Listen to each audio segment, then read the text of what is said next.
top up mudah di dunia games. Pilih game, masukkan game ID. Pilih Diamond, masukkan kode promo, dan pilih metode pembayaran. Masukkan kode OTP.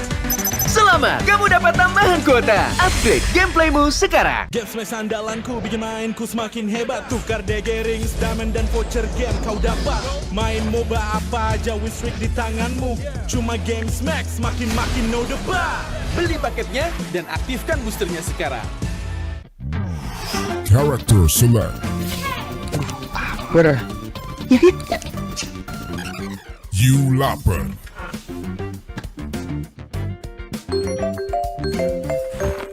Stop! Pakai klik Indomaret, belanja 1 jam sampai dan gratis ongkir loh. Wah, belanja online kayak belanja di toko Indomaret. You kenyang, siap main lagi. Let's go! Belanja online seperti di toko.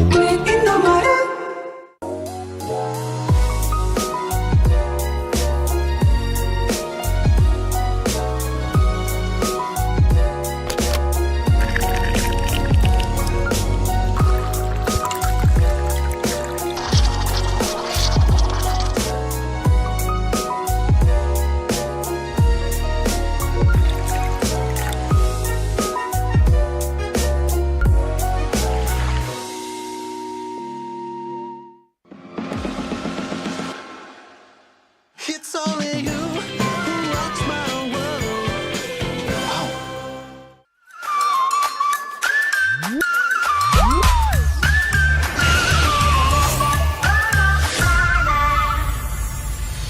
I'll be, yeah, I'll be wherever I wanna be.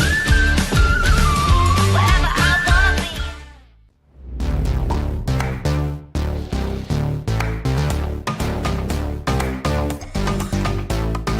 We don't need no sleep because the party.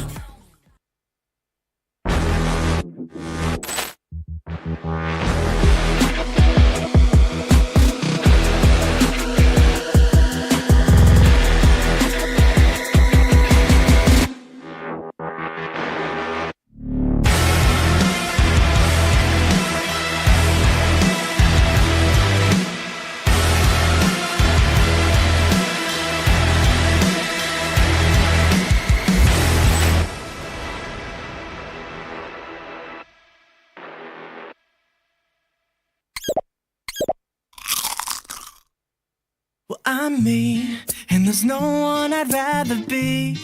You can sit around and wait and see. For a moment I'll be standing free. So hurry up and wait for me. Got a bag of chips by the sea. The sun is blazing down. I've got my smile now. Here's the thing, your chips will really make me sing. Come on, relax and have some chips with me. Chill out, lay back, I'm right where I wanna be. We've got time to take it easy.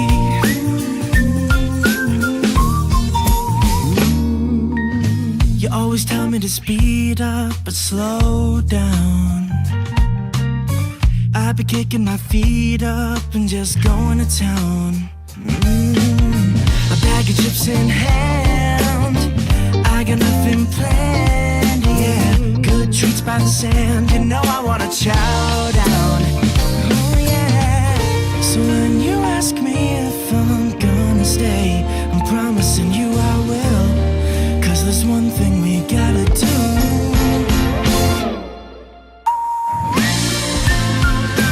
Come on, relax and have some chips with me. Chill out, lay back, and right where I wanna be. We've got time to take, yeah. And I'm all that I wanna be.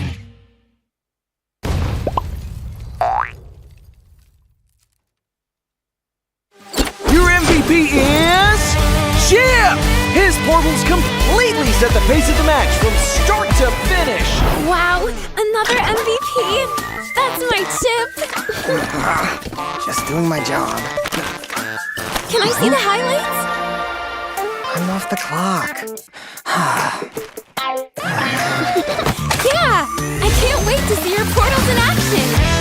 like red team's trying to catch Chip alone up top.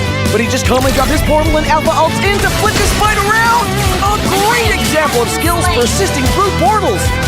Double kill.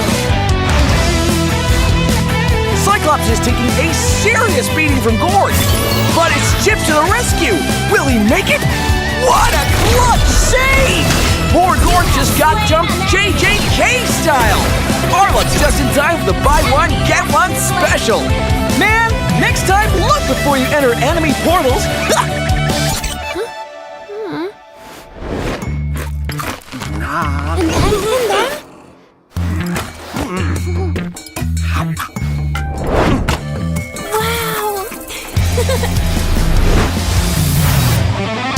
Uh-oh! Cyclops is about to overstay his welcome. Is this deja vu? Oh, wait for it. Wait for it. Boom! Melissa joins the party. Chip runs a big CC. Jeez, what a massacre! And to add insult to injury, Melissa portals back to her lane without missing a beat. A skirmish breaks out. Where's Chip going? Is he gonna... He flickers to the high ground! Portal's up! Surprise! Frozen gets deleted! Can Red Team make it back in time? No shot! What an insane portal strat!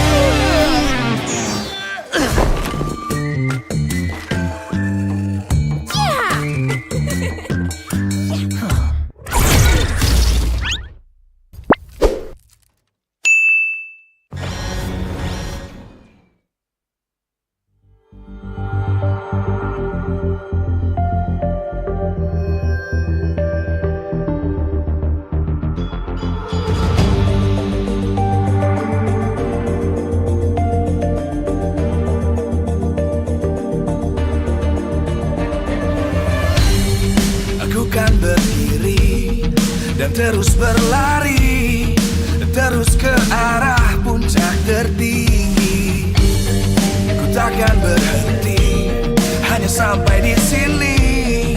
Kemenangan abadi menanti. You know we won't miss if we unite our focus. And if you haven't noticed, we all live. Nyalakan apimu, hadapi semua tantangan. Hadang semua serangan, jatuh bukan halangan.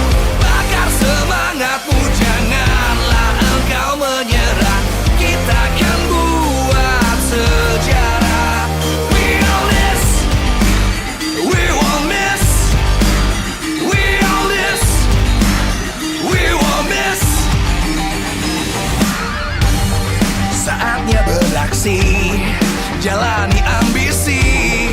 Aku kan menyawakan hari ini. You know we won't miss if we unite our focus. And if you haven't noticed, we all live. Nyalakan apimu, hadapi semua tantangan. Hadang semua serangan, jatuh bukan halangan. Bakar semangatmu, janganlah engkau menyerah. Kita akan buat sejarah. We all this, we won't miss. We all this, we won't miss. We all this.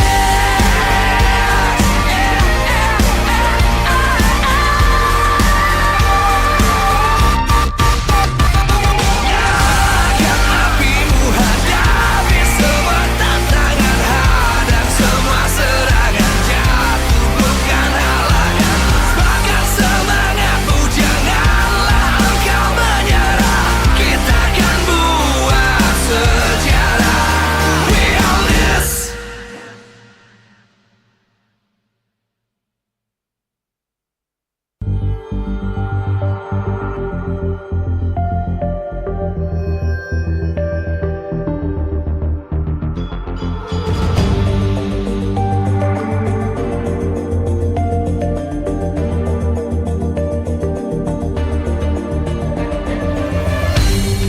Aku kan berdiri dan terus berlari, terus ke arah puncak tertinggi. Ku takkan berhenti, hanya sampai di sini. kemenangan abadi menanti. You know we won't miss if we unite our focus. And if you haven't noticed, we all live. Nyalakan apimu, hadapi semua tantangan, hadang semua serangan, jatuh bukan halangan. Bakar semangatmu, janganlah engkau menyerah. Kita akan buat sejarah. We all this, we won't miss. We all this, we won't miss. Saatnya beraksi, jalani ambisi. Aku kan menyawakan hari ini. You know we won't miss if we unite our focus. And if you haven't noticed, we all live. Nyalakan apimu, hadapi semua tantangan, hadang semua serangan, jatuh bukan halangan. Bakar semangatmu, janganlah engkau menyerah. Kita akan buat sejarah. We all this, we won't miss. We all this, we won't miss. We all this.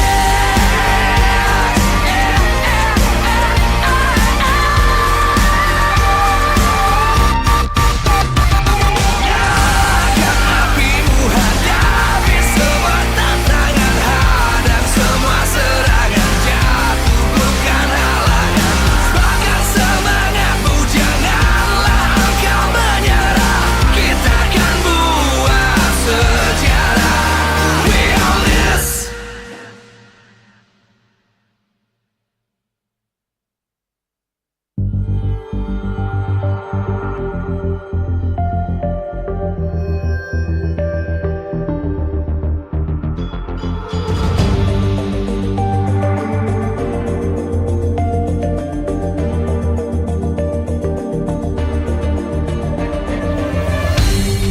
Aku kan berdiri dan terus berlari, terus ke arah puncak tertinggi. Ku takkan berhenti. Minggu ketiga dari 9 minggu, di mana 9 tim akan beradu untuk 6 slot babak playoff. Semua menantikan aksi seperti apa yang akan diberikan di minggu ini. Bersama Bude Clara, mari kita saksikan bersama. Inilah dia MPL Indonesia Season 13. Untuk pembukaan match, kita akan melihat ada 2 tim yang sedang berjuang untuk mendapatkan poin-poin kemenangan pula, di mana akan ada Onic dan juga Aura. 2 Chogat akan bermain dan bertemu. Sebelum mereka bertemu di Land of Dawn, mari kita pertemukan di panggung panas MPL Arena, Kiboy dan juga Yawi.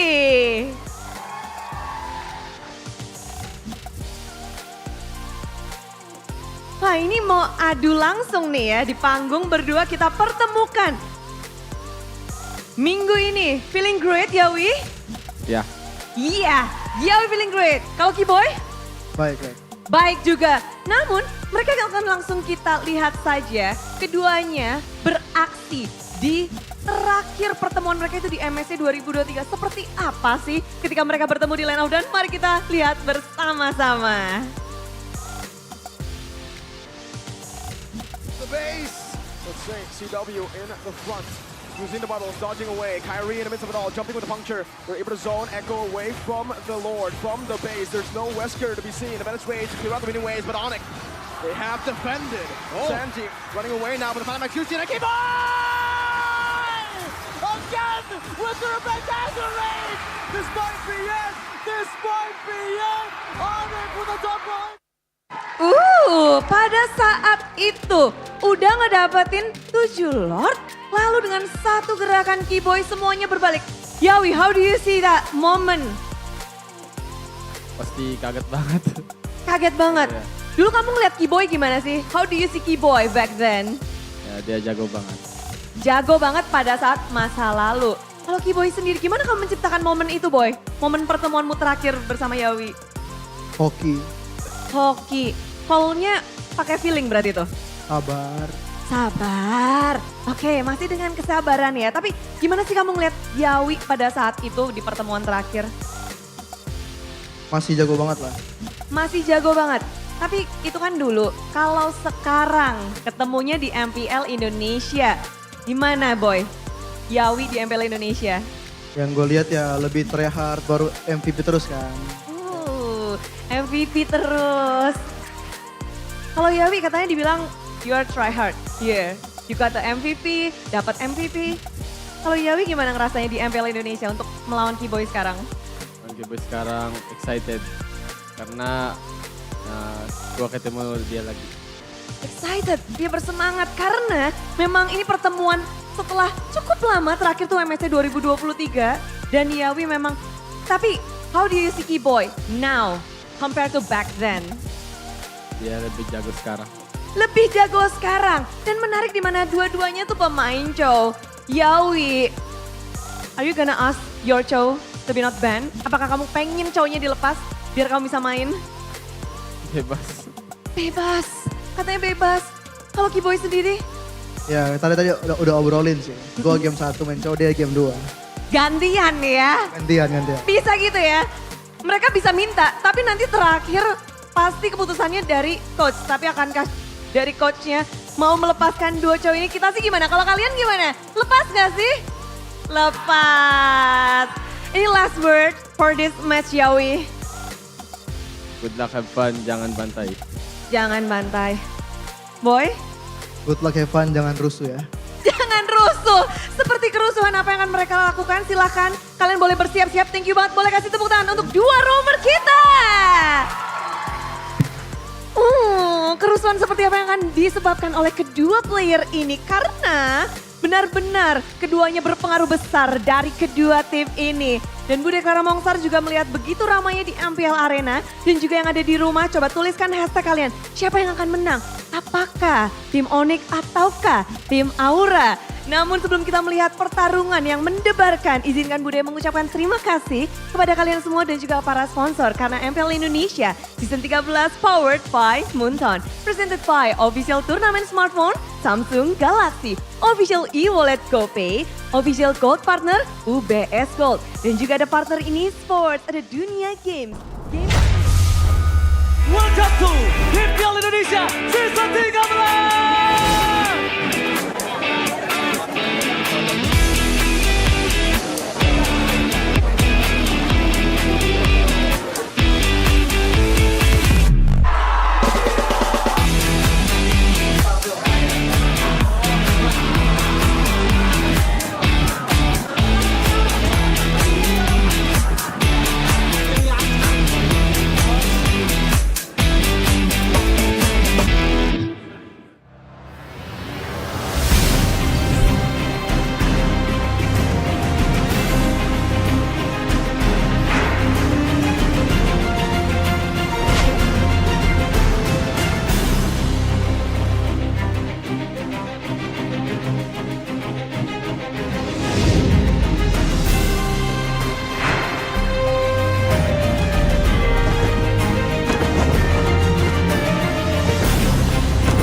Live from MPL Arena, Jakarta.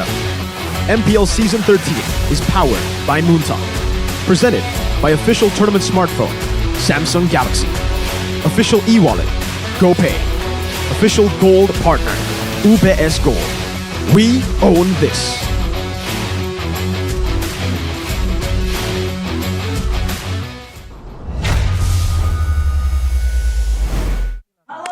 It's the battle of two dwellers of the stratosphere. It's going to be the unconquered 3-season-in-a-row champion Onic facing off against a new challenger with an addition of Yawi on that roaming area. Welcome back to MPL Indonesia Season 13 with me, Shefin.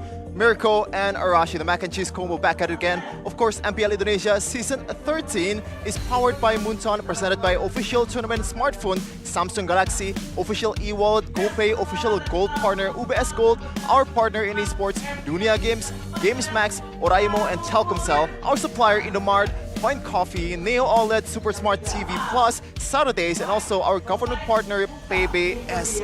Rashi, it's the battle of two show gods. Like, do you categorize Kibo as a show god as well? Oh, kind of. He's definitely one of the standout players. I don't know if he's the best, right? That's very debatable, but he is definitely up there. So this is going to be a great showdown, but I'm looking forward to the other roles as well, because funny enough, there's a lot of tension here in the roam, but also in like the jungle, in the in the EXP, the gold lane. It's going to be a great match, man. Oh man, it's going to be interesting, because it's the battle of the best rookie in MPL so far, and arguably the best player in the league in Kyrie. But we're going to take a look at the standings first, Arashi. Right, so today, with Aura going up against Onic right here, Aura's not doing so bad for themselves, A lot of people wrote them off, but as you can see in the standings here, presented to you by the official tournament smartphone Samsung Galaxy, they're actually in 5th place, so they're going to try and get closer and closer, inching towards the top, where Onic is sitting at a 100% match rate, dude. They are just dominating as usual, right? Business as usual. Three-peat. Always number one, always top 3 since season 7. My God, when it comes down to regular season standings, that's where Onic have always been the top 3 at least. And now, today's schedule, Onic versus Aura. Like you mentioned, we're going to focus here first, and later, you'll have a lot to talk about that second matchup. We'll just tease you guys a bit right here. To answer your question though, Gugun, Rookie of the Week, possible contender for Rookie of the Season this season, where Nile got it last season. Obviously, man.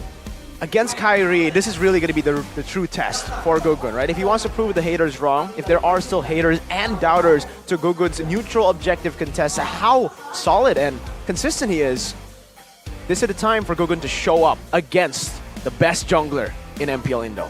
Rashi, we've talked about the jungler, we've talked about the roamer. Obviously, It's a very interesting discussion, but we're going to talk about the option that Onic have in that gold lane area. Do you think against Yaoi, against this new Aura, do they want to play Albert, which is pretty much very aggressive, or do they want to lay low with CW as usual?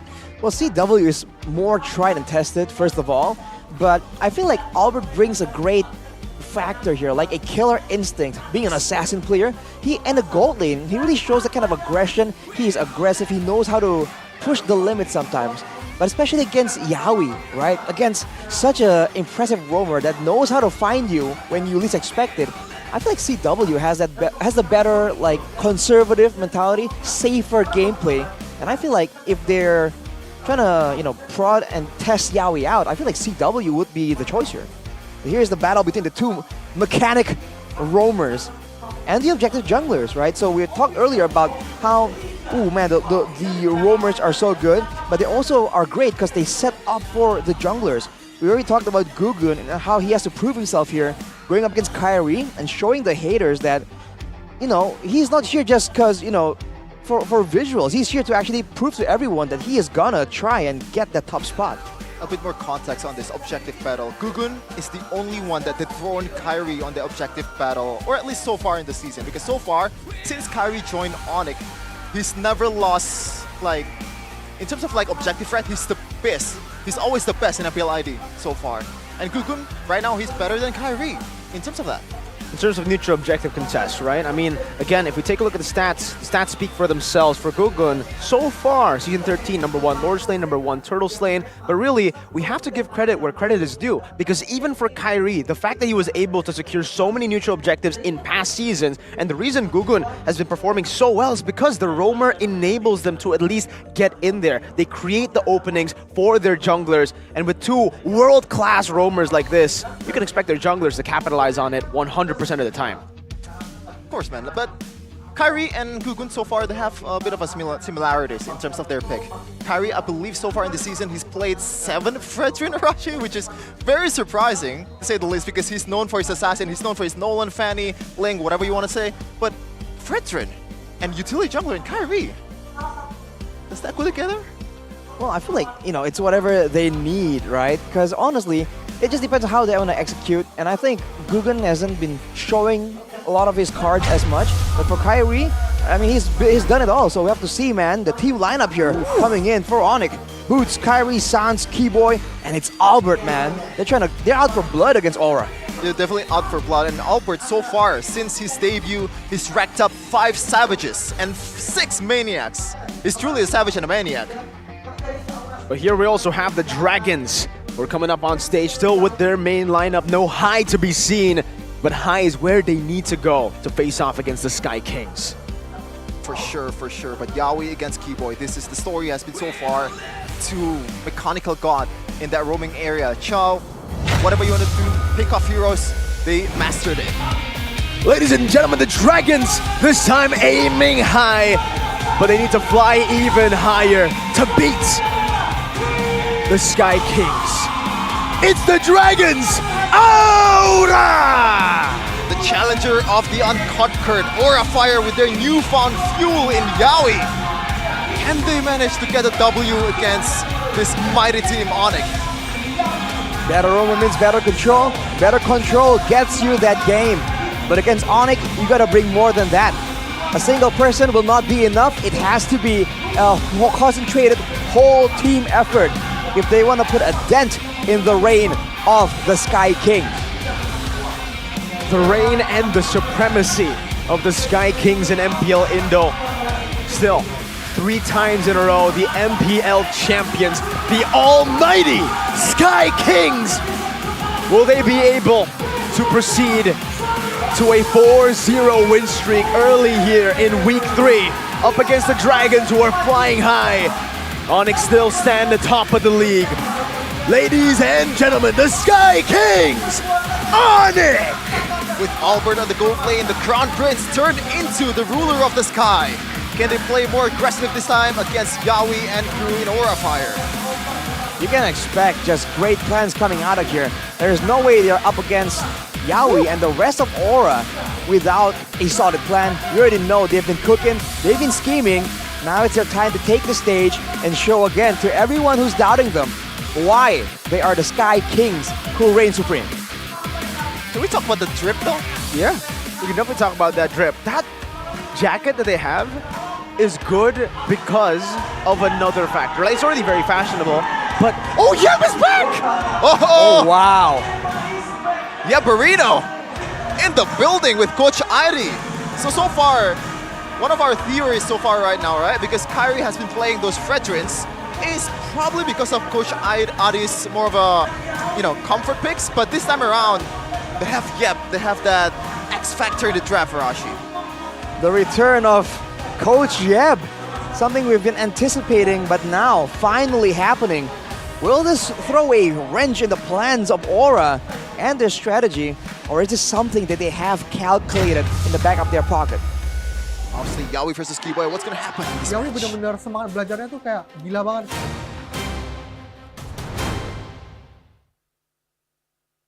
Yaoi terlalu jauh? Nah, lo Yaoi tertangkap basah di sini dan akankah Yaoi bisa bertahan? Tidak! Sakit banget, Wan. Yaoi terperangkap, tapi nampaknya Yaoi akan menjadi korban kedua.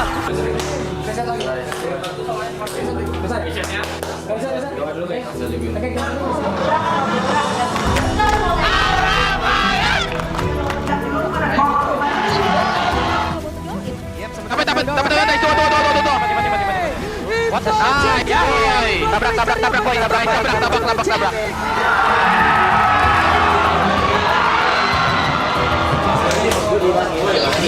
Komunikasi kalian getting better, decision kalian getting better, fokus kalian getting better, cuman ini masih jauh.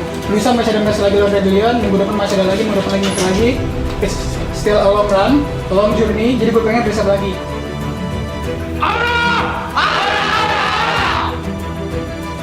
Gue pikir kalau lu mau gue cari dulu, gue cek dulu semua, dan kalau dia gak, lu bisa over ya.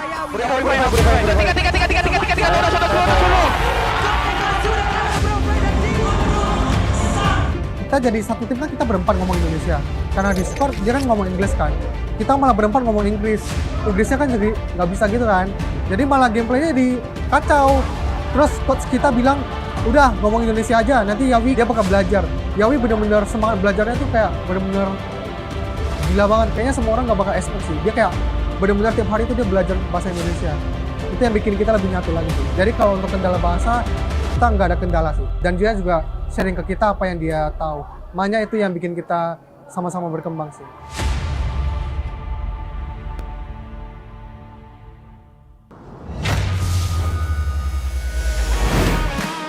Man, I'm just so happy. So happy that the core member of the House of Highlights, Echo, has been brought to Indonesia and he's willing to learn every day of the week of Bahasa. The dedication, man. The dedication, the man you see on your screen, and the confidence that he has every single day. I mean, even in week 1, when we were seeing an aura that maybe they haven't found that synergy yet in week 1, he still looked confident, alone, individually still performed as well. Week 2, we saw the development of the team, of Yawi's Indonesian as well. Even though, you know, he's been speaking really good Indo. The 2 Filipino imports who speak amazing Indo are together now. Well, technically not together, but they're on stage. It's Yeb, who's right behind, who's playing around with Keyboy's nose earlier. But we have to talk about Keyboy too, bro. This guy is what lies ahead for Yawi. We'll be talking about the impact these players can bring to their team. For Keyboy, you know, it's pretty obvious, right? He makes the plays happen. He kind of sets them up. Woo! Quick segue here to Aura High in the building. Great man, great confidence. GJ.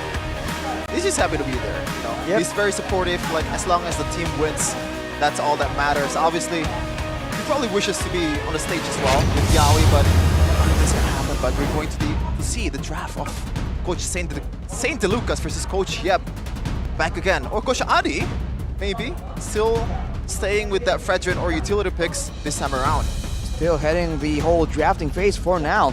Saint DeLucas though, banning away the Franny and the Arlet.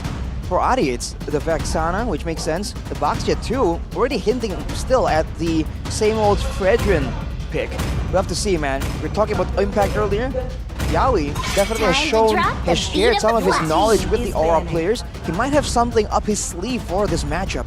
Remember the Nolan bait that Aura really likes to utilize in the draft up against Rebellion and Evos last week. This time, Onic will not let that happen. Nolan and Joy ban in the last slot for both teams. Now, first pick for Aura. Always on the way. They Your picked team is picking. Kabuki a Claude at that time for first pick, but this time around, Mathilda is the choice for Coach Saint DeLucas, one of the hero that has the highest ban rate in the whole entire league so far. I believe it's top 3 currently with Joy and Nolan.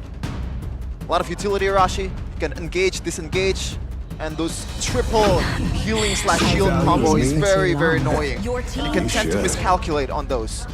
Well, the engage with the Mathilda isn't really as sudden though, right? The Circling Eagle does take a bit of animation to really show its full potential. So with that being said, Onic might have a way around this because they have a Fredrin that can cancel out some of that damage. And if they get a bit more crowd control, along with this carry, they can pretty much delete someone before the Mathilda can even be in the conversation. So we'll have to see, with this Mathilda, are they going to go for immobile tanky heroes we usually see? It's going to be the Claude first. Along with that, it's going to be the classic Barat strategy. Let's see how this plays out. The hero that has granted Gugun that amazing stat line when it comes to objective control, Lord rate and turtle rate. But when you have dive in one team, Onic will try to counter it with that Minotaur. Still though, right? This turtle neutral objective battle will be very interesting to see how they execute it. The Mathilda could bait and switch that Minion's Fury, but Barat also has a built-in anti-CC mechanic within the Deton as well. He needs to time it really well though, because if Keyboy waits for that to pop in first, Aura might be in a bit of trouble early game. I think as long as Gugun does his job, I think it's Aura's turtle to take, unless Kyrie and Dewa can make something happen around that Barat. But this is an interesting ban here. Glue ban? Something that you don't see every day, Rashi. Blue for the Iran, probably hinting at wanting to have some kind of solid backliner, not wanting to be zoned away. If they ban it out, it seems they're going to go for a proper front-to-back composition. They do have the Minotaur and Fredrin, so a lot of different ways to try and get that mini engage without really relying on a big ultimate. But I think, especially for Aura, with the strong frontline right here, I would I would think that against a Minotaur and Fredrin, they would want some kind of range, some kind of long-distance threat here to try and get something, you know, information, bit of poke damage as well, before the rest of the members can really collapse on that objective, on that target. Okay, so the choice of To live in the second phase is to trick the Paramis. maker. We've seen this guy wreak havoc or like being a very nuisance member of any team, to be honest, because it offers a lot of utility and also durability. And when you have utility jungler as well, it becomes harder for you to, you know, commit into a team fight or an engage. Really tough, especially considering they have a claw. They want to utilize that blazing duet as much as possible. body I thought they would suffers, want to go for the Benedetta ban, or actually Mosquito ban, but they went for Benedetta. So it's Glue and Benedetta, 2 bans towards Aran. Are they possibly eyeing at a Paquito pick to deny Aran his usual style? If they put the Paquito in the hands of Boots, I mean, finally we're going to see this man have the chance, have the opportunity to really flex his muscles in the laning phase, not only just showing his macro, you know, team fight knowledge. They do have the first pick, so we'll go for, let's assume that happens, or we'll have to have a plan B right here if it is taken away, which it definitely is. Good combo, Paquito being picked by Coach Ari.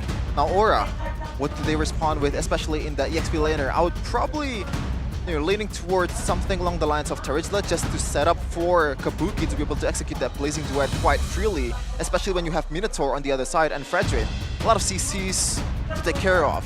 I'm thinking more X-Borg up against the Minotaur, up against the Fredrin. Tanky members are probably going to go for, I'm not sure about the last pick for Onic, but yeah, Novaria and X-Borg would be pretty solid. They would have a lot of kite, they would have a lot of tanky members, beefy too, and range. Definitely in line with what they have shown so far here with their composition. Gives them a good all-in potential as well, and ways to really zone away Onic during those critical moments. But no, none of the above, Mirko. It's gonna be the Valentina and that Ruby. So more crowd control and chances to steal away a massive ultimate. Right now, just the Minion Fury, I would think. But there's one more pick from Onic, and it's usually the most surprising one in the hands of Sans. What's surprising here? I think the standard pick should be Novaria, I guess, but... Odette? Oh, that would be good. But that's but the Valentina could steal it. If they dive, it would be... I mean, they already have Minotaur, so adding Odette doesn't really matter for me because it's already a good ultimate 2 together. Yeah, they could overwhelm him with big ultimates, but might be too risky to pick up the Odette. Something safe would be Lilia, right? Yep, that's it. Never mind, we don't do safe. We don't do safe at all. Okay, so the only possible threat for Sans here, I think it's going to be Kabuki. He has to watch out for Kabuki first before going for that Mystic Gush. Rashi, what's your thought? Before that, I have a question, Rashi. Ruby, first time for Aran in the XP. We know he's crazy with it, you know? He's the first guy to go full damage Lethal Ignition Benedetta. Are we gonna see a full damage Ruby in the XP lane? Nah.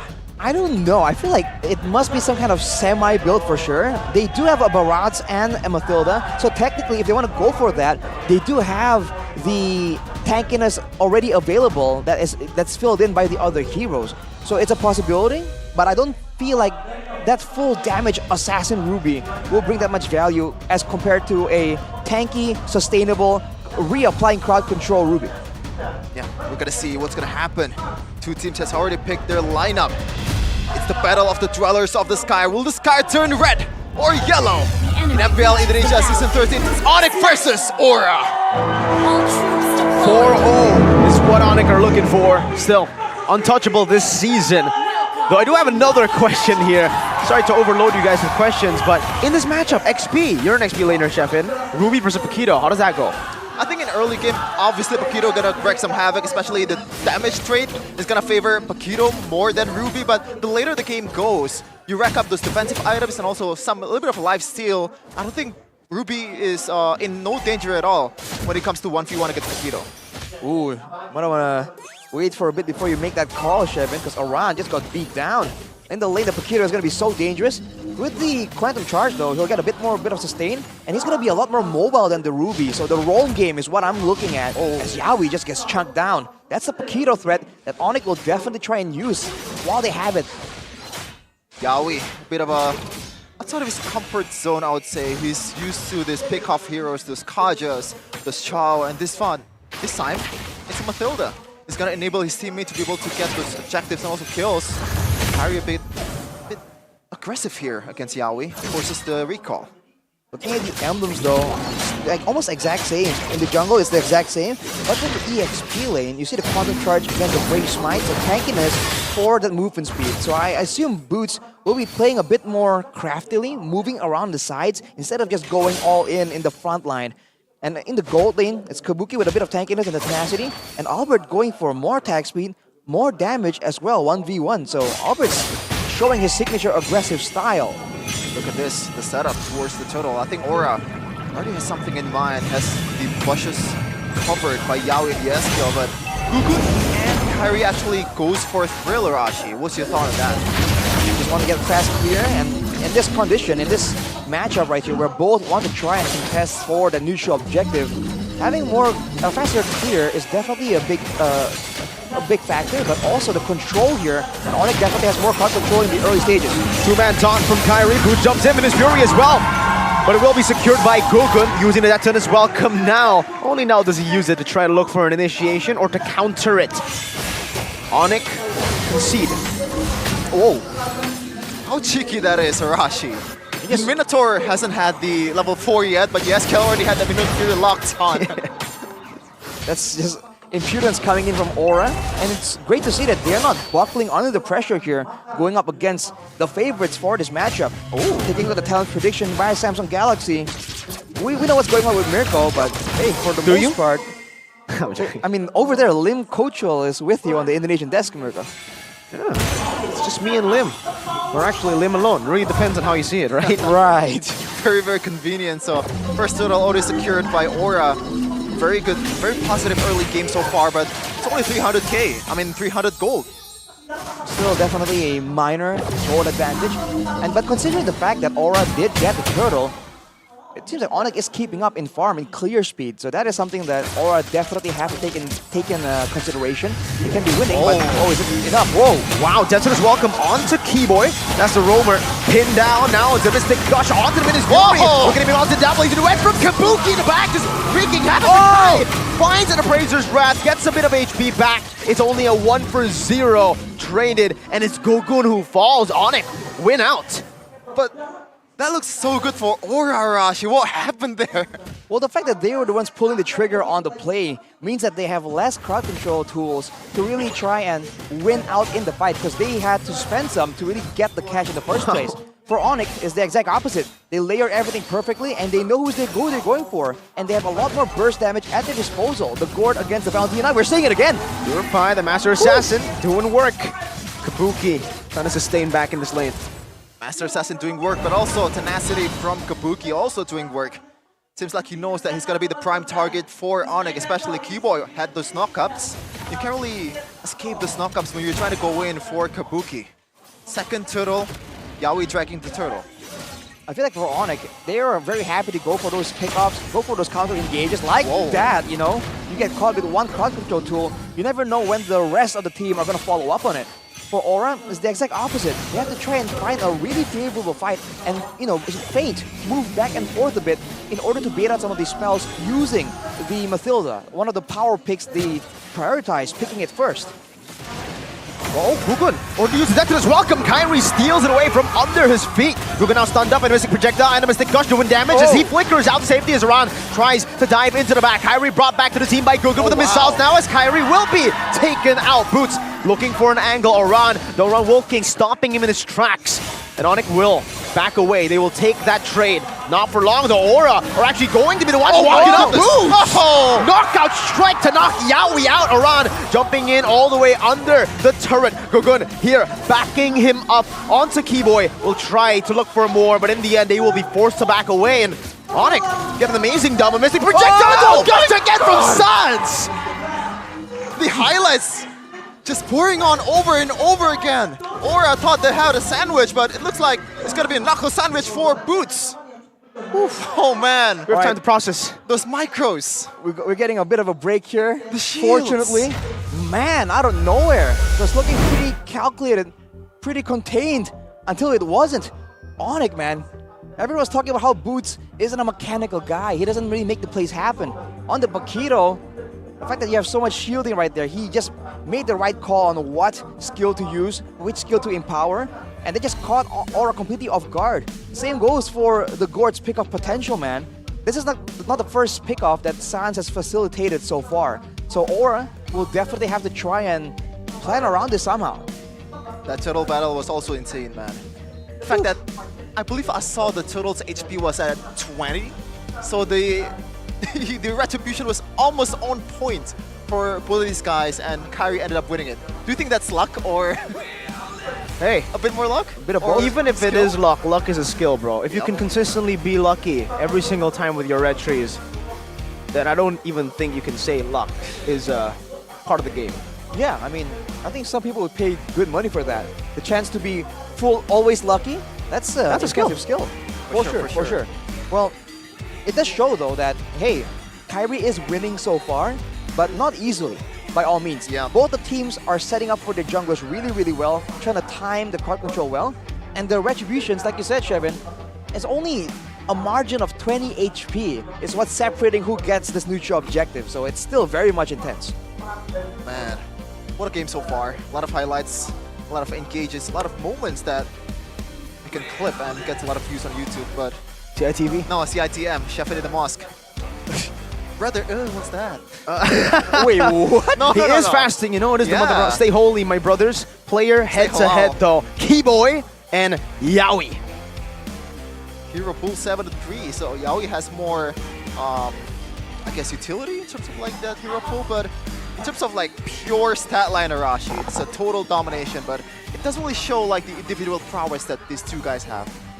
I think what really shows is the higher KDA and higher teamfight participation, because for the most part, I feel like Onic is very comfortable just going for those big fights, and they have a lot more experience just doing unpredictable stuff in the middle of a big team fight. Whereas for Yaoi, it's a bit more straightforward, mainly I think because of how the team has been playing. It's all about those pickoffs, it's all about the quick executions. When it comes to a slow back and forth build-up, we haven't really seen as much coming from Yaoi just yet. We have always seen him do the secret, the camping maneuver, just catching you off guard, but only for a split second. Shameless bush camper is what Yaoi is, Mirko. We've seen this a lot of times. Finally, we got to see it in MPL ID. And I'm loving it, I'm loving it. I'm loving the initiations from Yaoi. So far, he's been amazing, really, especially last week when they took down the Blues. Both Glory, Evos, and Rebellion Esports. Even Aura, or Aran, said in the interview, blue team's done. They're moving on next to the yellow and orange teams, perhaps. But that is a tough matchup for them. We can see it right here. Against most teams, they probably have 2 neutral objectives by this time. But Kyrie just snuck one out under the rug. Can we talk about like the unexpected things happening in this MPL ID Season 13? Because is Evos and RQ being in the red zone is in your bingo card, Rashi? What do you think, bro? Like, what? What kind of question is that? Nah, I wasn't expecting that at all, man. I really thought that I had different teams in my prediction for that 7th and 8th position. RQ was definitely not in those predictions. Yep. But we'll see, man. Again, Mirko always says it's a marathon, not a sprint. Yep. I wholeheartedly believe it, stronger and stronger every week. So we'll see, man. I wonder why you start to believe We'll see, man. I really wonder why, Arashi. Okay, do you think there's like a certain amount of time or like a certain amount of matches where we can say like, oh, this is the verdict of this team. This is what this team can do in the postseason, in the playoffs, later in the season, or like it's like always different each week? I think early on it will be different. Later on we will be able to get verdicts on most of the teams. But even then, really, nothing's for sure, man. We comment on the team one week saying that they are bad, and then next week they become world champions, you know? Sometimes it happens. It has happened a few times, actually. I mean, you gotta remember, even in the previous few seasons, right? It's been the case that towards the last week of MPL, we're still kind of questioning, okay, who's gonna end up where, right? So that's showing again how much more competitive the game is. And now we have some info here about this guy, Shevin. during the 2 weeks of MPL Indonesia Season 13. Gugun ranks first in Turtle and Lord Terminator, 18 Turtle and 17 Lord. And I believe both of these stat lines is over 70% rate. Are we going to get back into the game? And looks like, is it still the same? Yep. I believe. Still pretty same. Yeah, I don't think anything big has happened just yet. I want to call some attention to the battle spells though, because Aura does have Kabuki on the Purify. That's the same for Onic, and they don't have a Matilda either. So Onic is doubling down on just standing their ground and trying to beat out in damage output with the true damage coming in from the Gourd and the carry. But if Albert gets caught here, which happens due to his aggressive nature, that could be this window of opportunity that Aura could be looking for, especially with Yaoi facilitating it. Look at that. Radiant Armor first item for Soul. What's gonna happen here? The projectile and the gush.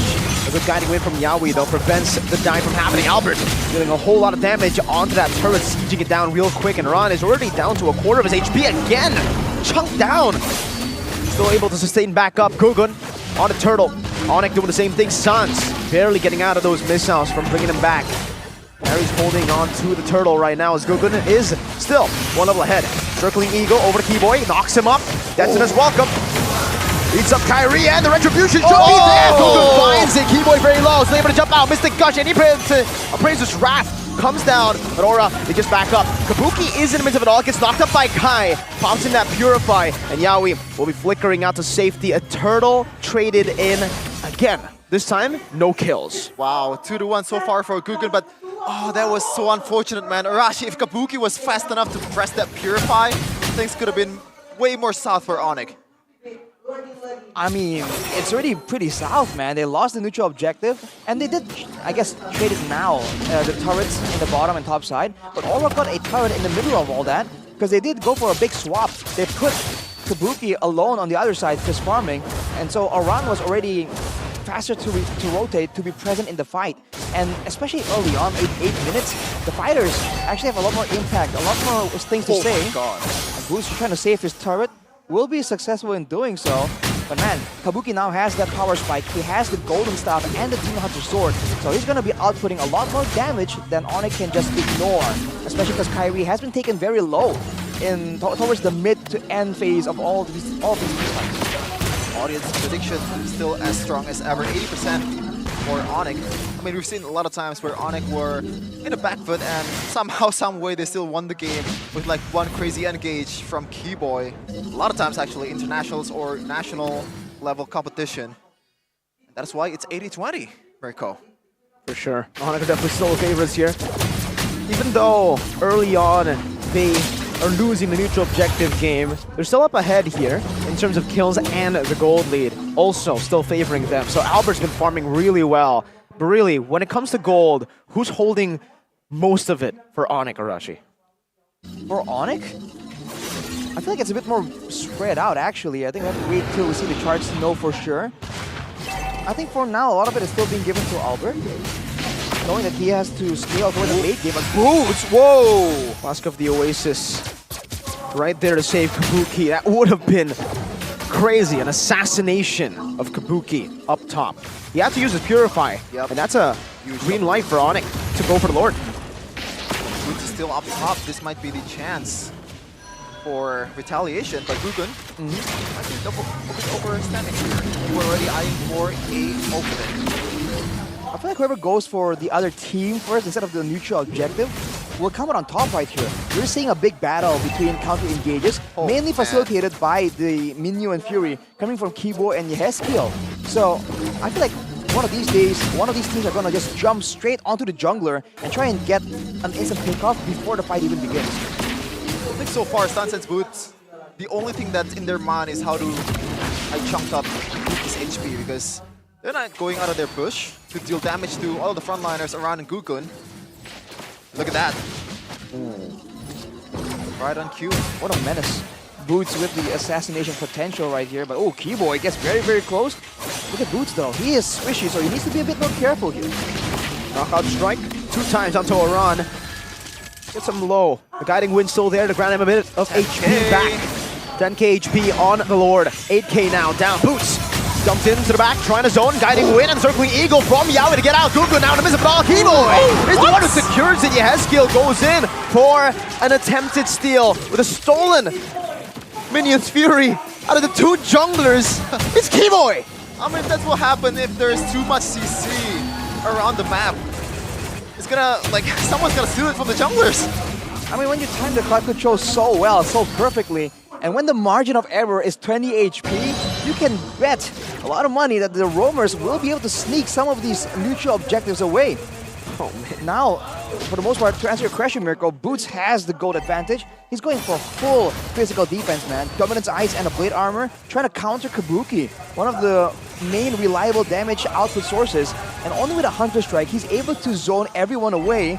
And that adaptation really allows them to get control there, but he's fighting now in the bottom side.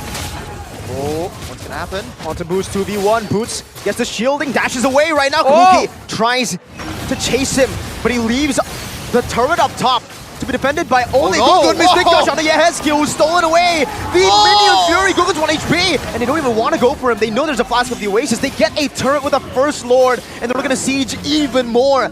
Boots is playing the way Oran does on the Paquito. The margin, Sarashi, once again, it's not just objective fights, it's also when there's a team fight. Just 1 HP, that's literally 1 for Gugun. Oof, man, Gugun just had no way out right there. That is the pickup potential we've been talking about. The single target focus damage that Onic has at their disposal. Now with Keyboy securing the Flash of the Oasis as well, the team fights are gonna get even more difficult. That is before they can even deal with Boots right here. Usually we see Boots, or we see Paquitos who are trying to go for a split push mentality, go for a sprint to try and get a lot more value, a lot shorter cooldown on the battle spell. But he's also making plays in the team fights. That is why he's using that flicker, and he's been doing great. He really has. Boots has been doing even better. Kabuki gets chunked to half HP, and Boots knows that that's all he wants to do. He just wants to chunk Kabuki right before these team fights, these skirmishes are on with a Sea Halberd. Yep.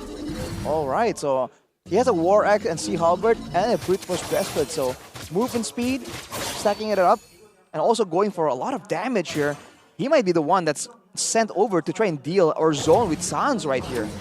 I mean, I'm on board, man, because so far Kabuki is not present at all in the team fight. Yeah, I mean, it makes sense. But I probably would expect Sans to be with... Oh my goodness gracious. He's trying to take it away, certainly, with that Mystic Projectile and Gush. I think so. That's the own potential you have on a Gourd. That's also what allows this Gourd to really rise in popularity. The fact that you can have good wave clear, safe wave clear, because you can leave the Mystic field there, but So also annoying. have a lot of ways to go for a catch, a pickoff, and still output a lot of damage in AoE fashion in the later stage of the game. Now with Onic controlling the Lord Pit, I think Aura will have to try and find a way in now. It's going to be a lot more difficult. Boots. He's waiting for Kabuki, jumps in right now. Does the Wind of Nature get popped? No, it's only the guiding win right now for Yawi. Albert walks up, Aran gets assassinated, one more hit! Aran flickers out to safety just in time, barely. And they chunked Aura enough to maybe go for the Lord for free. Gugun is in no position to contest. Sans pops in that Mystic Gush to zone him away. Perfect execution of this Lord take for the Sky Kings. We've talked about this, Arashi, the killer mentality, the difference of Albert and CW. Just, there you go, that's it. I mean, that was just layers and layers of play from Onic. The fact that Boots was able to make everyone panic because they thought that, oh, Kabuki's gonna pick off. Before you know it, Aran is the next target. Now Gugun. Oh, Retribution, Mystic Gush. There's a guiding win to grant him to safety. Now we take a look at the items. Oof. Onic just not letting Aura breathe at all. Sans is going for the double wand build here, along with the Enchanted Talisman, so a lot of cooldown already available. He's just gonna spam it out, and even if you don't get hit by the Mystic Projectile, if you get slowed just a bit, the whole roster of Onic have a lot of catch-up potential. Circling Eagle onto the back, Kyrie with the taunt. Trying to siege this down, Albert free hitting. Will be able to take this turret down as 2 base turrets. And Lord still up top. Yehezkiel's been tanking it now. Finally, Gugun takes the aggro, clears it out.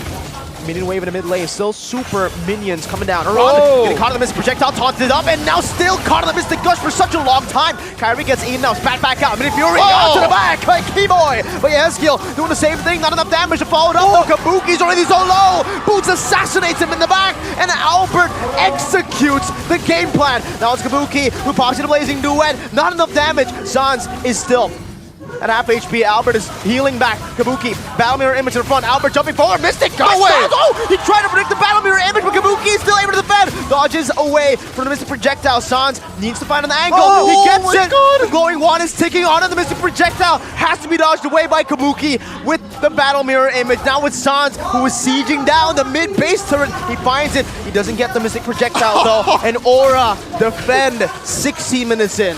Have you ever seen this? It's a 1v1 base battle between a mid laner and a gold laner, Sans. That was like, I would say, one step further, like one step too much. Predicting that Mystic Projectile, he should have gone for it, man. He shouldn't have predicted it.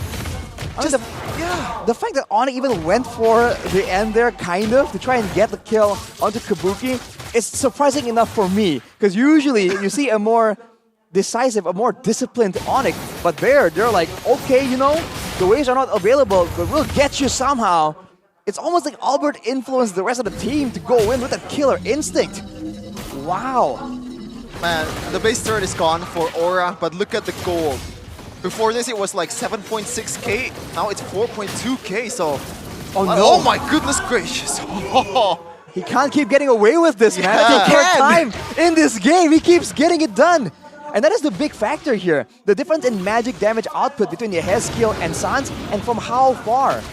For the most part, if you look at the itemization, even Boots only now has the final item being an Oracle, right? He was building physical defense for the longest time, knowing that Yehezkiel has to pick up the Minion Fury instead of higher damage spells in these fights. The same can't be said for Aura, just like that, the zoning ultimate from Sans.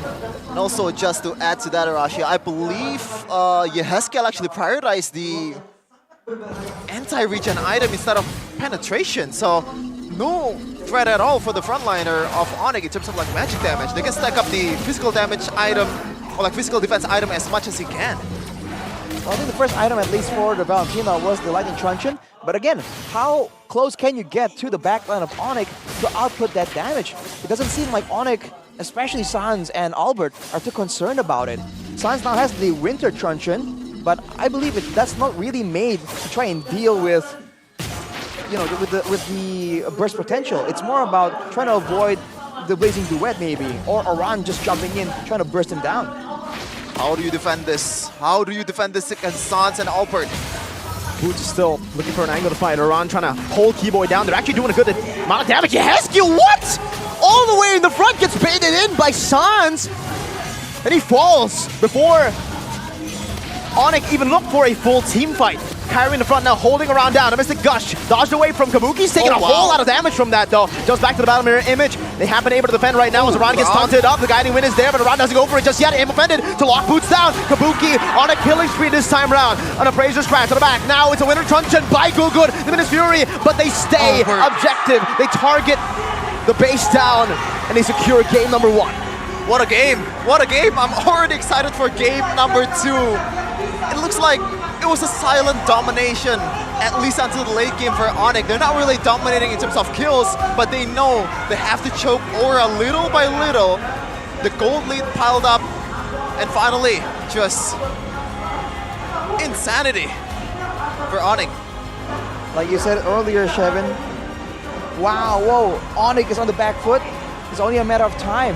And it usually only takes one big moment and they'll take full control, and that is exactly what you saw.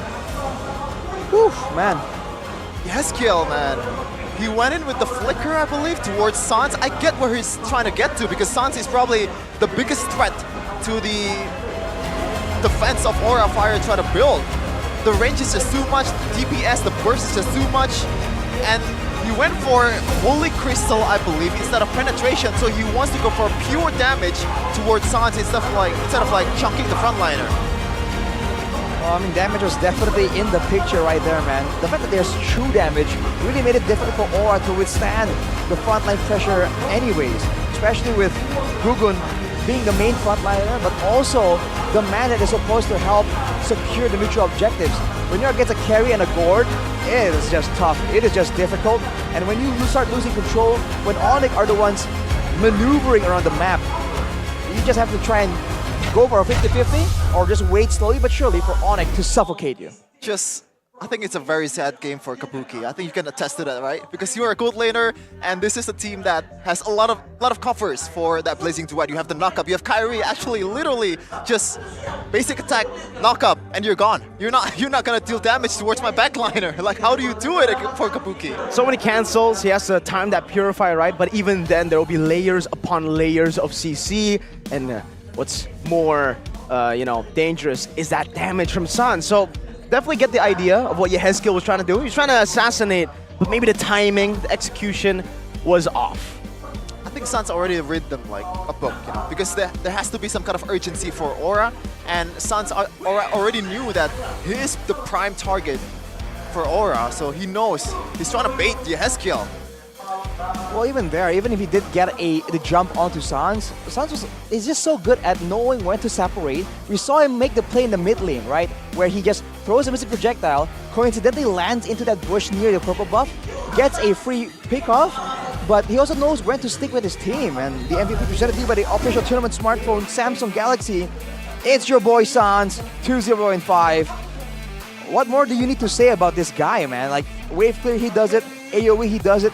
Pick off, he doesn't even wait for Keyboy or Kyrie to initiate the whole sequence. He has no issue just instantly popping the Mystic Gush.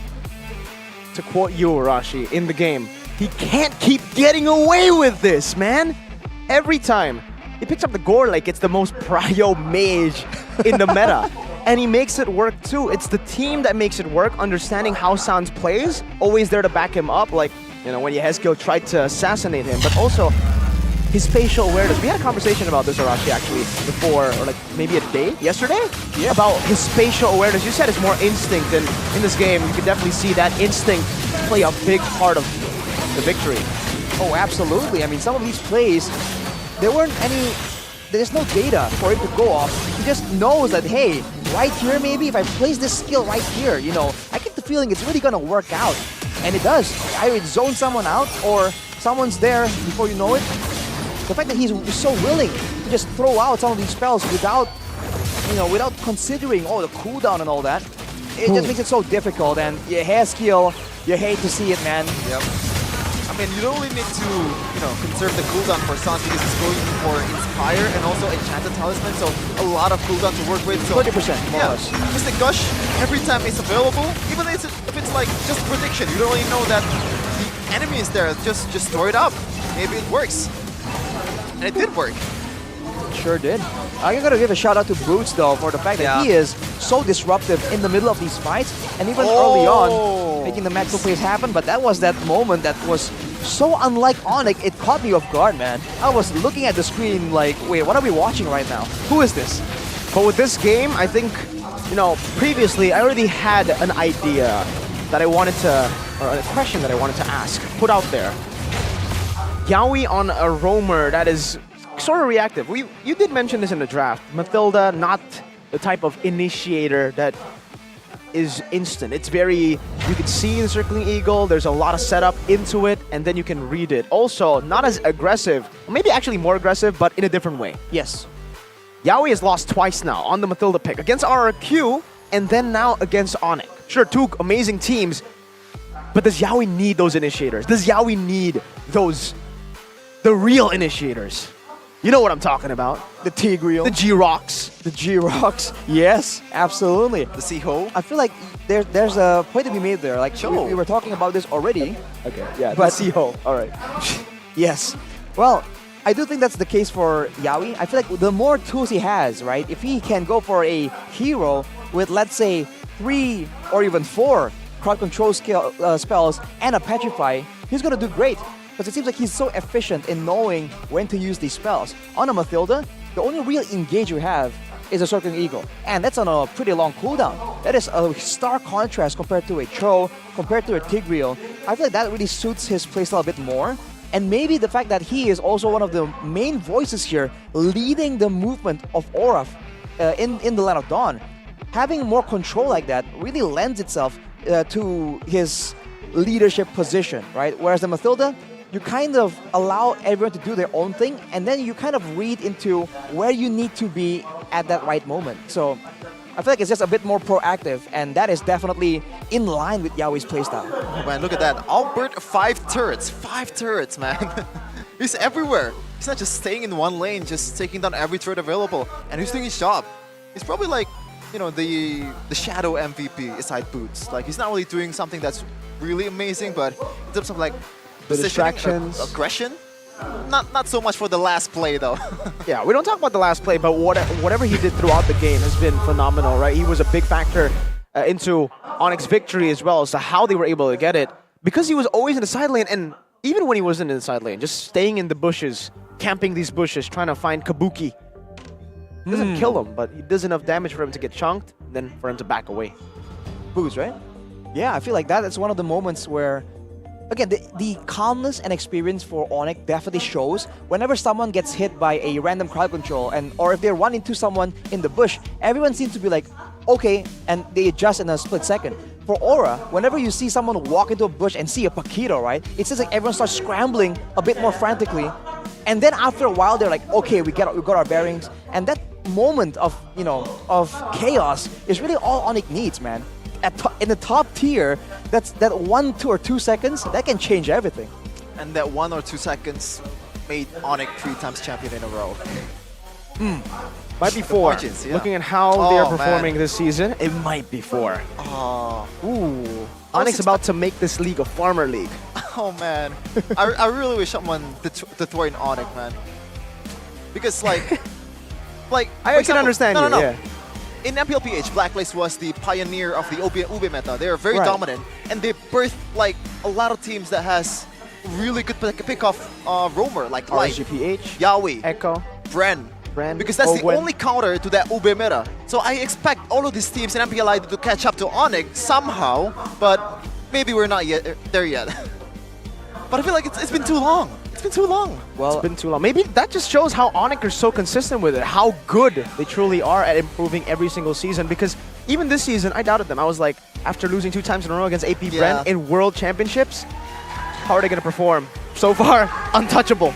Untouchable is Onic, but we're going to take a break first to charge us up to another game 2 of Onic versus Aura. So stay tuned on the stream, don't go anywhere.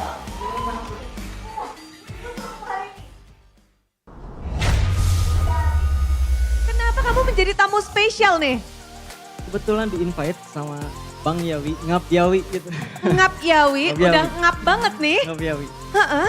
Di-invite untuk bertamu Di-invite. secara langsung. Secara Kamu langsung. saudaranya yang ada di Indonesia kah? Oh, kayaknya sih. Bukan, Oh, bukan. bukan. Tapi ternyata dari karya seorang Rizky lalu bisa connect dengan idolanya. Ya, betul. Karya apa sih Rizky? Karya Coba lukisanku. tunjukin ke kita dong. Saram.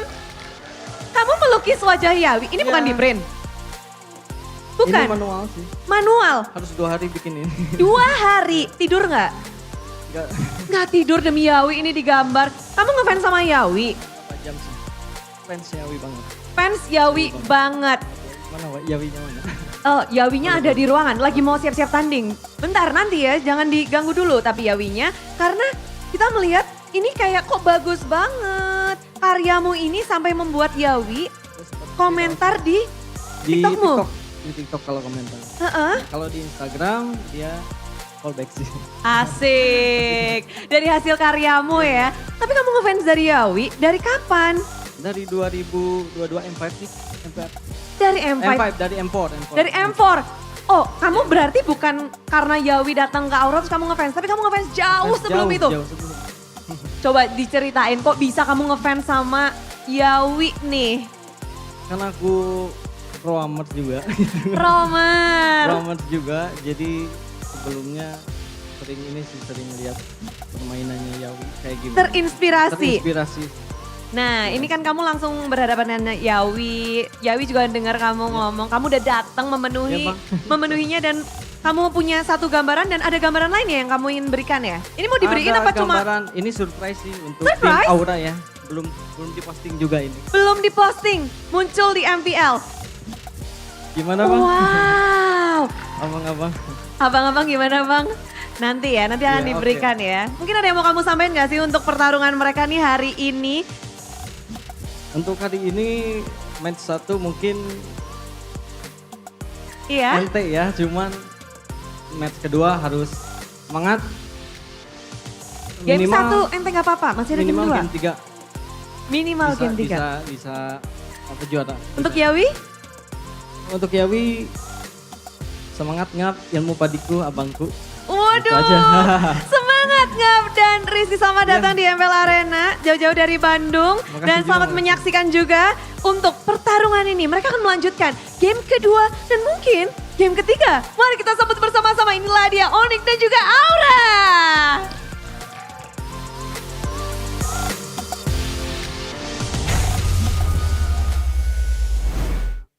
Man, I wish I have half the talent that this guy has.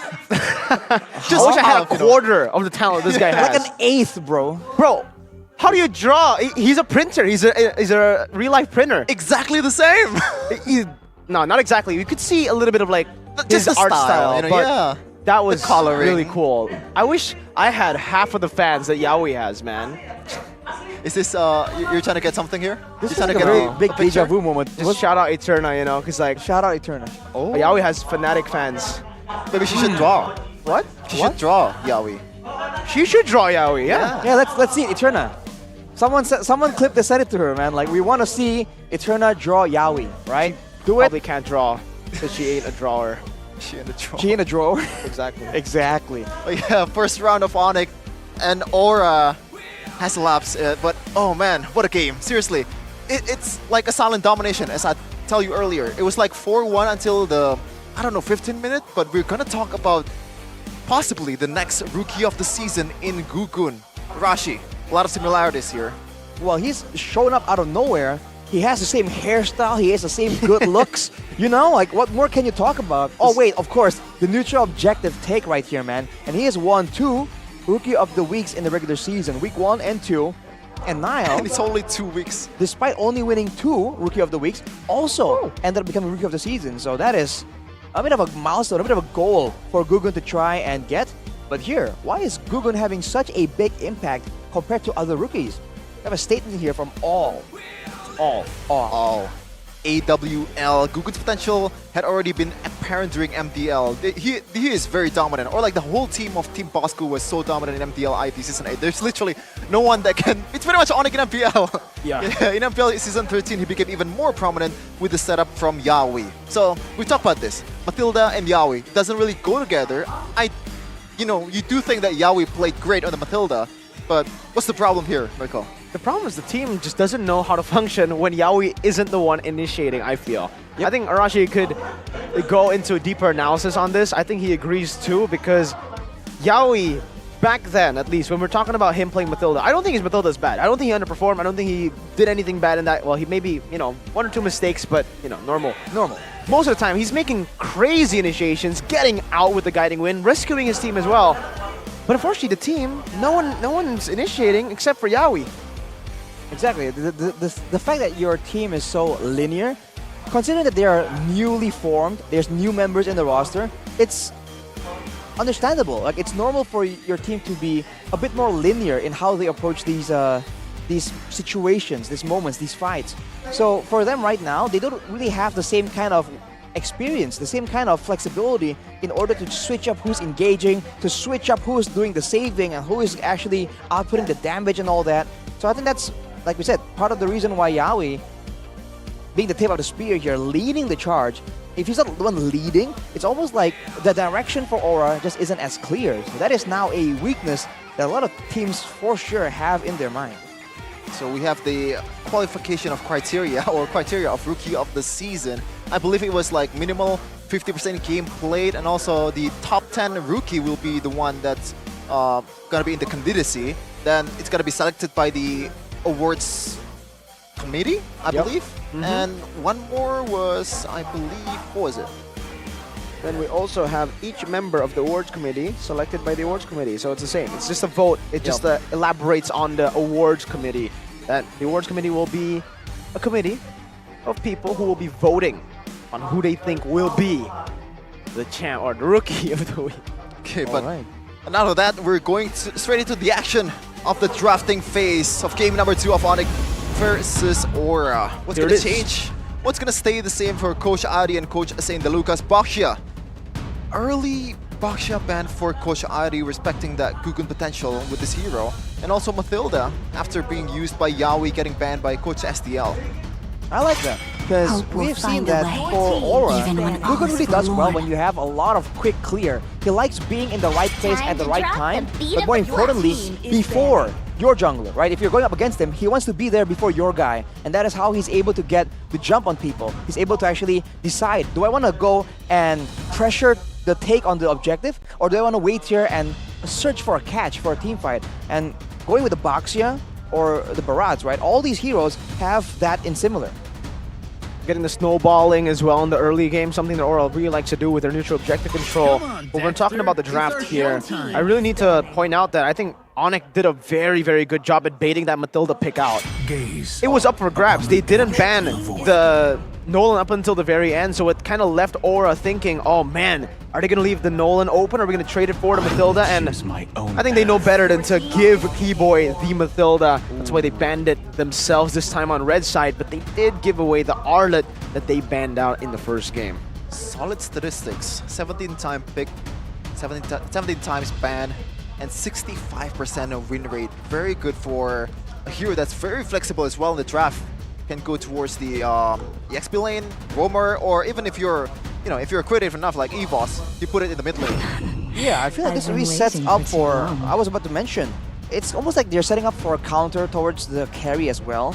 And it makes sense that Kabuki knows how to play the carry. He has performed on it as well. So going for an Arlet, regardless of where he ends up going, like the EXP lane, the roam position as well, this means that there's a lot of ways for Onic to really pressure a carry free hitting in the back line. So already another adaptation you didn't see from Aura in game number 1 against Onic that was running this carry. Look at this, the second phase for Aura. It seems like carry and Fredrin is the staple for the first pick of the second picker. Especially when Claude gets banned out. That's definitely something you would expect very early. Yeah. For Onic. Very early, but this is a good pick, man. Against that Fredrin, this heavy spin will definitely help him. And do they want to pick up Bruno here? Bruno, I think it's possible. They might go for something in the mid lane too, though. But no, it's gonna be the gold lane. I feel like at this point, it's some teams do it, but I think for Onic in particular, leaving the mid lane as the last pick, knowing that they have Gila Sans in the house, that is definitely the way to go. And that is done by both Coach Adi and Coach Yeb. So, I mean, teams gotta start waiting for this or anticipating this. A comment from Benny Cutie, message for Yawi. I hope you succeed in MPL Indonesia Season 13. Hope you can defeat Kyrie's team. Well, it's not looking good, Benny. It's really not looking good. Not yet, Benny. Maybe leg 2, Benny. I really hope so too. Maybe Aura could improve even more. They improved. Or maybe Benny, you wanna come here? You wanna come here? Hey, Benny. Yo, Benny. There are 2 import slots per team. Anyways, Aura, that's the Grok. We said it. G-Rock for Yawi.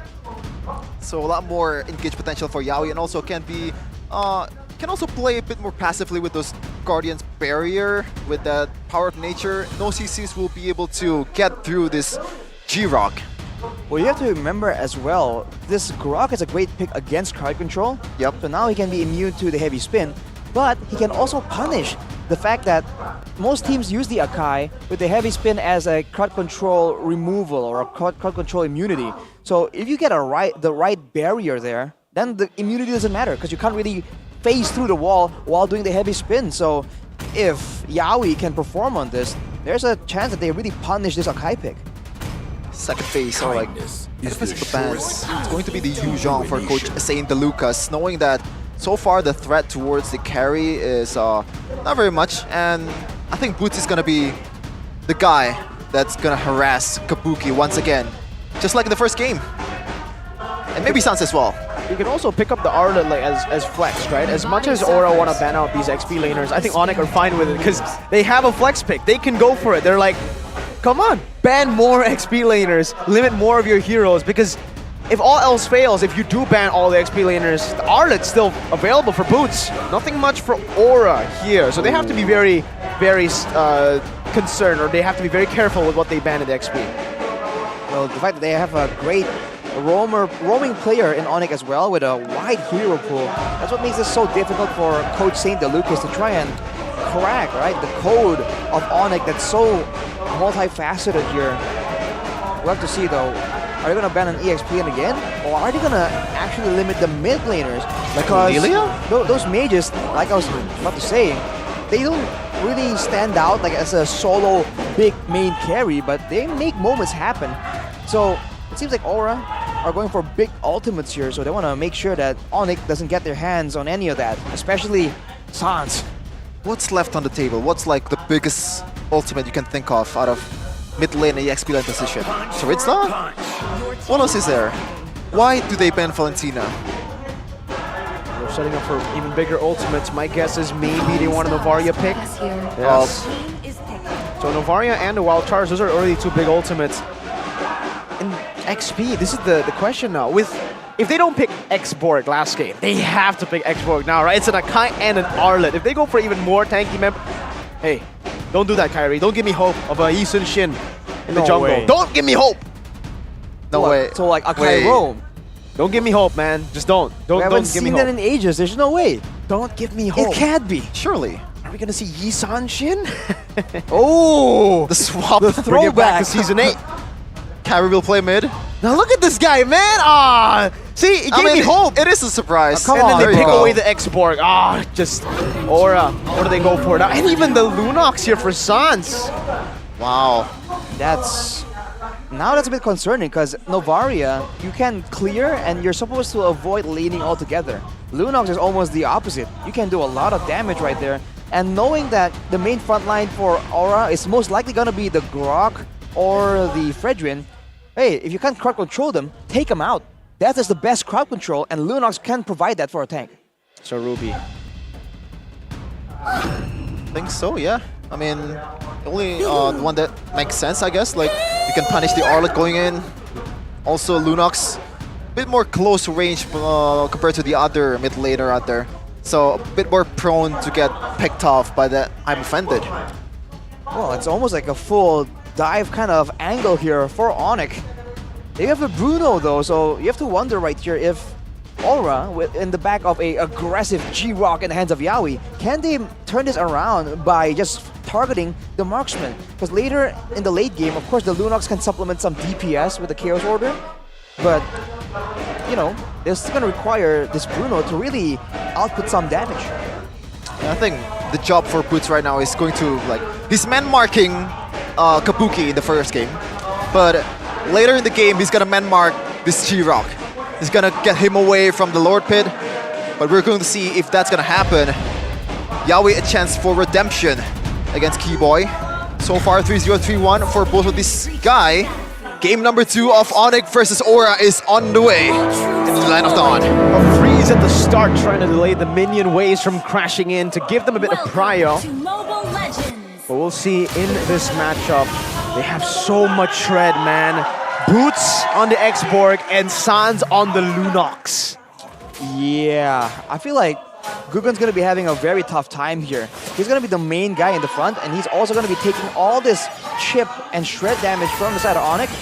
I feel like, you know, we'll see if I'm correct, but I feel like in that mid game, he's going to be having a terrible, terrible time.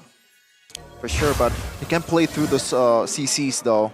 But Kyrie, speaking of CC though, this guy is... We've seen a lot of miraculous plays by this guy on any hero, and Akai is one of them. 4-man pin in the bottom lane, still remember? Yeah. Kyrie. Yep. The signature of Kyrie, retry battle there, and Kyrie actually wins it out over Gugun on that Fredrin. An early lead for the Akai. Also, items, Arashi. Arlet with the Keyboy with the signature, no boots, no roam boots, early. Yeah, he wants... I don't think he's trying to outmaneuver anyone. He wants to rely on his strong suit right here. The fact that he can just sit there and just take some damage, regen it, and hold his ground. Looking at the emblems though, in the later stage of the game, Kabuki will be doing a lot of damage, but so will Albert, man. With the Fatal, and the weapon mastery, this Bruno definitely has huge, huge snowball potential. Rashi, we finally see something different from Gugun right now. He's actually taking Inspire instead of Thrill on a Fredrin. Why do you think that is? I feel like he doesn't really feel like he can really match the clear potential. Because for Fredrin, you clear fast, but your power comes from your multitude of, your flexibility. You have crowd control, you have some damage as well. With the Inspire, he can have a lot more tools to both engage by dashing forwards, with a knockup, or to get out of a sticky situation. And against Onic, like I said, he's gonna be having a tough time. He's gonna need it. Keep already poking Yawi down there. Still well charged into the back, trying to force out a heavy spin. Even an I'm offended connected over from Iran. They're trying to bait it out. If Kyrie still gets this, it's not going to be worth it. And they do because of the last insanity play. And in the back, it's going to be Kimo who jumps in even forward. Gogun, an amazing appraiser's wrath to catch them. This might be the triple for the rookie of the week of week 1 and 2. Gogun. A Fredrin triple kill Arashi, and they're trying to steal the blue buff as well. What's happening? Onic, they had that in the back, but they had to throw it away. Kyrie, shield, yes, skill going in, headbutt in. Oh, it's a bait, but Gugun, an unofficial maniac, as that's Boots, who jumps in with last insanity, gets the shutdown, goes up to Yehescu, burns him down, and gets the double kill back. Now it's Yawi who's going to be caught. The final slash dodged away, or tanked, soaked in by Yawi with that power of nature. Man, everyone is overextending all over the place. Pure chaos there. Onic just forgetting that the lower the Fredrin is, the more you need to be careful. A low Fredrin is nothing to ignore at all. 4-1 Gugun right now. He has a chance to be a lot more aggressive, go for all these ganks, and start turning the pressure onto Kyrie instead. It's an opportunity they have with the great wave clear that Yehescu can provide with the Novaria, but we'll see if they can do it fast enough before Onic can respond.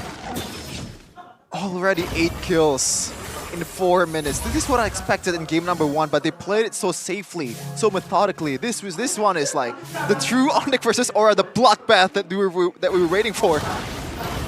Alright, we'll see who has the tempo in the next fight. In like 30 seconds, I feel like Aura will still want to try and do their thing, get full control over the objective.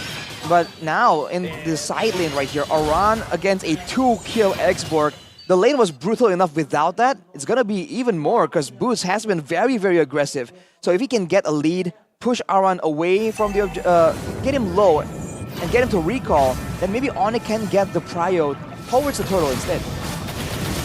On the Astral Echo, mid-control, heavy prio for Onic in the mid lane. Gugun though comes forward, trying to go for a bit of damage. Kabuki in the bottom lane. Sans, Chaos Assault into the back, trying to deal more damage to Kabuki, but he's able to actually get out. Wow, Sans gets Chung Yawi, 1 HP. Barely gets out, he has the wild charge, he wants to go for initiation before he dies, perhaps. Around in the back, flickers out of the last insanity, Boots. Right there, in the bottom lane, Albert finds a kill. Yawi and Gugun, very low. Aran as well. They need to find some compensation here with a 4v3. It's still Onic who are winning this team fight. Yawi with a wild charge, connecting onto 2 members. Gugun now pinned down, but still is able to secure the turtle. It's Aran in the back, going for the stun. Gugun for the taunt. Now Keyboy jumps to the vengeance, pulled back by the I'm offended of Aran. Don't run Wolf King onto the back. Now it's going to be Keyboy who will be taken down by Aran. Sans has finally joined the team fight now with the last insanity and the Chaos Assault. It's also a turret down below going down. Aran against 3. Natural Echo. Sans 1 HP. Gets out with the brilliance. Yehescu looking for the Astral Meteor. The wall down to stop him from getting out, to deal more damage for Yehescu to execute him. Who won that trade? I don't know, but it is chaos indeed, Arashi. Like, what's happening right now? In the bottom lane, though, I think Aura was like, they felt the urgency to get something, but that was... like, who won that? I feel like Onic, in a way, did win that. The fact that they did not get the turtle, but they got kind of trades all around with a really solid late-game DPS source in the Lunox, and they got the turret, and they got the kill on Kabuki to put him further behind, and they got the turret as well, and all that gold in the pockets of Albert. We'll have to wait and see for the official gold charts, but I think Albert is starting to build up quite a lead, and Onic can really use that. But this is definitely not the Onic that we're used to, man. They're just going for this full-on fist fight. We're used to see Onic dominating the game from the get-go, and right now they're down about 300. Not much of a lead though for Aura, but it's still a lead indeed against the Invincibles in Onic. Looking at the items for now. Molten Core for both junglers. Kyrie is definitely up in the curve. And with Aura equalizing, the goal line isn't that far apart actually. Of course, Albert has the power spike in the Berserker's Fury, but now Kabuki has the golden staff, so a lot more passive procs. Can Gugun get a play though? Gugun onto Sans. Albert gonna be the target. for Oran. He flickers, I'm offended. Now Sans all alone in the back. Oh, it's a good shot into the back right now, but Akairi is able to peel for his team. Keeping the vengeance, and it's Yawi who's pinned down against the enemy turret. Kabuki rotating over. Gugun looking for the taunt, not able to connect it. It's Sans traded in for Yawi. A trade, more value for Aura. The jukes though from Albert, he knew that the wild charge is coming and just evaded, sidestep away, you know, one step away from Yawi. And that way it didn't connect. Managed to escape, but Boots might be in trouble. He is, pops in the last insanity before the Faraga armor gets taken down. Gugun already a quarter of HP. Keyboy, final slash to the back, and Kabuki's the one who gets it, despite Gugun getting full CC'd. A taunt over, Gugun out with a knockup. Keyboy gets baited in by Gugun, and Yehezkiel picks up the kill. 1,000 gold lead now for Aura. Man, both teams just going at it, but Aura once again showing the neutral objective play. After the tempo play on the top side, they just rush there, and Onic, they're trying their best to really match the kind of speed, the rotations, but they're really trying to force a lot of these fights. It's almost like they have to stabilize for a bit longer before they do anything, because this is not how they usually play. This is not how they want to be playing either. We've talked about the retro battle between Gugun and also Kairi, but so far the one who's taking it is none of them. Even in the first game, there has been some moments where Keyboy stole it. Keyboy, and then now, was it Kabuki? Yep, Kabuki. I mean, this is what happens. Too much CC, no retribution being executed. The one who gets the scraps is the victor. We have to keep in mind that Onic hasn't been dictating where and when these fights happen though. They've been trying to scramble, and they've been sending 2 or 3 members to deal with the whole Aura squad to try and get that neutral objective. So we haven't really seen a full 5v5 yet. And we haven't really seen Lunox being picked up in MPL Indonesia Season 12. The last time it was picked is week 1? If you told me that, I would have believed that stat. Yeah, Lunox isn't really... Well, Yeah, it but has it's been out of the still, meta you for a know, while. Yeah. It's still conditional, I get it, but it's still usable, I guess. For sure. I mean, against tanks in particular, against Aura, that's very frontline heavy. And we've seen earlier, the fact that they play so straightforward, front to backs or pickoffs only, the Lunox does have value, and there's a great outplay potential available for Sans.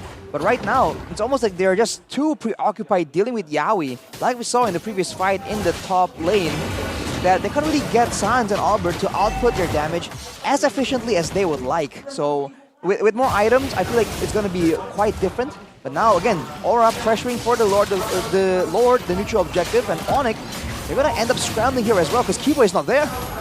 Gonna bait out the heavy spin first for Kairi.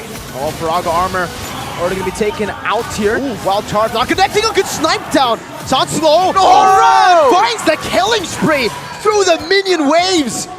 Now it's Kairi who's looking for the steal. Gugun, No way. Appraiser's Rat, Retribution, Yawi also in the front trying to zone them away. Aura now, they have a big lead, 3,000 gold lead. Finally a safe space for Gugun to execute that retribution. Good job for Yawi Yehezkiel. Even Aran just zoning on everyone, also dealing the damage. Ultimately getting a kill towards Sans, one of the most core member of Onic, and sitting at a 4 deaths, the most of the team. We're seeing Aura adopt the strategy of putting all the pressure they can onto Sans.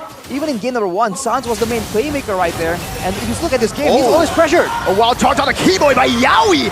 Picks him off now as that is a last insanity to the back. Finding Yawi, taking him down. Keyboy for Yawi, but Boots is caught, shut down by Kabuki. A shot over to Sans by Yehezkiel as they take control of the enemy jungle. The Lord's marching down right here. Onic trying to clear it, but they're going to be zoned away. It's going to be a base defense on this. Aran! And I'm offended. Oh no, Purify! An interesting Purify to get out there with Kairi with a headbutt. Turret tier 2 down below, taken down. Looking for the mid lane now for Aura. Aran, did you see that the item, Rashi? What Aran picked up? Malefic Roar for Ruby. I told you he's crazy, he's local. Well, he got the kill onto Sans earlier as well. And I was saying, again and again, Sans 2, 4, and 4, despite having a bit of a lead in the early game, he's just not that flexible of a hero, no crowd control, no real playmaking tools. He's forced to wait for the right moment, and Aura keeps going and targeting him whenever they see him using the Astral Echo. But this is something that Onic need to try and find a way around, because otherwise, just Albert, it's going to be so difficult for him to try and output all that damage, despite having all these items, unless he has some coverage. Yep. and Boots is supposed to be that one. But right now, like when you're up against a full damage Ruby and also the poke from Kabuki and also the Eskiel, it's hard to stay intact with that Viraga armor. So you have to play it a bit more carefully, just a bit more passively compared to the usual X-Borg that we've seen so far. But Sans, look at that, the Kumar Bosch. Yeah, he went up there avoiding pursuit. He gets out. Once again, it's a slow build-up, but in the late game, in a way, Aura will have more control, more poke as well. We've seen what Novaria can do in the late game, mainly I think from a boy from Geekfan. But for Onic, they have a Lunox, keep in mind. And now with no I'm offended, can Onic go for a fight right here on their turn? Natural Echo onto the back, revealing 2 members. Kyrie, not going to red tree this one. Gugun is actually the one who utilizes his red tree. Now 2 levels up on Kyrie. Sans, is that a power spike that we need to note? The Holy Crystal, 12 minutes in. What a guy, what a rookie, what a player, Gugun. The first time he's played at MPL Indonesia Season 13, the highest stage of Indonesia, and he stepped up, being already one of the better junglers in MPL ID. Look at the waves right here. This favor Aura, so Onic are the ones that have to try and make something happen for now. Although with the waves meeting up near Onic's base, it might really start pushing back, but Keyboy wants a play to happen. Option to conceal, final slash, doesn't reveal anyone even. And Aura have a slow push built up in both side lanes. Everything's going right for Aura. They have the zoning. Meanwhile, Xiaoyi looking for something. Option to conceal, but the Lord actually stops that play from happening. Keyboy, I'm offended, able to flicker out the safety. Meanwhile, Xiaoyi, 3-man set with a wild charge, up flickers out the safety. Meanwhile, Gugun, Appraiser's Rat, now pinned down Sans, Chaos Assault. Kabuki's on the killing spree, now chasing down Albert. Gugun on the other side of the map right now, trying to survive with Impure Rage. He gets out of the dash, 1 hit away, and Aran's chasing them down as well. Gugun's still 1 HP, not still able to survive. Gugun, my goodness! What a guy once again with the play, Gugun. Remember the name. Holy! Who is this man? He comes in and just shows Onic who is boss. And now with the control, Kyrie trying to go for a steal, but it's too risky. Alba's trying to lifesteal in the jungle, but might be too difficult with the Heskill having his eyes on the target. Gugun once again making the play happen. That's the pull down right now. Kyrie needs to use the heavy spin, but he doesn't even have it on cooldown. Around in the back now, shut down. Taken out. Gugun does the same thing to Kyrie though. Kabuki still has that ultimate. This should commit more damage. Keyboy looking for the steal. I don't think he can go for this. He gets barriered out, zoned away, and Aura 4,000 gold lead with an enhanced Lord in the 14th minute of the game. Just the oohs and the ahs from the crowd when Gugun made those play, man. Once again showing off against Kyrie. AI prediction presented by the Samsung Galaxy series now, showing that Aura, against everyone's expectations, has a close to 70% win victory rate against Onic. They have the Lord, they can try and make that work right now with Yeheskiel picking up the glowing one for more siege potential. But Onic do have damage, and if you look at the items, their carries, in particular Sans and Albert, are 1 item away from just equalizing it out. So Aura actually is still, in a way, fighting against the clock. A question before the Lord Arashi. Like, what's happening with Onic? Like, what went wrong? Is it the draft? Is it just the execution? I feel like it's a bit of execution, especially early on, and now it becomes augmented by the draft. So with the game going longer and longer, I feel like there's a chance for Onic to turn this around, especially if Aura gets impatient. The charge from the Lord in the mid lane. Albert and Sans. Wow. Amazing wave clear for the Lunox. Yep, they're able to deal with it very, very quick. Now onto the bottom lane, Albert goes. Yaoi, conceal. Power of nature, boots. Last insanity to zone them away, but he will lose his Faraga armor when he dives in. Gugun now with immortality. Keyboy, final slash, not connecting once again. Albert already half HP. They're looking for a set. Aran has flicker. Gugun has flicker, but Aran does not have an I'm offended. And Onic. It's still Onic. Very, very well. Very well is an underwhelming statement, Mirko. That defended like fantastic. Couldn't go better, I guess. Like, this is perfect defense for Onic. Like, they're not giving up a single base turret, despite this is being leveled to Lord. I think Aura now will have to just wait it out. Maybe try and get Yeheskiel to do the damage, but this is all they can do. They don't really have any chances to really brute force into the base due to the insane wave clear that Onic has. Now, Boots. And I'm offended this time with the Kyrie onto Boots as well. Conceal Keyboy. Well charged by Yawi. Forcing a Purify. 3-man taunt into the final slash. Boots gonna be taken down as Yawi dives deep with immortality. Kyrie pinning down around. San very low. Taunted up. Good. Stabs him and takes him out. It's a 3-for-1 in favor of the Dragons. 3-for-1 for Aura there. Around to get it shredded immediately, but he has done what needs to be done. With 20 seconds left on the clock right here, can Aura force Onic to let go of their last remaining members? Keyboy and Albert, 2 against the world. Oh, they want to cover it? Let's see, the barrier. Almost took Albert to the wrong side of the wall. Keyboy flickering in front just to die with the immortality. Tries to zone the minions away. Now with the final stack, not connecting. Yawi finds a wild charge. There's no Purify, but there's a big bonk. And Kabuki goes for the base. 1-to-1 winning moment by Samsung Galaxy A555G. We have game 3.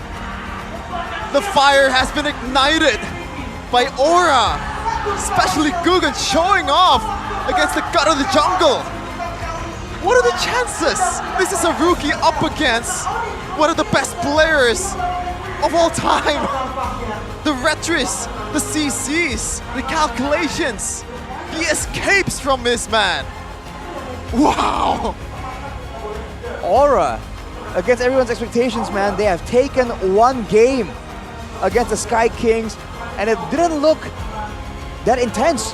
It seems like they were relaxed, they know what they wanted, and we're seeing again, when you give them the right tools, when you give them the right compositions, even against a team like Onic, they are an absolute menace. They are a real threat that Onic needs to be beware of. We are going to game number 3. Onic hasn't lost for a while in MPL Indonesia. This might be the chance. 1 more game for Aura. We talk about the new challenger, like who's gonna challenge Onic to dethrone Onic from that #1 spot. This might be the fire that MPL needs. It might be the fire that Aura had in their name, now in their game. Shows you that, oh man, just put your trust in a rookie, like your new players, and you're gonna get this. And a world champion, Romer. Well, yeah, technically, that helps too. I mean, we were just talking about the potential for Guggen to get the Rookie of the Season. I mean, he's making a very compelling case right now, man. He's up against Kyrie, This ain't just your average Joe. Far from it. It's the best jungler in Indo, in MPL Indo, for 3 seasons, about to be 4. I don't think he's there yet in terms of like better than Kyrie, but Yeah. he showed off a lot of stuff. Proving grounds for him. Yeah, And he did it. It's Game gonna 2. be interesting what's gonna happen in leg number 2 and also the next time to come for Guggen. This might be the core member that Aura needs to be able to contend in this championship, in this MPL Indonesia. A battle for MSC tickets in Riyadh. But the MVP presented by official tournament phone Samsung Galaxy. Who else? Who else? The man, the myth, the legend, Guggen. The Rookie of the Week, 2 weeks in a row. He steps up to the plate and says, bring whoever. I ain't afraid, man. You can bring the best jungler, whichever jungler, and I'll just get the neutral objectives. I make the plays happen. Yep. And also like... He's him. Kyrie, you're not the only good-looking guy. Yeah, I mean, a lot of people have been saying that he has quite the impressive looks. So shaping up to be the next big thing, man. We talked about Kyrie being such a perfect player, as in he's great, he plays well, he looks good. Good But now, hey, attitude. Good attitude. Marketable. We have to see, man. Guggen is definitely making Kyrie sweat a little. Also setting up a new wave in the Inspire. Have you ever seen Fredrin with Inspire, Rashi, in your time? Like, I haven't even seen it in ranked games. It's been pretty popular in the MPL, actually. We've seen it from the previous time we've seen Fredrin in the past 2 weeks. I think we've seen several Inspires. And again, it's all about that utility. It's all about the fact that with more cooldown, more cooldown reduction and less cooldown, the Fredrin becomes that much more flexible, that much more dynamic in how he plays. And Guggen, once again, just shows you how it's done. The impure rage choice as well was phenomenal for this game. Yep. Giving him a bit of advantage on that jungling area and also objective taking. But Onic, man, usually they are a really good team. Controlled chaos, but in this game it's just chaos. seems like there's no plan, they're just scrambling. It's just back and forth, and I think one of the big factors here is also the fact that Sans is not able to do what he usually does. The usual Sans things, the recalls, the creative bush plays, he was not allowed to do any of that. He is just pressed down, pressured by the whole roster of Aura every single moment of this game. So it's on everyone else, and it just doesn't hit the same way. Absolutely incredible performance by Aura. Look at that, Yawi, 3-man, 1-man knockout, but 3-man stun, giving the CC that Aura needs to pop off, and the damage is just pouring in. Kabuki having a time of his life with this guy, man. Kabuki and Yawi, like the chemistry is definitely there. I mean, Albert was doing a lot of damage, but he just doesn't get it done. He doesn't really output the kind of damage that they require fast enough to really take over the whole of the game, especially when he's being pressured by multiple members from Aura every single time. It wasn't just Yawi jumping towards him, man. I mean, Gugun, as well as Arana the Ruby and Yeheskiel, they're all mainly looking for Albert on the Bruno, and afterwards, I mean, even if Sans tries to take the spot as the main damage dealer, it's not adequate. Kabuki, it's interesting. Basic common emblem. Usually we've seen fighter, we've seen marksman, but this is kind of new to me. But it's probably because like he doesn't really need to build the endless battle or the thunder belt, so he's able to just focus on more damage, and it pays off. Yawi 0-5-7, but KDA doesn't tell the whole story, Arashi. Well, I mean, on the carry, man, Kabuki has just been so good, and knowing that his team is the one that's just pressing the issue, moving forward again and again, he has no issues just going full damage without going for that hybrid build, not even a brute force breastplate, because if you look at it, for the most part, Onic's team isn't exactly mobile, alright? They rely on the kiting they do is reliant on the X-Borg, zoning people away kind of, and they're also having a roamer that is an all-in pick. So the first pick Arlet that Onic took essentially got countered here by the pick of the rest of Aura, and when it comes to the composition, knowing that they can just only move forward. And also a different Aran this time, right? Because in the first game, Aran was the target. This time, he's the one targeting. Because against a Gord, you get zoned out quite easily, you get bursted down quite easily. That's why he went for a lot of magical defense item. But this time around, it's Sans. He doesn't really have a lot of range, and you can punish with the I'm Offended. And that's why Aran didn't build any magical defense item except for that tough boots. Looking at the statistics detailedly, gold per minute Kabuki, damage dealt, it's actually Yeheskiel with those pokes, damage taken, Kyrie. Yeheskiel once again leading in assist. I'm actually quite surprised that Onic don't punish the fact that Kabuki has only done well with 2 heroes, Claude and Carry. Every single time he gets Brody, Bruno, they so far have always lost. I mean, they already have the, kind of counter, because they already picked the Arlet in the first phase, as Arashi said earlier, doesn't really have a lot of range, and Final Slash is an easy punish towards the carry. It doesn't punish it enough. It's not enough to beat the carry. Carry just plays in the back, legit. And that's what we saw. Kabuki never really showed himself in the lane, I mean in the team fights especially, but in the lane he was just farming. The Brave Smite with the emblem choice as well, that's super dynamic, Purify, and that's it. Then really, the Arlet can't really jump in. Yep, a really bad game for Keyboy. I think it's fair to say, right? Because it's hard. This game? Yeah. It's really hard. Absolutely, but man, what a game, what a series so far in this opening match of week number 3 of MPL Indonesia Season 13. And, we're gonna shout out Samsung, man, the best phone in the business. Samsung Galaxy A34 and A55. If you want to play games with auto-win streaks and also smooth performances all day long, try out the new Galaxy A Series 5G, introducing the Galaxy A55 5G and also A35. You know the specs, Arashi? Yep. I mean, the specs, it's the usual. It's almost like, I'm almost confused on why we have to keep telling you, because it's the best in the business, man. It's a 1480 processor, up to 20 gigabytes of RAM, with up to 256 gigabytes of memory, of storage. So, if you're a content creator especially, you're trying to do some TikTok content, I mean, dude, this is the phone for you, man. Like, you just keep taking content and then edit it afterwards. And what are you waiting for? Head straight to samsung.com/ID or your nearest Samsung store to get the new Galaxy A55 5G and A35. But to top it all off, you have to install the best wallet in the business. It's GoPay. Download the new GoPay app, join the MPL Season 13 celebration, and win hundreds of millions in GoPay coins and Hundred of smartphones. millions? A lot, and smartphones too. Wow. Vote for your champion in every match. Voting opens half an hour before the match starts, only in the GoPay app. Answer daily quizzes starting at 10 a.m. in the GoPay app as well. Collect points and win total prizes. Millions. Hundreds of millions, not millions. I'm sorry. Millions, that's crazy. Damn.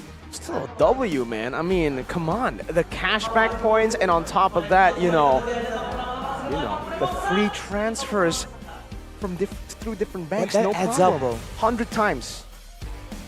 But yeah, we're gonna take a short break after this. We have to charge ourselves to a more entertaining game through the decider. If Onic will lose the very first game since who knows how long in MPL Indonesia Season 13. So stay tuned, do not go anywhere in MPL Indonesia Season 13. We'll be right back. WA baru dari Onic dan juga ada Azhar. Halo. Halo Bude. Bude penasaran, di booth Onic ada apa aja sih kalau datang ke sini? Oh, di sini kita ada merch Onic, juga ada bagi-bagi takjil gratis, sama bakal ada THR dari Onic. Buset, banyak banget acaranya THR dari Onic. Apa tuh? Iya Bude, jadi THR dari Onic itu sebenarnya singkatan dari Tebar Hadiah Ramadan. Dimana tujuannya di sini tuh kita pengen banget ngajakin seluruh pecinta Mobile Legends dari umur berapapun, dari daerah manapun, atau bahkan dari supporter atau fanbase dimanapun untuk join movement kita untuk saling berbagi di bulan Ramadan gitu Bude. Berbagi di bulan Ramadan, namun pasti banyak yang penasaran mau ikut gerakannya juga. Gimana tuh caranya? Caranya gampang banget, jadi teman-teman semua ini tinggal datang nih mampir ke booth Onic di sini. Nanti kalian bisa bawa jersey lama dan juga baju lama kalian. Nantinya di sini kita akan tukerin baju dan jersey lama kalian ini dengan jersey dan juga merchandise baru dari Onic. Nah, baju-baju lama yang terkumpul di sini nantinya kita akan sumbangkan dan donasikan ke orang-orang yang membutuhkan sebagai bantuan pakaian layak dari kita. Gitu. Jadi jersey apapun, baju apapun, asal itu e-sport bisa. Bisa banget. Tinggal bawa aja nih. Tinggal bawa aja ke sini. Jersey Bekas, atau gak kaos. apa-apa? Gak apa-apa, gak apa-apa. Oh, memang bekas gak apa-apa? Betul, memang bekas. Oh gitu, jadi akan ditukarkan dengan yang baru? Betul, itu dia. Wow, dapatnya apa aja nih? Kalau dari Onic kita bakal ngasih jersey terbaru, terus juga ada yang Pro sama EVA Edition, terus ada working jacket official dari merch kita. Dan juga selama bulan Ramadan ini, setiap merch Onic kita bakal bagi-bagi takjil gratis. Jangan lupa mampir. Semuanya langsung pada mampir nih. Besok pada bawa baju, tapi kapan aja nih? Apakah selama ada booth Onic di sini? Betul, Ya, jadi tiap selama match ya. home match Onic aja nih, kebetulan kita main di tanggal 22, 29, dan 30. Jadi selama itu kalian bisa mampir ke booth kita. Selama jadi home team berarti Betul. ya? Jadi Ya. pantengin terus nih kalau kalian mau tukar baju. Dan Bude juga penasaran yang terakhir mungkin nih ya. Kalau yang pada mau join ini nih, gimana caranya atau mau cari informasinya di mana? Detailnya bisa langsung datang ke booth Onic atau cek di IG kita @onic.esport, jangan sampai kelewatan. Nah juga di sini juga bukan cuma kita yang bagi-bagi berkah, tapi MPL ID juga bagi-bagi berkah loh guys. Kalian bisa dapetin smartphone dan puluhan ribu diamond cuma dengan cara beli tiket MPL ID season 13 di week ketiga sampai week keempat. Nah kalian bisa cek selengkapnya di IG MPL. Nah di situ kan banyak match Onic, jadi kalian bisa langsung beli aja. Langsung beli aja. Banyak sekali bertebar hadiah dari MPL dan juga dari Onic. THR dari Onic, siapa mau langsung datang ke booth Onic. Namun ini di booth Onic, di sana di MPL Stage sudah bersiap sepertinya para caster. Monggo.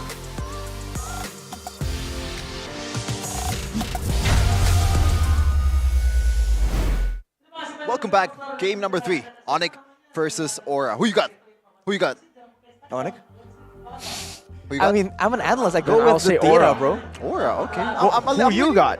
I'm leaning towards Aura as well, just for the sake of like, I want to end this domination, man. I'm kind of Really? sick of Onic. The Onic reign. Yep. Strong words from the man who proclaimed that Onic was the best. Let's you know. not What a talk about that. throwback. Go back to both of them saying the same thing, right? Beat Onic, then talk. Aura are one game away from talking. Hey, I said beat them and then talk. This man said they're definitely gonna win it. Aura will definitely gonna win Amazon. Check out his DMs. Both are the DMs. Once if Onic loses, if not, then I guess come to my DMs. Oh man, but, Interesting. yeah, but you're gonna play together and watching your favorite team compete in MPL Season 13. Surely that makes you want to play too. Don't let your gaming session end up being disrupted by lag, causing you to fail to push your rank. Make sure your gaming session smoother. Use Game Max Booster prices start from 25k IDR, and you can get up to 36 gigs of data. Hurry up and buy the package and activate the booster in the Dunia Games app. A lot of I that could is a use lot some of of gigs. that, man. I've been lagging in my games. I don't know what's up with it, man. You've been lagging? Yeah, it's like they're trying to nerf me. You're not using it. Bro, That's the problem. What's wrong with you, Rashi? Do you not have Games Max at home? No, I do not. This is the issue, man. No wonder you play so bad when you're not with me, Arashi. Because remember, when you're with me, I have Games Max at my place. That's why you're playing so well, Arashi. There you go. You went from, I don't want to name any players, but you went from Arashi at home to Sans. Okay. Pretty close. I'm pretty curious on who that player is, but I don't think you're gonna say that. Look at that, the promo, man. That's a good value. If you know Indonesian, 20k. Yeah, 20k. That's 5k per 1 gig. That's $1.02. How much? Yeah, 33 cents, I guess. Yeah, I don't know, but yeah, it's very cheap. It's less than 2 per gig is 33 cents. Oh my god! Wow. 33 cents quick per maths. gig. It's quick. Are you Big Shack by any chance? Small Shack? Big what? Big Shack. Big Shack? What's a Big Shack? Big Shack. Quick maths. Oh, Maths, man. Okay. On your screen right now. Look at the Team Galaxy zone, though. Vice Samsung Galaxy. This is the premier seat in the building, man. The Like, advantage. if you're here for a good time, you want to have a Samsung. Look at that. The flip too. Okay. Man's balling. I am You got the envious. jacket as well. I am jealous, envious, and full enraged. I want that. Should I steal it? Oh, meanwhile though. We cut straight to the boss. Look Raja Yeba. Look, he smiles instantly after getting called out. That smug face, that cool bad boy energy fades away with one yell of Ranger Amas's Raja Yeba. Raja Yeba. And he's been to some places, man. He's getting some experience too. He's been all around, man. With Onic as well. It's a different vibe though this time, you know. I don't know if he got inspired by Kiva. The man's always such a troll, man.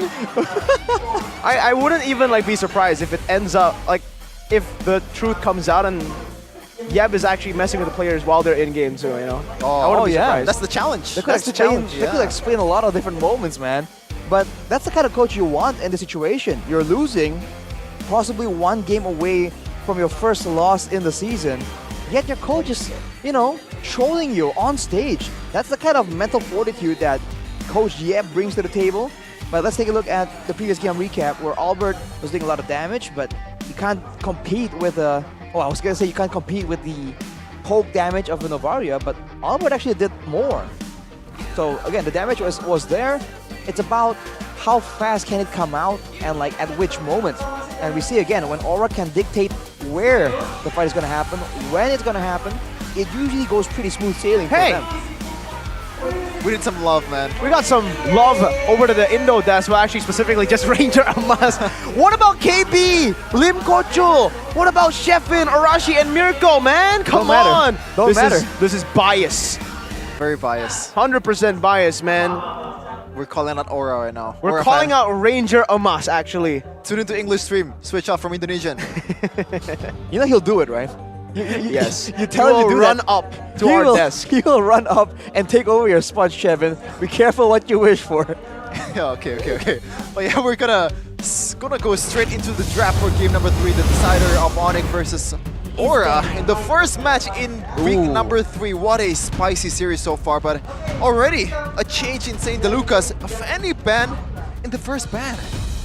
What's going on? In the first game where Aura was first picked, they banned away the Fanny and the Joy, also the Arlet. So we'll see if the Arlet makes it through to the Land of Dawn. For Onic, they banned earlier Vexana, Baxia, and Nolan. So 1 hero away. The Mathilda, though, will be what Aura go for this time. If it ain't broke, don't fix it. The Mathilda ban worked in game number 2 because they weren't able to give it to Onic and they don't need to pick it up themselves. Same thing here for Aura. They don't want to change too much. But for Onic, Baxia, Vexana, Claude last game. First game it was Vexana, Baxia, Nolan. Now do they want to decide on the Claude or the Vexana? Or maybe a veteran.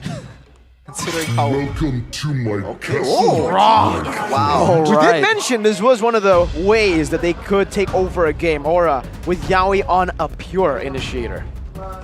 but like there's a lot more initiation out there. Chao is still available, Kaja is still available. Probably not to the same level as Grok in terms of like safety. So I can see why Onic picked that up. Ooh. That is scary. We talked about how the Lunox just wasn't doing it for Sans in game number 2. Now with the Vexana, it's lethal in the hands of any MPL level mid laner, let alone in the hands of Gila Sans. I've been waiting. Yes, everything. Utility, CCs, the wave clear is also probably second to none. Probably second to Gord, I guess. But the counter is gonna be still carry, and Fredrin is the staple, plus the performing Novaria in game number 2 from Yeskiel. With this comp, Onic can pick up Brody and then ban out all the initiators left for Yawi to give Brody a cool, smooth lane, but they actually go for the Claude instead, so they're planning to just leave Kabuki and Albert to battle it out in the gold lane. We'll have to see, man. I mean, I feel like for Onic, they're gonna require some kind of threat here for the Novaria. Usually, we've seen that having a strong roamer, a pick-off hero, won't really do it if you're dealing with someone that's so mobile and so utility-heavy like the Novaria. So I fully expect Boots maybe to be put in some kind of fighter that can really flank around. And with that knowledge, maybe Aura will start banning away like the Benedetta or a Yutong. Benedetta not really the most Boots hero, but I would love to see that, man. So far, Aran or even Cars, they're really good at Benedetta. Oh, they actually banned it, Arashi. Never mind. Wrong side, wrong Benedetta side. and Paquito the past 2 games, and I think they don't want to stop doing that. They want to take Aran out of his comfort picks. Thing is, if you continuously do this, right, you ban out Aran. Kindness is the You're leaving out the path Cho, to you're leaving out the ruination. Tig. I guess it isn't as instant as a Grok, but what else could be a hero that Yawi could utilize here to really punish that is an instant initiation?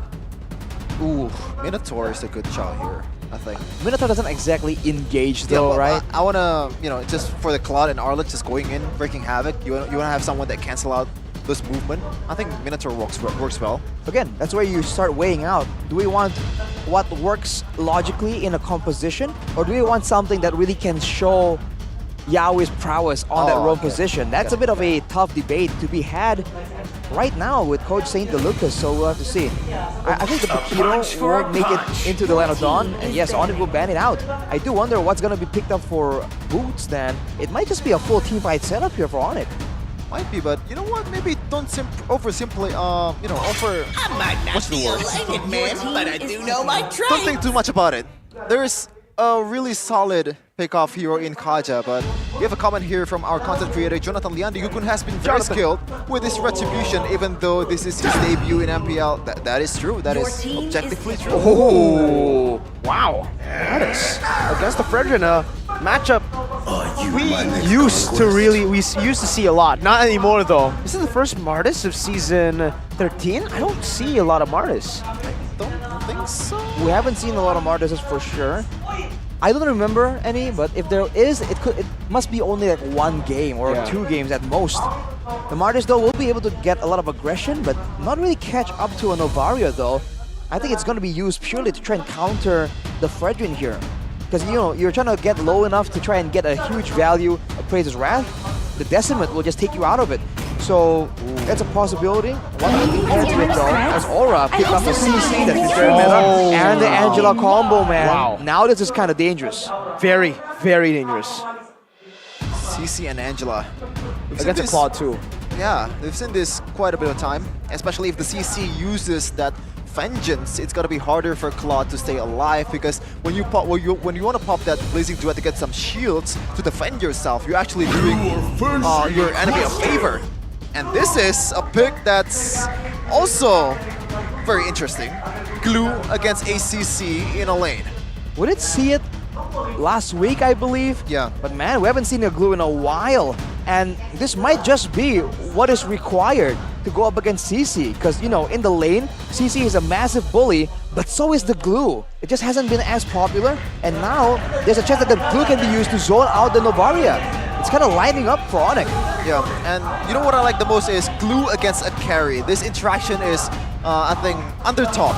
Because once you get that to that split, you can't really get bursted by the carry compared to the other tanky frontliner, tanky XP laner to harass the backline. So it is something that only Glue can offer compared to the other hero.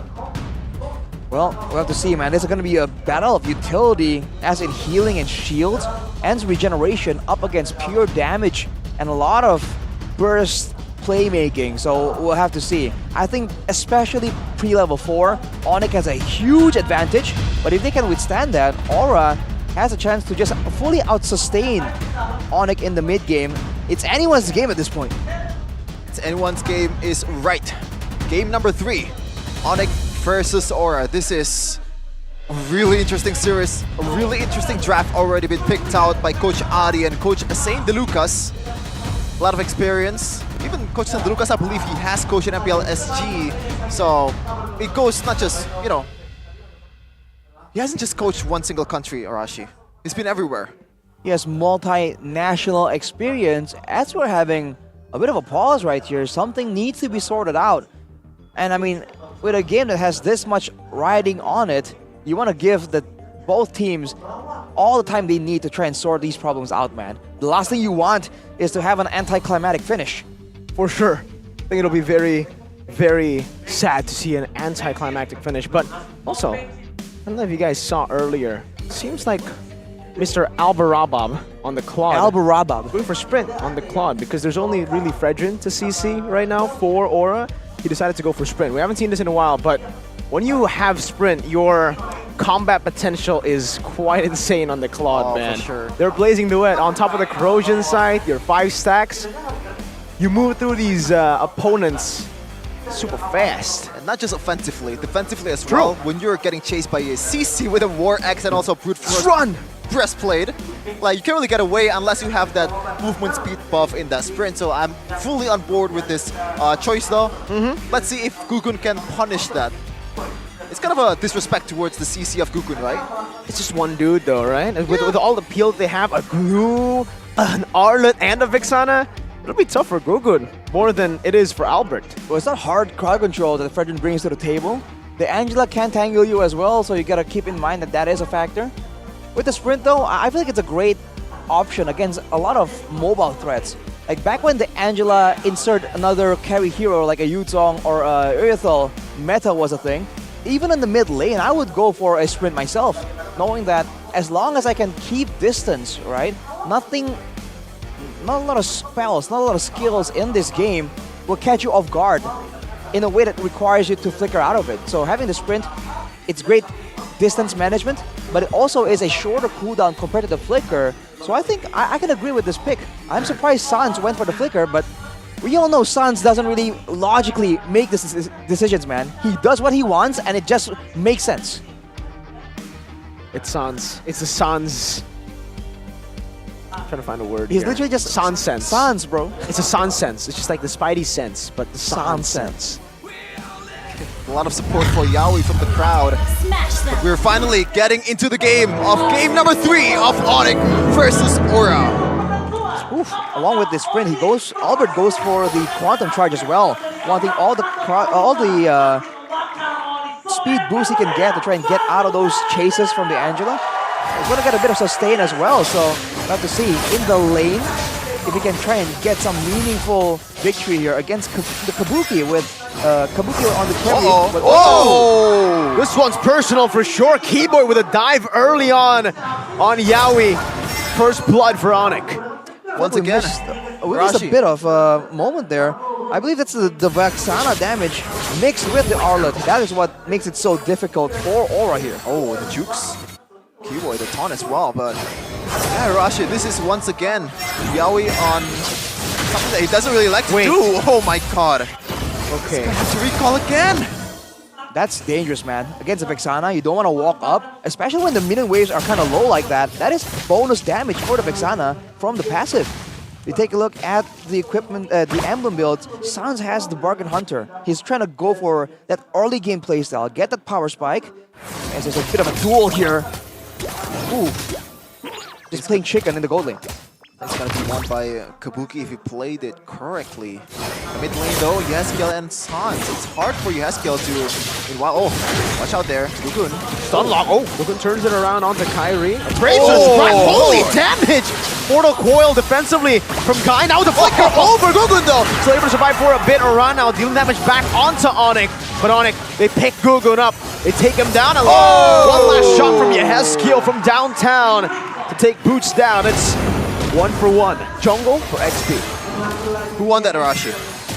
I feel like it's pretty even, but I think Onic definitely has one more kill over Aura, so there's that.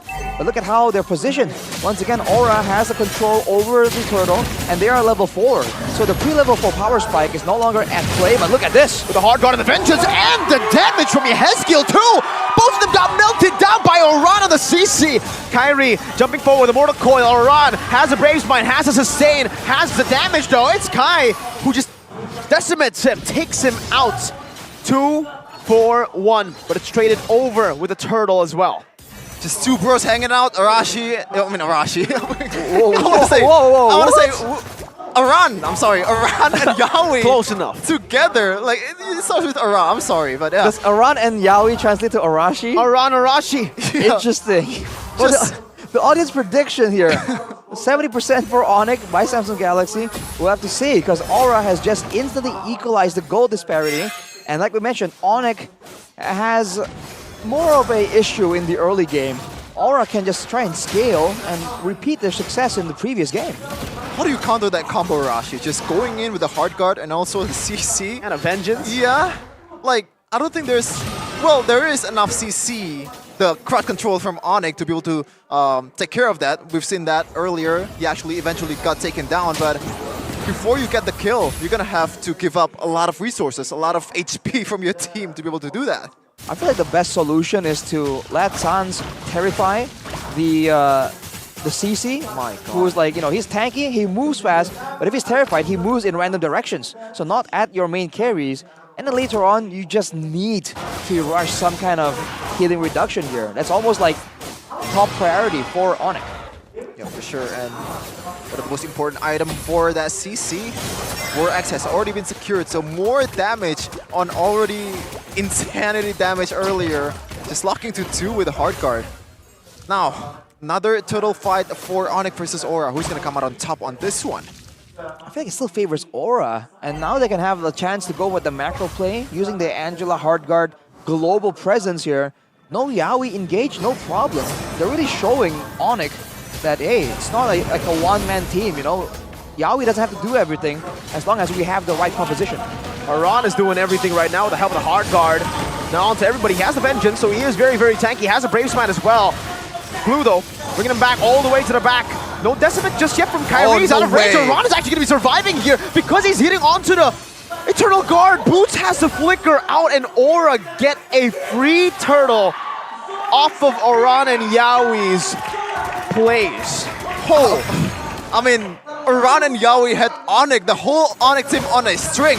Oh, there you go. The final finally. slash takes him down. Very cheesy. Not Very so cheesy. fast. No.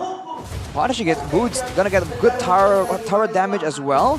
But as you can see, I feel like Aura are very combo reliant. They're using these big ultimates whenever the neutral objective is up. If Onic can force a fight, force the issue before that happens in the hands of Keyboy, or maybe Sans even, this could be the winning condition.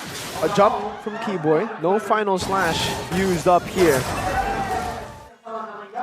Not much of a gold lead from Onic. It's just swaying left and right.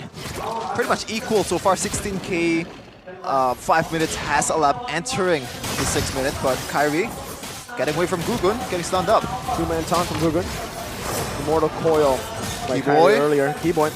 Final slash is ready. Jumps in, gets the final slash on the Kabuki as well. Forcing to purify is now. It's Gugun in the midst of it all with the appraisal. Connecting on the Zon, surviving for such a long time, dashing out. Ain't no way. The glue is still on him. Keyboy jumping in. No Gugun way. survives again with the healing, the impure rage, the sustain built in his kit, but also because he is him. Sans got away with it in first game, but Gugun got away with it in second and third game, Virashi. What is this man on? Oh my god.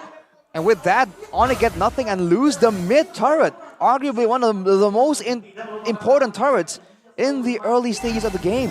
10 seconds to go before the next turtle, and Aura once again have the same strategy, all the resources available. Will Onic try and go for a trade? Are they going to try and get a pick before Let's see if it works out. Gugun with the jump forward onto Kyrie. Astral Echo. 3 members. Hitbox is enlarged. Gugun on the turtle. Top lane. Kabuki getting a free turret. Look at how chill. Oh, look at that. Aran once again. Without the hard guard. Has the vengeance as well. Will decides to pop it right now as the split get used up to the back. Gugun. 2-man taunt on the back. Not going for the turtle just yet. Resets it. Aran still mounted by Boots. Now Boots is going to be off down. Yawi jumping in. Deflector over. Blazing Duet in the final slash. We're going to back into the Blazing Duet. The damage still not going to be enough right now as the Heal take Boots down. Kyrie with the Decimate now. Over takes Kabuki out. The turtle still secured by Aura. And it's a 1-for-1 gold lane for XP. Oh, Aran though. Ooh, in the bottom lane, now pinned down, dodging away from these skill shots. Sans looking to clear, but Yawi has rotated down below. 3-man in the bottom lane, all 3 of them revealed and forced to back away. Oh, take a breath, Arashi, take a breath. Just so intense. Like, back and forth, the S-kill. Okay, didn't read that one quite perfectly, but Gugun so far has done no wrong at all. Once again, securing that turtle, you know, showing off that Kyrie, I can do this Retris as well. Kyrie is also struggling right here because he is zoned out from a lot of things. And until later on, when there's some more items available, for Onic to be even able to be a real threat to the CC with a hard guard and vengeance combo, it's going to be the same pattern again and again. I mean, the fact is, Onic can only come up somewhat even in that fight by moving back and forth. And now with the Flash of Oasis completed for the side of Aura and the Lightning Truncheon, there's going to be a lot more ways for Aura to punish. Onic has to try and maybe bait them into a bad situation or bait them to using their spells in less than efficient ways if they really want to try and get on top. Whoa, a dive attempt on Boots is definitely a scary attempt. Gugun, quick stab. Kyrie caught by Kabuki in that bush just a bit, just poked down, but both of them don't want to go for a full commitment, not now. I was going to say that this is another one of those Yawi, you know, he's not really in his comfort zone with his Angela, but looks like, doesn't seem like it. Maybe what he needs is not just the pickoffs, but what he needs is just being aggressive. That's about it. Being aggressive and having his teammates know how to maneuver before. I mean, right now, you're saying that it's a different playstyle, but it's still very straightforward for Aura. Wait for the neutral objective, send Aran in with everything you got, and try and pick someone off. If they don't get it, that's where Onic really starts winning out in fights, because they have a lot more ways to be annoying. 2,000 gold lead for Aura. Kyrie revealed Boots as well. Chunk down now. And Astro Meteor. Keyboy finds a head skill. The back brings him towards the team. Kyrie picks the kill up now. Aran chasing them down, using the ultimate to tie him up, but it's not enough damage to take him down just yet. Split by Boots to get him out. Kabuki walking up forward. Oh no. Brought back Blazing Duet now from Albert. Cancelled out instantly by Gugun, who's now chunked as well. The Flask of the Oasis doing work. Gugun getting out to safety. Trying to look for the sustain back at it again. As Aran looks for an angle to get back in, but he doesn't have the hard guard. Gugun, looking for the steal, jumps in with a taunt now. On to Kyrie, Mortal Coil is right there. The Princess run! But Keyboy gets the Lord. Albert got big bonked over in that team fight. Aura with a win? What is this guy eating, man? What is this guy eating? That was like 1v5 or something. He ate Albert that fight. Against all odds. Gugun, once again, giving the Aura the flame that they need to continue on. Gugun, man, what is this man on? It's a great performance so far. And Onic, what you're saying though, they're starting to catch up, and with the Lord in their hands, they have some macro pressure to try and make plays happen here. Aura trying to capitalize before the Lord is even in play, but they won't be able to get that the turret in the bottom side. Now with the empowered waves, Onic can try and look for something, because if they can get the jump on one of the squishier members, they have more than enough card control to instantly lock someone down permanently until they can take him out. Look at that, Yawi. Just very chill on the cross map. He knows that he can get there in time, but Rashi, that earlier, Kabuki was the one that Yawi jumped to with the hard guard. Do you think that was a misstep? Like, should he go for Aran instead of Kabuki? I think ideally it's going to be Aran, but Onic kind of forced the issue here by moving in the right place at the right time. That's why Aura is putting a lot of emphasis in getting, outmaneuvering Onic and getting to the objective before Onic can kind of set up a surprise. I mean, the fact that initially the fight began with Keyboy finding the amazing pickoff on Yehezkiel, followed up by the full lockdown coming in from Sans on the Vexana, that is the kind of ideal fight that Onic will require. But again, it happened once already. Yehezkiel won't be falling for that twice. And with Kabuki having the Win of Nature, both of them. Yeah, it's gonna be favorable for Kabuki, who does true damage, unless of course Onic once again play around the crowd control, play around their more spammable spells, and maybe try and force something before this 50 seconds is up for the Lord to spawn. Earlier, Keyboy was able to find Yehezkiel caught lacking, to be honest, but that was a really good maneuver from Keyboy, by the way. Just knowing that Yehezkiel feels like he's safe, but he has the flicker to get him into, you know, the danger territory of Onic. I think he should try to go look for it once more. But obviously, this one is going to be even much more tougher than before because Yehezkiel knows what Keyboy is up to. I think Keyboy for sure will be trying to look for plays. The difficult part for Keyboy right here is that if he just looks forward and goes for a flank maybe to try and get Kabuki or Yehezkiel, that's great. But then that leaves Albert and Sans vulnerable to the dive play from Aura. So he needs to predict how both teams are going to be playing around and moving and maneuvering. And then that's where he has to decide what he's going to try and do. Is it going to be a defensive final slash or an aggressive one? Now the Lord comes up. I think it's pretty clear that Aura has the advantage in terms of like the far lane. He has Yaoi. They have Yaoi, and on the other side, Onic doesn't really have that, you know, dashy kind of EXP laner that can clear out the lane for him. Look at, oh, 5-man Mirko. 5-man Astral Echo. No ambushes for Onic, even if they conceal here. That's why they're on the Lord instantly. Aura utilizing this. Meanwhile, Yaoi clearing out the wave up top, utilizing the global pressure. Conceal now from Onic as the Astral Echo has expired. But Aura are holding on to the Lord really, really well.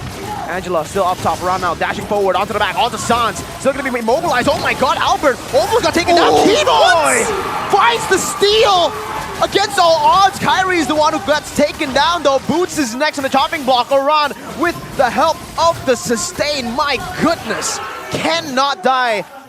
Albert looking for a moment here. Oh, Kabuki he goes with a nature by Kabuki. Keyboy now in the midst of it all, inside enemy territory, ulted down, the yo-yo dealing damage, melting him. He has the vengeance, but now a big bonk from Gugun will seal his fate. A Lord traded for 3 of the Sky Kings. Okay, that was luck right there. It was definitely luck from Keyboy, but 2 Is it times, though?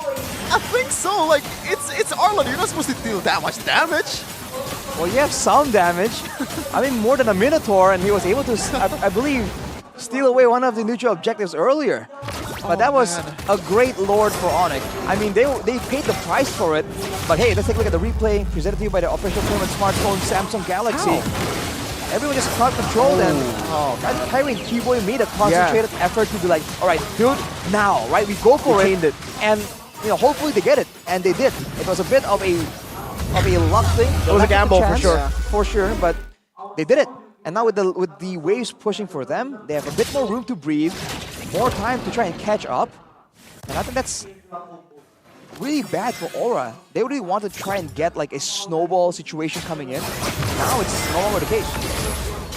Could have been really bad for Onic if Keyboy didn't get that one, especially when they're down 3 man. It's pretty much inshallah and go for it. Yeah. I mean, you're pretty correct right there. I think for now, the fact that there's a Win of Nature, Necklace of Endurance, and a free time in the hands of Yaoi means that the team fighting situation for Onic is going to be that much more difficult. Because Boots has the Oracle and even the Plied Armor. He's trying to be sustainable enough to stay in the front and make some space available for Sans and Albert.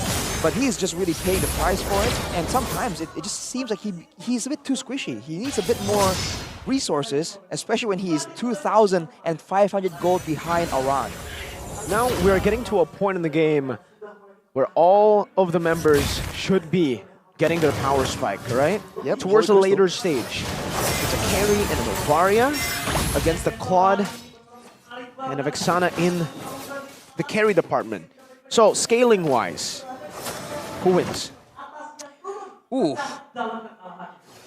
That's a very tough question, actually. I feel like when it comes to the gold laners, it's pretty even. In a way, technically, it favors carry because you can shred more, you do true damage as well. But the Cloud provides AoE, right? So that's where you pick and choose which one's better. The same thing can be said for the mid lane. If you for the mages, if you want to get good poke damage and good intelligence, then of course the Novaria is great. And you can even in the late game, you can do more damage in the retreat if you have enough distance on the Astral Recall. But the crowd control that the Vexana can bring to the table and the extra body to take damage in the fight, team fight-wise, it has to be the Vexana, man. Interesting that Boots didn't go for that. It shows you how disciplined Onic was, but could have been like a forced flicker towards Yeheskiel if Boots was going for that combo. But right now he's spotted up. The whole team spotted up by Aura. Keep in mind the Lord does more damage now, so you can't really just tank it as long as you used to. Oh my god! Rondo, you better watch your stab, man. It will not go unpunished. Fortunately for Aura though, Kabuki does have the Purify. That's a big advantage they have in staying power compared to Albert, who has that sprint. We'll see if that becomes a big factor. As the Lord resets again, the wave is still pretty much... It's favoring Aura for sure in the bottom side. Oh, the far lane for sure. Yeheskiel picked off by a final slash flicker instantly with an Eternal Guard. And now Aura are the ones on the back foot. It's the Sky Kings who strike first in this Lord fight. Gugun walks up onto Boots. Hard guard ready. Gugun gonna be melted down by Sansa. Burst damage. V1 on the back line. Around jumping forward. Albert very, very low. Pops in the blaze into it. Final slash to peel him away. But Albert has immortality. Buys it just in time. Around still walking back again with the split onto Albert. 1 HP again. Albert still able to outplay Kabuki. One last shot is all he needs. But he gets thrown away. Around in the midst of it all finds Albert. But is it worth it? They've delayed the Lord. They've gotten Kyrie low. 3 for 1. I don't know. This might be the chance for Onic to retaliate. Kyrie is very, very low. Kabuki, do you want to go for them? This is a Hail Mary play if he goes for it, but the risk is very great. They have the hard guard too. It's 2v4. Kabuki trying to melt them down. Now the final splash and the split also onto him. Slam time pass. That's it. Coming down. That's it. That's another shot over. Kyrie's one. He still gets out. Yeheskiel with a flicker forward, finding the Astral Meteor onto Kyrie, taking him down. But the Lord still went through. So Onic, one shot, just barely out of range. Keyboy gives him a thumbs up. And Aura now need to defend against an evolved Lord. Almost gave me a heart stack. That was almost a steal, Rashi. Both teams just winning out in these fights by the slightest of margins, and they are not afraid to keep staying in the pocket and fighting. Keyboy! Keyboy walks up. Gugun is in front now with the taunt. The lockdown. Keyboy final slash, but he's gonna get shredded down by Yeheskiel and Kabuki. The hard guard still ready. Yaoi's patience. Oh, if that was me, I think I would have popped the hard guard, man. Gee, the calculations. That's unfortunate for Onic, man. They're trying to make a tempo play and surprise Aura, but it just didn't work out. 30 seconds without Keyboy, without their main engagement tool as Albert gets chunked out. For the first time in a long time, Onic are shaking in their base. Kabuki gets chunked. That's the respect you need to give to Onic still. Even though they are behind, they've got the damage, they've got the tools. We are back to even on the gold lead, folks. That was a 4v5 for Onic. That was a 4v5, and Aura was managed to get something out of it. Was, you know, managed to delay the Lord, managed to get the Lord, you know, pretty much non-existent with Kabuki bursting it down. And how, like, what's the plan here for Onic? I don't think it's gonna work 3 times. Yeheskiel is not gonna be caught lacking once again, or maybe he will. 3rd time's the charm. We'll see if that works. I believe this bottom wave is still empowered, so it's still pushing down as Yeheskiel clears it. But as you mentioned, Mirko, the goal difference is getting less and less relevant at 20 minutes. Looking at the damage dealt, Kabuki and Yeheskiel all the way with Aran. Look at the damage as Sans might be out of the fight.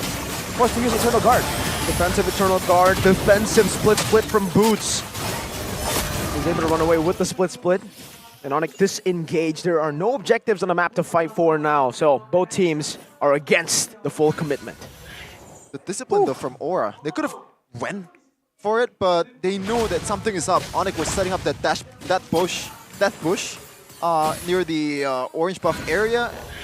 That's why they didn't commit. Yes, so needs to be careful, man. Really. He bought the immortality though. Well, that's something. He does have the immortality, but if he gets picked off, caught in the open, even with the immortality, he's going to get taken out twice. He's very squishy at this point in the game, and you're seeing the damage potential coming out of Sans. You don't usually see the Vexana get a chance to just go pure damage, but Kabuki only has countermeasures for physical damage. He's expecting Boots and Keyboy, Kyrie, and Albert, but if Sans can get his hands on him, he can almost get a one-shot. 22 minutes so far, 12-9, 3-kill lead for Aura. 1.2k gold lead, much less relevant, and Keyboy actually secured the 100 strike. I think you want to go for a Hezkiel or Kabuki in the next team fight. Let's see though. Let's get something out of it. Kabuki, CC by Kyrie. Oh my god, that's huge, that's huge. That's massive. He has to recall. Sans is super low, pops in that regen, but like you said, recall is inevitable. Aran, chunk to half HP, has the regen too. Sans did not decide to recall. Oh my, Albert dealing a lot of damage over to Aran. Now it might be Aran who has to hold out just a bit. He buys the immortality, gets the healing from the Angela, goes back to the minions with the Brave Smite to sustain, and both teams disengage and reset. Oh man, from the Lord. I can't with this, Rashi. I cannot.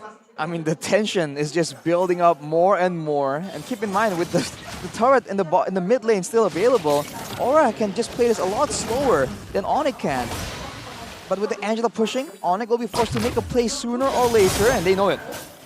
On over. Over conceal. Aran all alone. Albert chasing. Vengeance going to be used up right now as that's Aran without the hard guard jumping in forward. Yaoi buys Winter Truncheon. Goku is in the midst of it all. Everybody's going to be isolated. His Boots gets shredded down. No immortality right now. Does he buy and sell a Winter Truncheon? No, he does not. Kabuki gets him down. The chase become the chaser. Aran turning the game around at that time. It just Uno your first card. You thought you were chasing me? No, I am chasing you, bro. That combo is just so difficult to deal with, man. Aran and Yaoi just making it happen for his team. The fact that everyone else is just relatively independent as well from the need of the Angela backup or the CC backup means that they can just do whatever they need a lot better than Onic that needs to play off each other. And finally now we get a Lord for Aura. Can they use it to end? Will they arrange the minion waves to crash at the same time, or will they go for a fight first? Oh, that's a good shot from Hezkiel. Eternal Guard over to Aran. No vengeance just yet, but he does have the immortality. The Lord now spawning in the land of Dawn. How do they take this? How do they execute the Lord push? I feel like they gotta really just wait for the right moment. They have a lot more siege potential, but the issue is that their marksman is just so short range, they can't really effectively siege the base turrets without taking any real risk. So now they're going for a split kind of strategy. They've gotten one base turret for free, two, possibly three right here. I think they're going to go for the third one for sure. They need to defend this Lord though. Minion waves coming in the mid lane still, but the cannon minion was not cleared up just yet in the mid lane. It's going to actually delay the mid lane from approaching this turret for quite a while. Kyrie getting chunked and the Lord, my god, dealing so much damage. Kyrie forced back to his own base. Another shot over to the midst of Onic. Aran poking him down from the side. No siege, like you said, short range on Kabuki. Finally gets an opportunity to go for it. Aran caught in the final slash, pops into Vengeance. Onic back down! Oh, there's a shot from Hezkiel to take Kyrie down. Albert, Battle Mirror Image. Looking for an opportunity, but Aura, now without Kyrie, it's a 4v5. Look at that Winter Truncheons. Everything has been spot. Kabuki, Athena, Gugun, Anti-Karas, they're preparing for the final push. They have the hard guard. What are they going to do about it? Over to Albert. Aran is actually pinching him down. Albert's gonna get knocked down. Hezkiel threads the needle. It's a final slash to the back right now, but Kabuki is still in there in the team fight, spacing perfectly. Boots is down. Kabuki is unstoppable. Sans gets shot. He buys the immortality. Keyboy fighting for his life in this match. The dragons fly high, they burn the Sky Kings down! They tear the reign of Onic in MPL Indonesia! The sky is red, and the unconquered is no more! Finally, the first ever loss of Onic! What a series! What a match! From the flaming hot Aura! The dragons take flight! And unfortunately for Onic, the sky ain't big enough for both of us. What the hell? What a match! Seriously, I'm just out of words. It is insanity what they're doing right now in this game. Yap is also going back, by the way. Like, this is the first, I believe, Yap is back. And they're beating Onic with Yap on the helmet as well. The potential that this team has after the addition of Gugun and Yawi is off the charts. I think it's safe to say, yeah, Hezkiel, despite being picked off twice, maybe thrice, considering the first game as well, he redeemed himself. Those 2 shots in the end to get Albert and another. And Kyrie, those 2 kills in the end. Albert and Kyrie, man. Both big names, but it doesn't matter. To Hezkiel, they're only targets. What led up to that final shot towards Albert, by the way? Is it Albert or Kyrie? I forgot, but the strings from Iran just stops Albert, or like stops Onyx player on that place. You can see the reaction from the fans. Very elated. This is definitely something that they didn't really expect, to be honest. What a moment. For everyone to just doubt your team like that, and for them to prove themselves against the best of the best. The undisputed, the reigning. We're gonna see what's happening with Aura with Bude Clara Mongstar. Bertanya, gimana rasanya memecahkan telur dari Onic? Kayak lawan raja terakhir sih Bude, jadi senang. Melawan raja terakhir, iya Onic. Yang kita tahu betapa kuatnya mereka, dan sekarang kalian, mungkin di season lalu kalian juga melakukan hal yang sama ketika Aran debut. Lalu melawan Onic kalian bisa menangin lawan Onic juga, dan kalian kamu buktiin lagi Aran. Ya, pasti. Coba formulanya bisa dikasih tahu nggak sih ke kita-kita yang penasaran ini Onic nggak bisa dikalahin nih. Apakah kalian udah punya formulanya? Yang penting kalau Onic itu mental aja sih Bude. Jadi kayak jangan kebawa nama aja. Jadi kita main kayak biasa aja, jadi aman. Mental nomor 1. Gimana itu caranya mental biar strong? Saling nyemangatin aja satu sama lain. Contoh, coba contoh. Nyemangatin siapa? Semangat ya Gun. Udah. Cukup. Udah gitu aja. Kayaknya tim lain nanti bakal ya, oke semangat ya. Kayak gitu aja. Iya gitu aja. Dan memang tadi Gugun harus semangat banget sih. Melawan objektif dengan tim Onic Gugun. Bagaimana beratnya, atau bisa dikasih tahu nggak sih? Hoki aja Bude. Hoki serius? Berkali-kali kamu berhasil selamat dari kejaran tim Onic. Lalu juga tadi gimana objektifnya? Tapi kamu berhasil ngedapetin beberapa loh. Dan banyak banget. Hoki aja, dipencet aja. Ini rahasia atau gimana nih ngomongnya hoki ya? Hoki. Aduh hoki. Iya. Memperbesar hoki gimana tuh? Sholat, Jumat. Oke, baik. Kalau udah gitu, Gugun kamu udah menjadi Rookie of the Week 2 kali. Kamu masih ingin menyabet gelar itu terus sepertinya ya? Masih, gas terus. Masih gas terus? Gas terus. Gas terus. Dan dia benar-benar ngebuktiin pula di game dan di match kali ini. Untuk Gugun sendiri, apa tantangan terbesar tadi untuk match hari ini? Mungkin mental ya, harus jaga mental. Itu doang sih. Dan kalau boleh kita ingat, tadi kayaknya kamu nggak cuma berhadapan dengan Kyrie, adu objektif. Ada Keyboy. Keyboy, GG Red Keyboy. Iya. Bagaimana kamu melihat itu? GG. GG.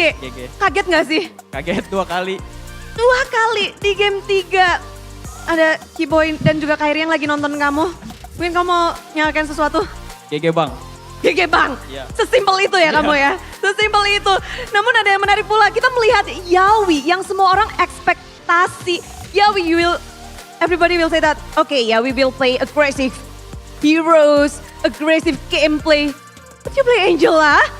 What a shock. Kita semua kaget di belakang dan wow, Yawi dengan Angelanya. Apakah itu salah satu cara untukmu membuat game ini menjadi milik kalian?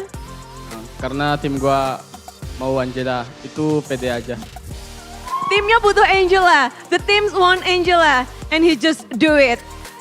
Dan mungkin semua orang juga kayak, Yawi, siapa yang paling kamu ingin lindungi tuh tadi di game tadi? Who you want to protect, or is there anybody who said, Yawi, come to me. Pada ribut gak tuh minta dilindungin? Semua, karena aku cinta semua.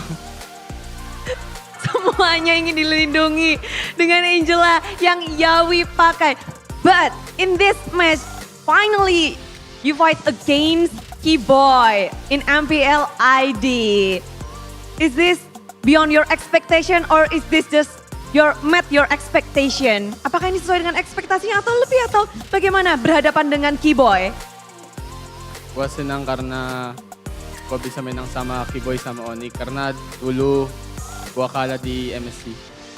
Akhirnya Yawi senang ya dengan bisa membalaskan terakhir kekalahannya pas di MSC melawan Keyboy. But is there any difference in you compared you in MSC and now? Gue pikir MSC international tapi di sini MPL and sebelum masih belum playoff, so masih long way. Masih panjang. Jadi itu MSC kali aja. Tapi kalau di MPL ini adalah perjalanan yang panjang untuk kemenangan hari ini. Aran, say something. Biasanya kalau di game itu kalau udah lawan raja terakhir itu tinggal beres-beres aja Bude. Jadi siap-siap aja yang besok lawan Aura gue beresin. Wow, siap-siap diberes-beresin. Bigatron dong. Bigatron. Ya semuanya. Semuanya siapkah kalian untuk dibereskan oleh tim Aura? Dan Aura membereskan game ini. Dan match ini dengan 2-1. Seperti apa game ketiga beres-beres dari tim Aura? Silakan Caster.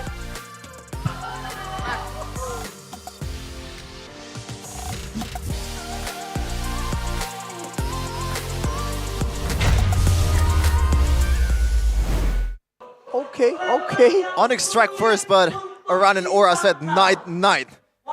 Go to That's sleep, spice, Onic. bro. Wow. Yeah. That's what confidence gave you, right? Confidence is contagious. When one guy is, very, very confident to the point of kind of delusional as well, it's a good thing. It's a good thing to the other members. It's great to see, man, that Aran is finally back to what made him special in Season 12 on the damage dealers. The Benedetta Paquito completely respected Ruby earlier, and then the CC to end it off. Just well played to Aran, the once player who was basically like trash talked by everyone. Everybody was talking about him just going for minions. Everybody was talking about him just being 1 week prime. But enough about Aran. Let's talk about the MVP, the player of the match, Arashi. It's your boy, Yeheskio! With the Novaria plays in 2 of the games they won. It's almost like if you look at the bans, right? Onic was banning the Benedetta and Paquito constantly every single time. And that just opened up so many opportunities for Aura to pick up the other prio heroes that they have. So now the fact that they are no longer one-dimensional, the fact that you have to be worried about Yaoi, about Gugun even. There's so many things that could be considered about that some of these picks just slip through. And the Novaria is definitely a sneaker, right? You didn't expect it to be this crazy pick that will win you the games, but Yeheskio just made it work. And as Shevin mentioned, even when he gets caught 1 or 2 times, it doesn't matter. Like Baker said, he paid it in the end with the final 2 shots that really made or broke the game for Aura. And this is a big challenge. They've been able to, quote-unquote, outdraft Onic of all teams. And they've been able to out-execute Onic despite the fact that they have a new roster with still so much to improve in terms of synergy. Let's take a look at the highlights here. Presented by our official gold partner, UBS Gold. Trust in gold and trust in Aran and Yaoi, man, because the whole story is about them just going in 1v5 again and again. So what do you do about it? Especially the early game. I mean, that's something you can do, but... And this play too, Albert. This was Gugun's Lord. I don't know why. Yeah. Keyboy Keyboy, what? Yeah, Keyboy somehow stole it. So Keyboy got like 3 lords in this match? Yeah, dude. Again, this is the other one. It's almost like Yehezkiel made a pact with the devil, right? I will die twice. I will get picked off twice. But I need 2 shots. 2 important shots in the late stage to end the game. This play though, Kabuki just betting everything with Yaoi. Shout out to him. Able to delay something and finally, oh my god, that was super close. That could have been like, there though. He made the play, got Kyrie. But here, whenever the fight is just a straight 5v5 front to back, you can see, I mean, the front line difference, right? For Onic, Boots, or Keyboy, or Kyrie, they all just get melted, and the same can't be said for Aran here. Look at that, on a string. You can't really get away. Even like the panic Wind of Nature doesn't really get you anywhere against your Yehezkiel snipe. This is incredible. The enabler and also the enable Yehezkiel. And remember, before this, Aura were on their way to reset completely, and then Yehezkiel got a shot on Kyrie. That killed Kyrie, the 4v5 that enabled them to go for the final push. Calm and chill in the midst of all the pressure against one of the best teams. They still find a way. They still recognize all their advantages. Take a look at the emblems, man. Boots and I believe Sans were going full utility. They're trying their best to just roam around, be relevant all across the map. But they just can't match the same kind of pressure that the CC, the Fredrin, the Varia will bring, especially the Angela. I already said before the game even begun, like pre-level 4, Onic needs to try and be as active as possible. When that didn't happen, it just looked like it went downhill right away from there. Look at the items even. A run on the CC went with a lot of damage actually, even the Hunter Strike there. And again, that's just what the Angela pick allows you to do. If the shoe was on the other foot and the Angela was in the hands of Onic, I think Boots or Kyrie can be a lot more aggressive as well, but that's just the way the Angela pick works. Yeah, I think the glue pick didn't work out as well as Onic thought. 0-6-7, and it's pretty much a target throughout the match. Doesn't really give you a lot of utility, and once you get to Aran with those grab, like Aran still survives somehow with the Vengeance and also the healing from Angela, from Yaoi. Now at that point, like, what's the use of glue, I guess? Well, he was able to actually be such a big distraction, getting on the grab to one of the Cryo heroes, and then like was essentially wasting a lot of time, just pulling people around with a slam pass again and again. But in the end of the day, he can get carried so far away from his team, and his team has no way of backing him up. So I think individually the picks aren't bad, but when it comes to the whole 5-man synergy, ironically, Aura has them beat in that department. I think one of the reasons why Onic was able to get taken down is like they have a lot of damage, they have a good synergy, but there's no, I guess, oomph. There's no executor from that side. But Kyrie, it's supposed to be the executor, but it's kind of awkward, right? Mortis doesn't really have that much movement speed, and once you get slowed down by those Ice Queen 1 or maybe get CC'd by Gugun, it's kind of awkward. Very, very awkward. And I think we can take a look at Albert's kill participation here. 33%. He was farming for the most part, but once he got those item power spikes, we just did not see him a lot in these team fights. And that's what we expect to see from a Claude mid to late, right? Kabuki was participating more in these team fights, despite him being a backline member and Aura going in diving usually. So it's very strange to see that, you know, the Claude has 33% KP here, even though it's a 26-minute game. And it's funny to say that Kibo has the highest amount of Lord kills, too, compared to the one from both. Go the moment here. Oke. Guys, gua ulti depan depannya. Press terus ya medio. Ayo gas gol itu. Gas gua bisa ulti flicker ya. Gas tower guys, target tower guys. Ya tower. Tapi masih bisa guys. Pecahin Gun. Gas ya download guys. Oke. Gas guys ulti gua TP. Nice boy. Bisa cover. Apa? Teman. No guys. Gas. Gua tahu. Nice boy. Masih ada Lord. Nice pelan-pelan. Gas mid. They're just in unison, man. And the shot caller is the Filipino speaking Indonesian. We saw the VT before. Yes, exactly. Yeah. Kabuki was saying that early on, they were struggling because they were all trying to speak English with Yaoi. And then in the end, the coach said, nah, Yaoi, you study Indo, you learn Indo. And my God, he did. He passed with flying colors. Bro, if he actually took an Indonesian test, I think he would do pretty well.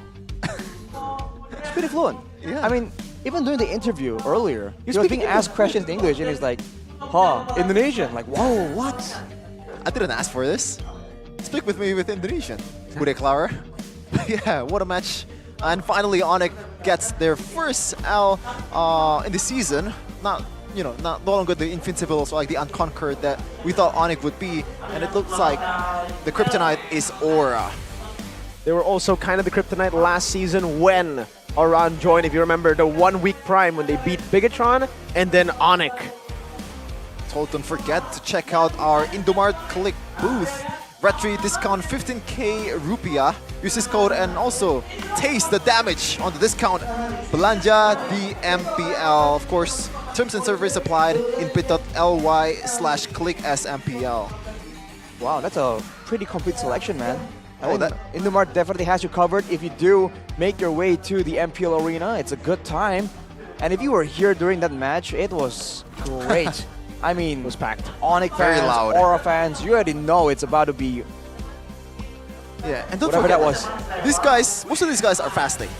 They are low on energy, but they still have the energy to support the team. You're fasting. And yeah, I still have the energy to cast because like the game is just so good. Oh man.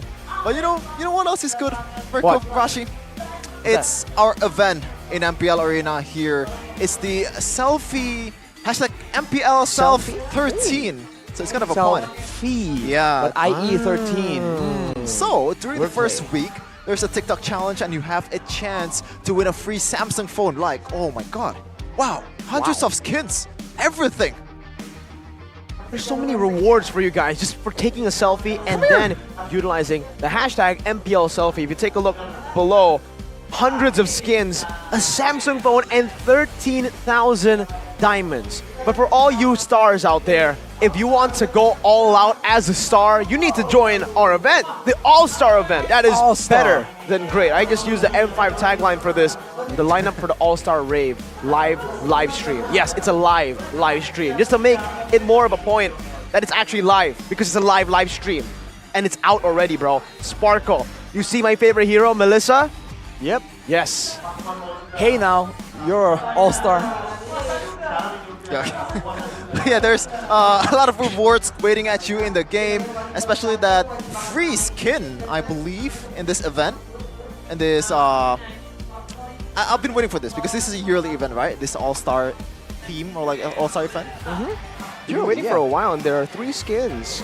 Melissa. Last year was great. This one's gonna be better. And what's the other one? Dang. I kind of forgot. Is it Sicilian? No. No. No, it's not Sicilian. No. You know what it is? Together, You and Me. That's set 2. Set 3, Sync Up Now. And the final set, Night of Rhythm. Invite your friends to team up, enjoy the beats together. Watching the live stream also gives you a chance to win in-game rewards worth 899 diamonds. That's pretty much an epic skin. 900. Yep. Pretty much. And even more. Look at this. Oh! Who is we it? have Bagi THR. What is THR? THR is Explain. Some kind of Tunjangan Hari Raya. bonus, I guess. Yeah, Yes. bonus that you get in For Raya, Hari in the Raya. late part of Ramadan or like after Ramadan. So we're gonna get it. I'm gonna get it from Mirko and Rashi, and I'm not gonna. Excuse me, what? Yeah. We're not your employers, Chefin. Oh yeah. This, come on. This event 11 March to 7th of April 2024. So what are you waiting for? Join us on our event MLBB Bagi THR. Melissa, SS, and Fredrin, I believe. Oh! Wait, is it Fredrin? I believe so. There you go. So Fredrin getting a skin again. Much love to Fredrin, huh? Because I remember being like, they have pretty good skins already. What's going on here? Melissa's skin is really good. Is it? That's biased, bro. The one that really That caught is me off guard biased. is like the Esmeralda. Like I see the portrait, but I didn't know that it was Esmeralda. Like, can you guess it's Esmeralda? Wait, that's Esmeralda? I thought that was Guinevere, bro. It's Esmeralda. Wait, what? Seriously. Well, the more you know. Yeah. You can check it out at our event. Fredrin again, Melissa, and Estes. Which is your favorite? Because my favorite, with no bias whatsoever, I don't play the hero even, Melissa. I don't play any of them, but I want to get the Estes. Because this is a... Why not Melissa? A very iconic Why hero. not Melissa? No. Because I know Sim. Whoa. What are you trying to say? What are you trying to say? I like guys. Nah. What? Whoa. Wait, all right. whoa. What? Okay. We need a break. We need a time out. Time out. We need a break. I think we have to break our fast first. I'm getting a bit sidetracked here, but we're going to be back with Dewa United versus Evos Glory after this break. So stay tuned. Do not go anywhere in MPL ID Season 13.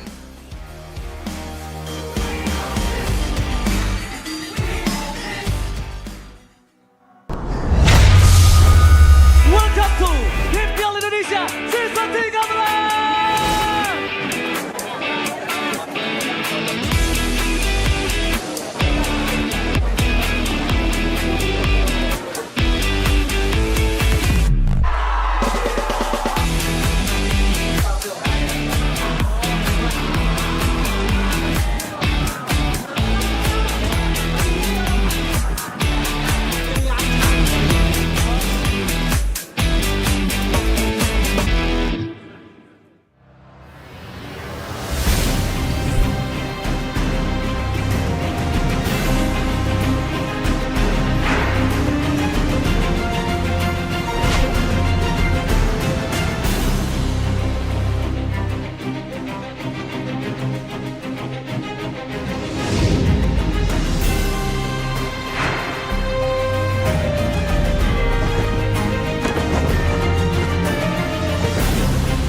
Galaxy A55, A35 5G, awesome tiap hari. Ini Galaxy A55 5G. Ngegame lancar, win streak terus-terusan, bisa tahan 2 harian. Nah, ini Galaxy A35 5G. Bisa terus berkreasi walau dalam gelap dan tanpa batas. Makin aman dengan Oxford. Be awesome every day. Pakai aplikasi GoPay, dompet andalan gamers. Banyak damage-nya. Ada cashback hingga 20.000 buat upgrade skin baru. Jika seringan nggak makan memori, HP lemot bisa victory. Top up langsung dalam game tanpa hambatan. Ikutan selebrasi MPL di aplikasi GoPay. Menambah total hadiah ratusan juta. Bonus stage. Gratis 100 kali transfer kemana aja. Beli pulsa harga termurah. Scan jurus dengan mudah. Download sebelum mabarkan.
Top up mudah di dunia games. Pilih game, masukkan game ID.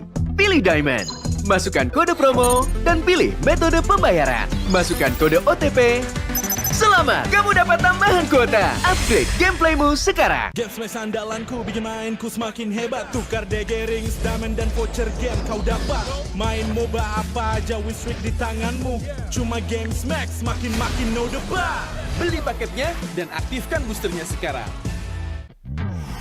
Character select. Where? You lapper.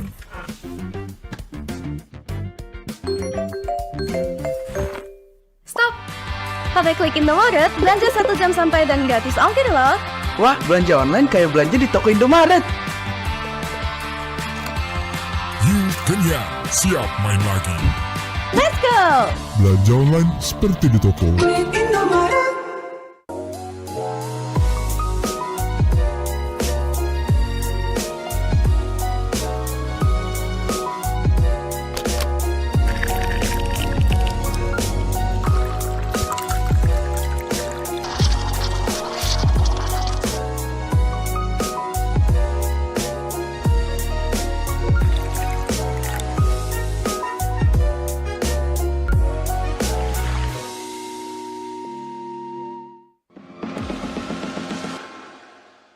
It's only you who rocks my world.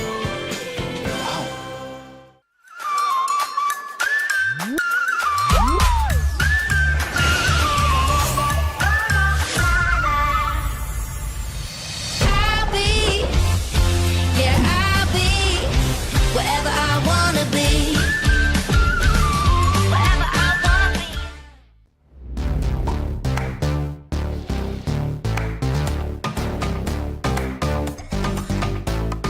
We don't need no sleep because I'm party.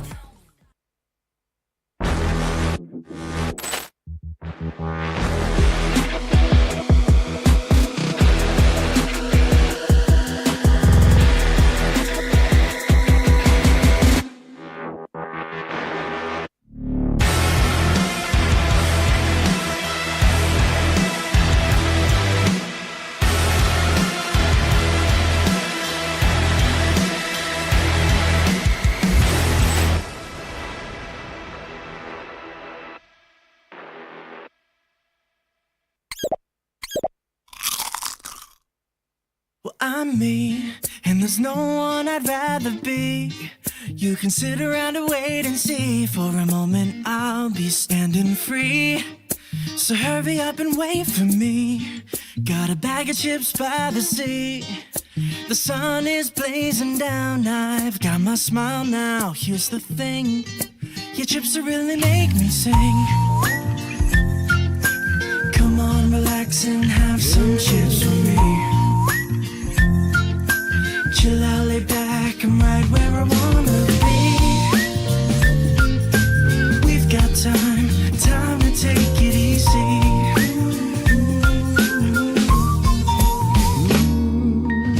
You always tell me to speed up, but slow down. I've been kicking my feet up and just going to town. A bag of chips in hand, I got nothing planned, yeah. Good treats by the sand, you know I wanna chow down. Oh yeah. So when you ask me if I'm gonna stay, I'm promising you I will. 'Cause there's one thing we gotta do.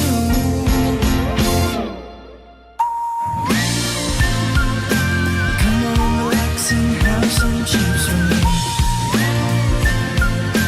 Chill out, lay back, and right where I wanna be. We've got time to take. And I'm all that I wanna be.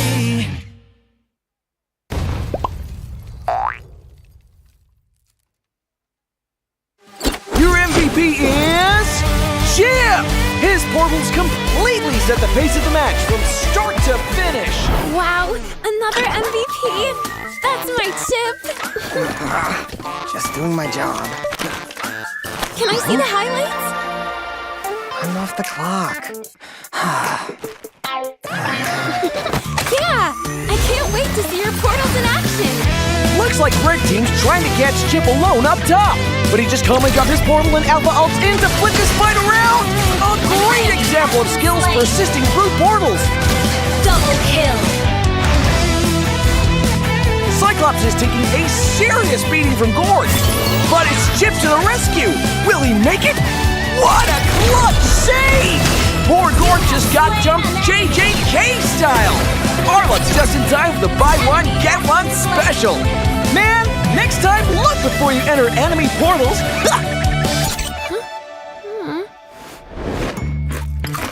And then?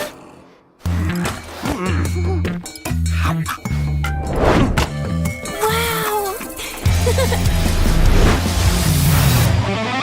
Uh-oh, Cyclops is about to overstay his welcome. Is this deja vu? Oh, wait for it, boom! Melissa joins the party. Chip wins a Pixie Seed. Sheesh, what a massacre! And to add insult to injury, Melissa portals back to her lane without missing a beat. A skirmish breaks out. Where's Chip going? Is he gonna... He flickers to the high ground. Portal's up. Surprise! Frozen gets deleted. Can Red Team make it back in time? No shot! What an insane portal strat!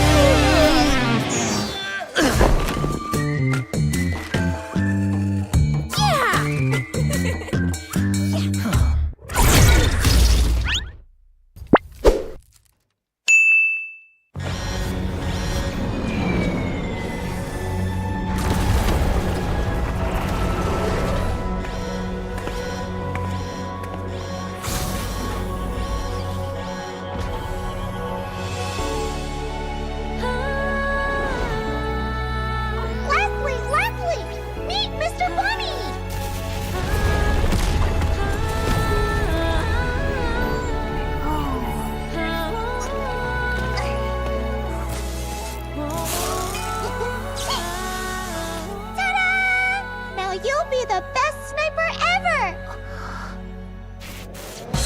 No, it's a decoy!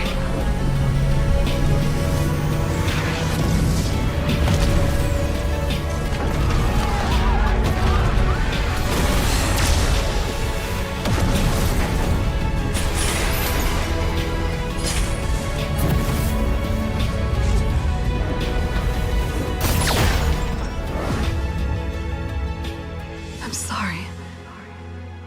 Leave me alone.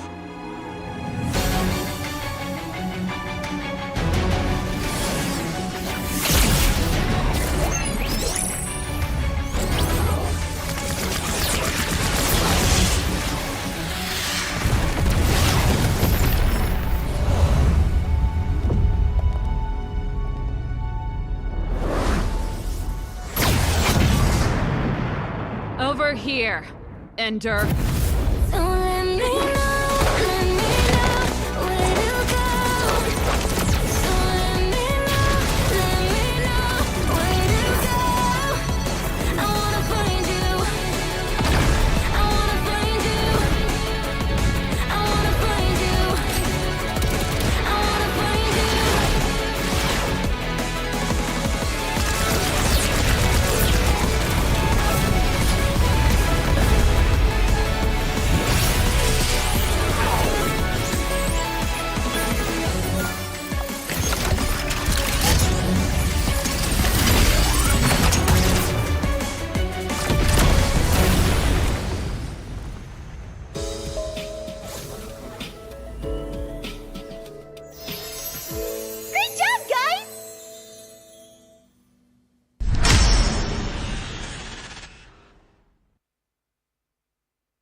Satu scalar can you do it? Dan Albert di sana ternyata harus hilang.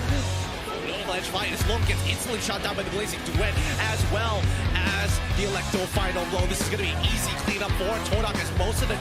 Apat yun, pero nasipatin siya yung ninakaw na sipa. Buhay pa rin ang 4v1! Backline already, and they're running for the lives, gunning it. David trying to drag the members of RG right underneath the turret. It's not enough though. Gray coming all the way in, he cleans it all the way up. Just nowhere for him to run. Just... Kita kata ada satu warrior manipulasi yang membuat pergerakan dari Mika tuh Alpha benar-benar slow. Rafanya sudah tumbang.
Galaxy A55, A35 5G, awesome tiap hari. Ini Galaxy A55 5G. Ngegame lancar, listrik terus-terusan, bisa tahan 2 harian. Nah, ini Galaxy A35 5G. Bisa terus berkreasi walau dalam gelap, dan tanpa batas. Makin aman dengan Noxvolt. Be awesome everyday. Pakai aplikasi GoPay, dompet andalan gamers. Banyak damage-nya. Ada cashback hingga 20.000 buat upgrade skin baru. Aplikasi ringan gak makan memori. HP lemot bisa victory. Top up langsung dalam game tanpa hambatan. Ikutan selebrasi MPL di aplikasi GoPay. Menambah total hadiah ratusan juta. Bonus stage. Gratis 100 kali transfer kemana aja. Beli pulsa harga termurah. Scan turis dengan mudah. Download sebelum mabarkan.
Muda di dunia games. Pilih game, masukkan game ID.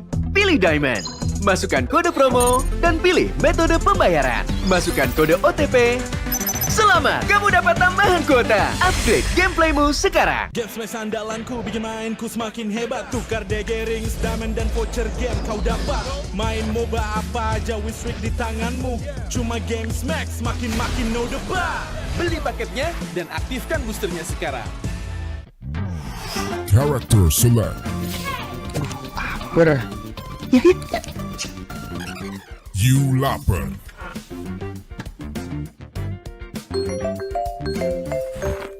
Stop! Pakai klik Indomaret, belanja 1 jam sampai dan gratis ongkir loh. Wah, belanja online kayak belanja di toko Indomaret. You kenyang, siap main lagi. Let's go! Belanja online seperti di toko.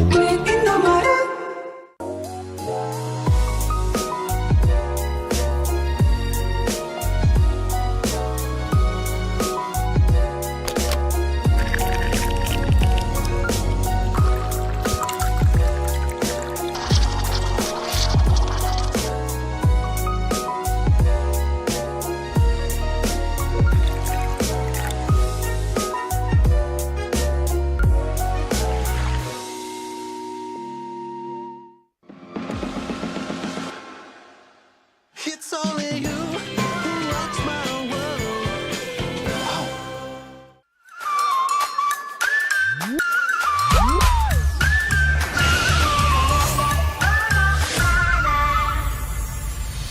I'll be, yeah, I'll be wherever I wanna be. Wherever I wanna be.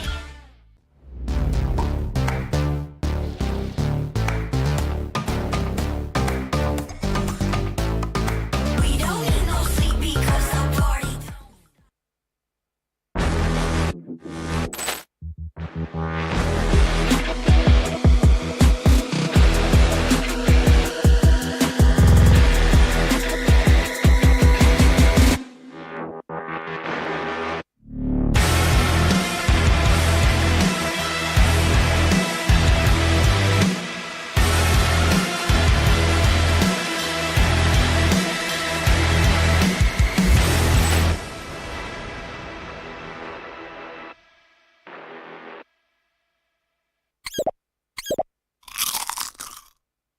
Well, I'm me, and there's no one I'd rather be. You can sit around and wait and see. For a moment, I'll be standing free. So hurry up and wait for me.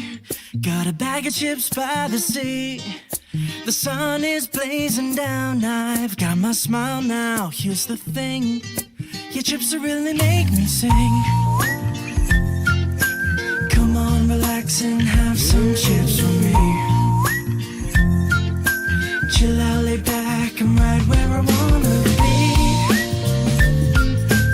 We've got time to take it easy.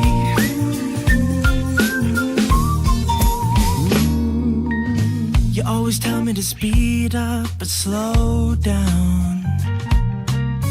I've been kicking my feet up and just going to town. A bag of chips in hand, I got nothing planned, yeah. Good treats by the sand, you know I wanna chow down. Oh yeah. So when you ask me if I'm gonna stay, I'm promising you I will. 'Cause there's one thing we gotta do.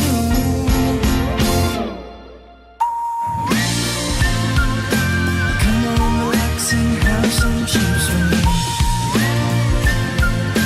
Chill out, lay back, and right where I wanna be. We've got time to take, yeah.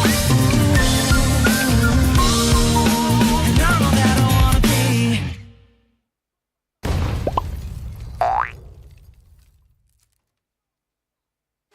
Your MVP is Chip! His portals completely set the pace of the match from start to finish. Wow, another MVP. That's my chip. Just doing my job. Can I see the highlights? I'm off the clock. Yeah, I can't Looks like red team's trying to catch Chip alone up top. But he just calmly got his portal and alpha ult in to flip this fight around. A great example of skills persisting through portals.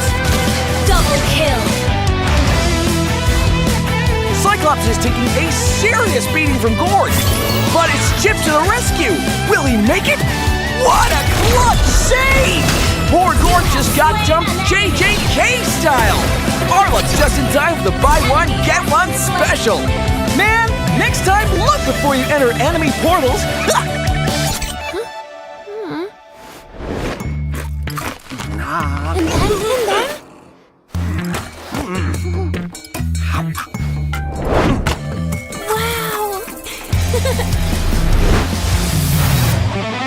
Uh-oh! Cyclops is about to overstay his welcome. Is this deja vu? Oh, wait for it. Wait for it. Boom! Melissa joins the party. Chip runs a big CC. Sheesh, what a massacre! And to add insult to injury, Melissa portals back to her lane without missing a beat. A skirmish breaks out. Where's Chip going? Is he gonna... He flickers to the high ground! Portal's up! Surprise! Brody gets deleted! Can Red Team make it back in time? No shot! What an insane portal strat!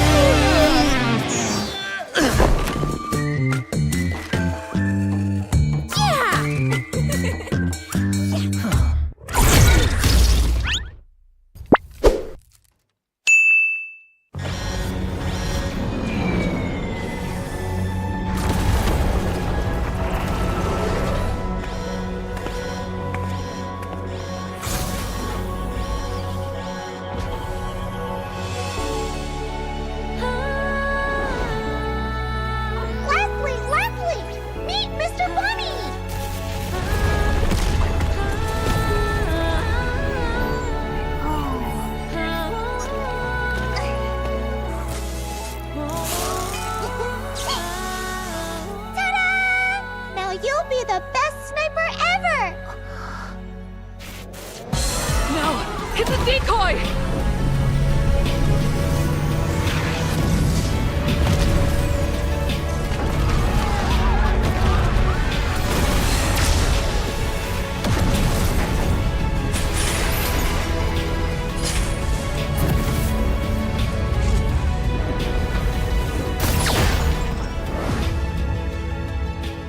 I'm sorry. Leave me alone.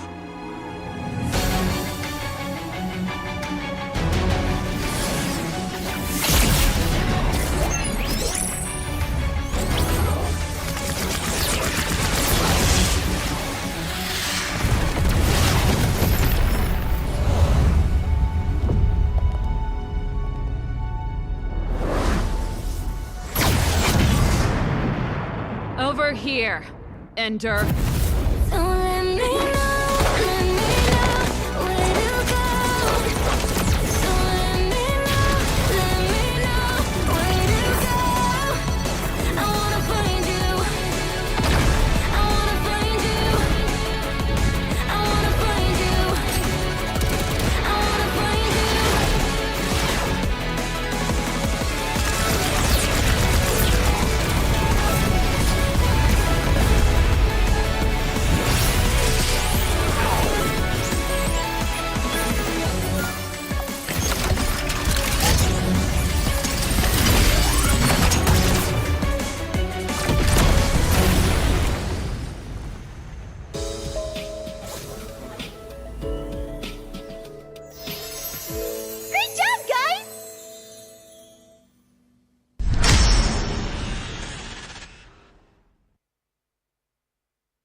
Satu Scalar can you do it? Dan Albert di sana. Ternyata harus hilang.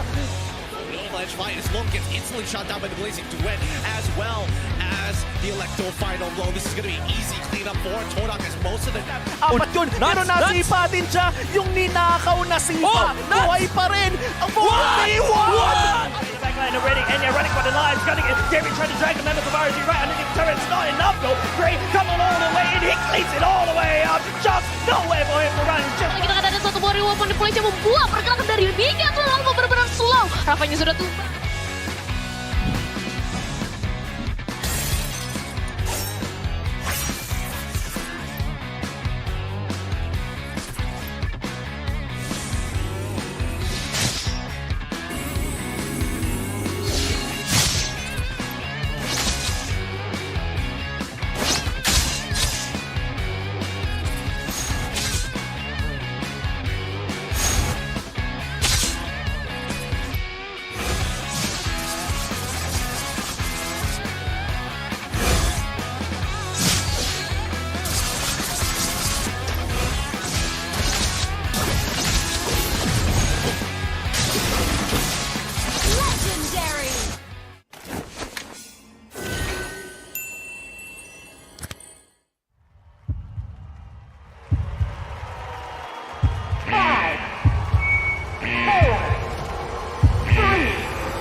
Galaxy A55, A35 5G, awesome tiap hari.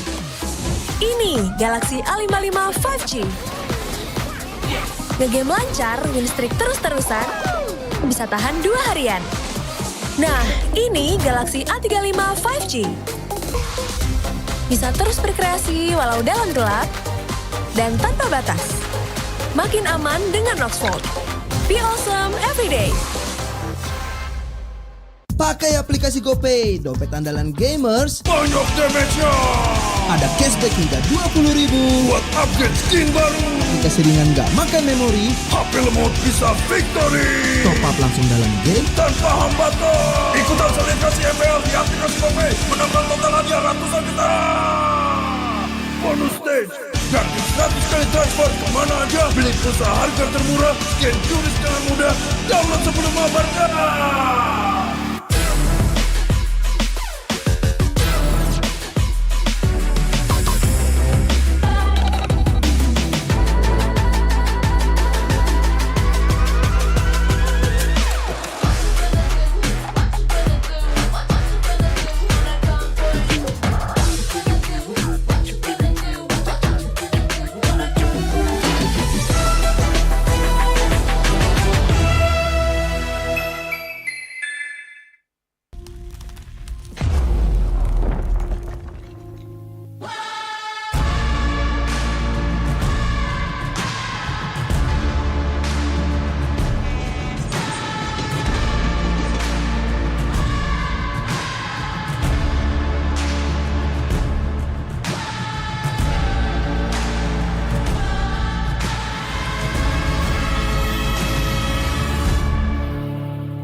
mudah di dunia games. Pilih game, masukkan game ID. Pilih Diamond, masukkan kode promo, dan pilih metode pembayaran. Masukkan kode OTP. Selamat, kamu dapat tambahan kuota. Upgrade gameplaymu sekarang. Game smash andalanku bikin mainku semakin hebat. Tukar DG rings, diamond dan voucher game kau dapat. Main MOBA apa aja with streak di tanganmu. Cuma game smash makin no debat. Beli paketnya dan aktifkan boosternya sekarang. Character select. Winner. You lapper.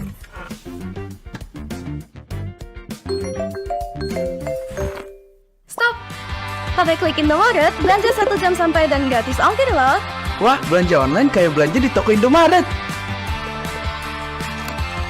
You kenyang, siap main lagi. Let's go! Belanja online seperti di toko. Indomaret.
I'm me, and there's no one I'd rather be. You can sit around and wait and see. For a moment I'll be standing free. So hurry up and wait for me. Got a bag of chips by the sea. The sun is blazing down. I've got my smile now. Here's the thing, your chips really make me sing. Come on, relax and have some chips for me. Chill out, lay back, I'm right where I wanna be. We've got time to take it easy.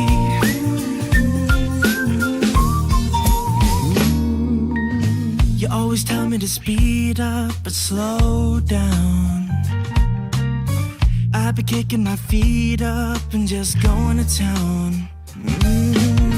A bag of chips in hand, I got nothing planned, yeah. Good treats by the sand, you know I wanna chow down. Oh yeah. So when you ask me if I'm gonna stay, I'm promising you I will. 'Cause there's one thing we gotta do.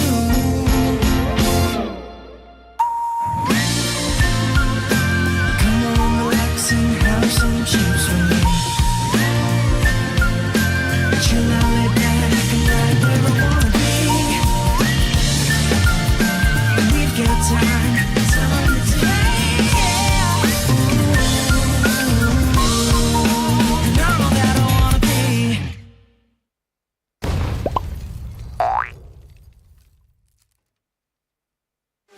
Your MVP is Chip! His portals completely set the pace of the match from start to finish. Wow, another MVP. That's my chip. Just doing my job. Can I see the highlights? I'm off the clock. Yeah, I can't wait to see your portals in action. Looks like Red Team's trying to catch Chip alone up top. But he just calmly dropped his portal and Alpha ults in to flip this fight around. A great example of skills persisting through portals. Double kill. Cyclops is taking a serious beating from Gord. But it's Chip to the rescue. Will he make it? What a clutch save! Poor Gord just got jumped JJK style. Arlot's just in time for the buy one, get one special. Man, next time look before you enter enemy portals.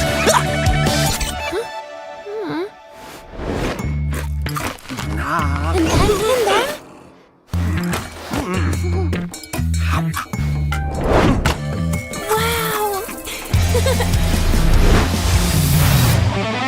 Uh-oh, Cyclops is about to overstay his welcome. Is this deja vu?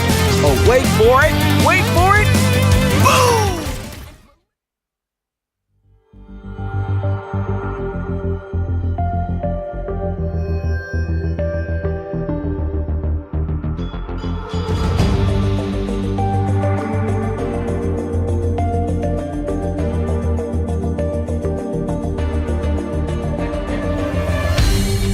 Aku kan berdiri dan terus berlari, terus ke arah puncak tertinggi. Ku takkan berhenti, hanya sampai di sini. Kemenangan abadi menanti. You know we won't miss if we unite our focus. And if you haven't noticed, we all live. Nyalakan apimu, hadapi semua tantangan, hadang semua serangan, jatuh bukan halangan. Bakar semangatmu, janganlah engkau menyerah. Kita akan buat sejarah. We all this, we won't miss. We all this, we won't miss. Saatnya beraksi, jalani ambisi. Aku kan menyawakan hari ini. You know we won't miss if we unite our focus. And if you haven't noticed, we all live. Nyalakan apimu, hadapi semua tantangan, hadang semua serangan, jatuh bukan halangan.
terus berlari, terus ke arah puncak tertinggi.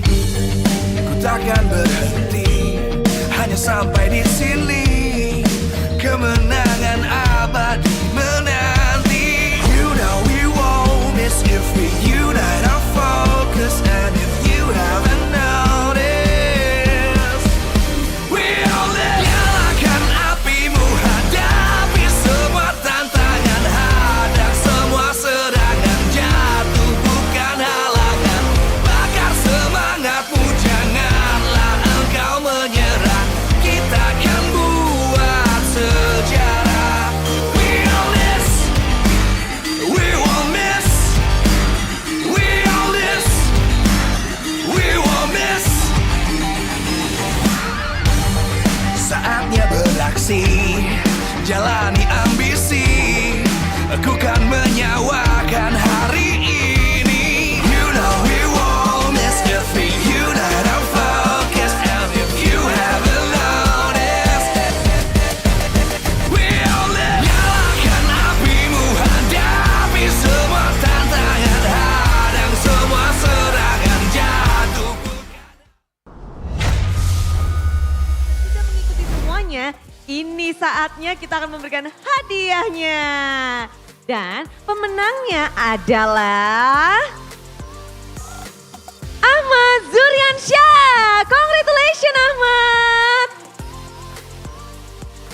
Dan Ahmad sudah bergabung bersama kita di sini. Mana nih Ahmadnya? Ahmad, dapat hadiah loh, Mat. Asik. Ahmad, congratulations. Iya Bude, Kamu bikin apa sih? bikin vlog aja, vlog dari rumah sampai sini. Terus di akhir kontennya ada selfie sama playernya juga. Selfie sama siapa tuh kalau boleh tahu? Itu sih pas lagi match aja, aku dari situ selfie-nya. Wow, dan kamu akan ngedapetin smartphone. Dan akan ada hadiah Samsung Galaxy A series yang akan diberikan oleh satu player yang kamu pilih. Kamu bisa memilih siapapun untuk memberikan hadiahnya. Siapa yang ingin kamu pilih? What, Bude? What dari Dewa United? Awat, kasih hadiah dong. Oke, kita kasih Awat untuk kamu. Bukan Awatnya ya, tapi Awat akan memberikan hadiah langsung. Ada Awat, ada Ahmad. Ini dia menang selfie challenge. Silakan dikasih hadiahnya. Terima kasih. Congratulations-nya dong, Wat. Selamat ya, Mas. Selamat ya. Selamat ya. Tapi ada yang mau kamu sampaikan gak sih buat Awat? Keren sih. Dari aku nonton MPL dari season 1 terus ngelihat buat sampai season sekarang. Sampai Main keren. Keren. Dia adore Awat dari season 1. Berarti ngelihat kamu pada masa itu, Awat. Ya, makasih sih udah ngelihat aku dari awal ya. Kan gak expect juga kan, kita tim dari yang gak dipandang lah dulu. Wow, sudah dari season 1 dan tadi sih bisik-bisik kamu mau sesuatu juga ya? Kepengin mengabadikan momen kah? Iya Bude, pengen selfie. Nah karena HP-nya tuh masih grass baru buat dia, Bude akan pinjemin HP Bude, smartphone Bude untuk kamu selfie, silahkan nih. Bude pinjem Boleh ya ya? Wat ya? Iya boleh silahkan. Yuk selfie. Ada mana ya? Ada pesan aja. Yeay, 1, 2, 3, cekrek. Enaknya, dapat handphone, dapat selfie sama Awat. Boleh kembaliin ya, nanti Bude kirim, tenang. Mau tos mungkin? Tos untuk penutupan.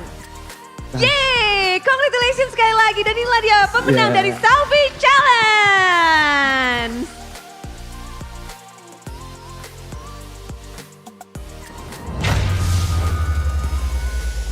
Welcome to MPL Indonesia Season 13.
from MPL Arena, Jakarta.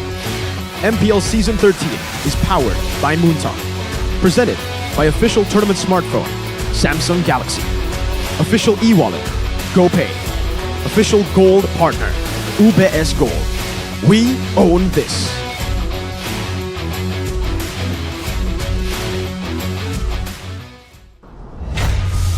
MPL Indonesia Season 13. Match pembukaan sudah membuat kita dak-dik-duk ser. Ada yang pecah telur. Onic sayangnya harus kalah di match mereka hari ini. Dan mereka sudah nggak win streak lagi. Dan Aura rupanya berhasil membakar sang landak. Begitu luar biasa match pembukaan kita. Namun kita akan beranjak ke match kedua setelah ini. Namun Bude juga ingin mengucapkan selamat berbuka buat kalian yang menunaikan ibadah puasa. Sebelum kita membuka matchnya, Bude akan ngobrol-ngobrol juga nih dengan salah satu orang yang bisa ngasih kita insight banyak sekali tentang match kali ini dan tentang timnya. Jadi kita akan undang satu nama yang menarik. Mari kita panggil bersama-sama, inilah dia Bang Ade.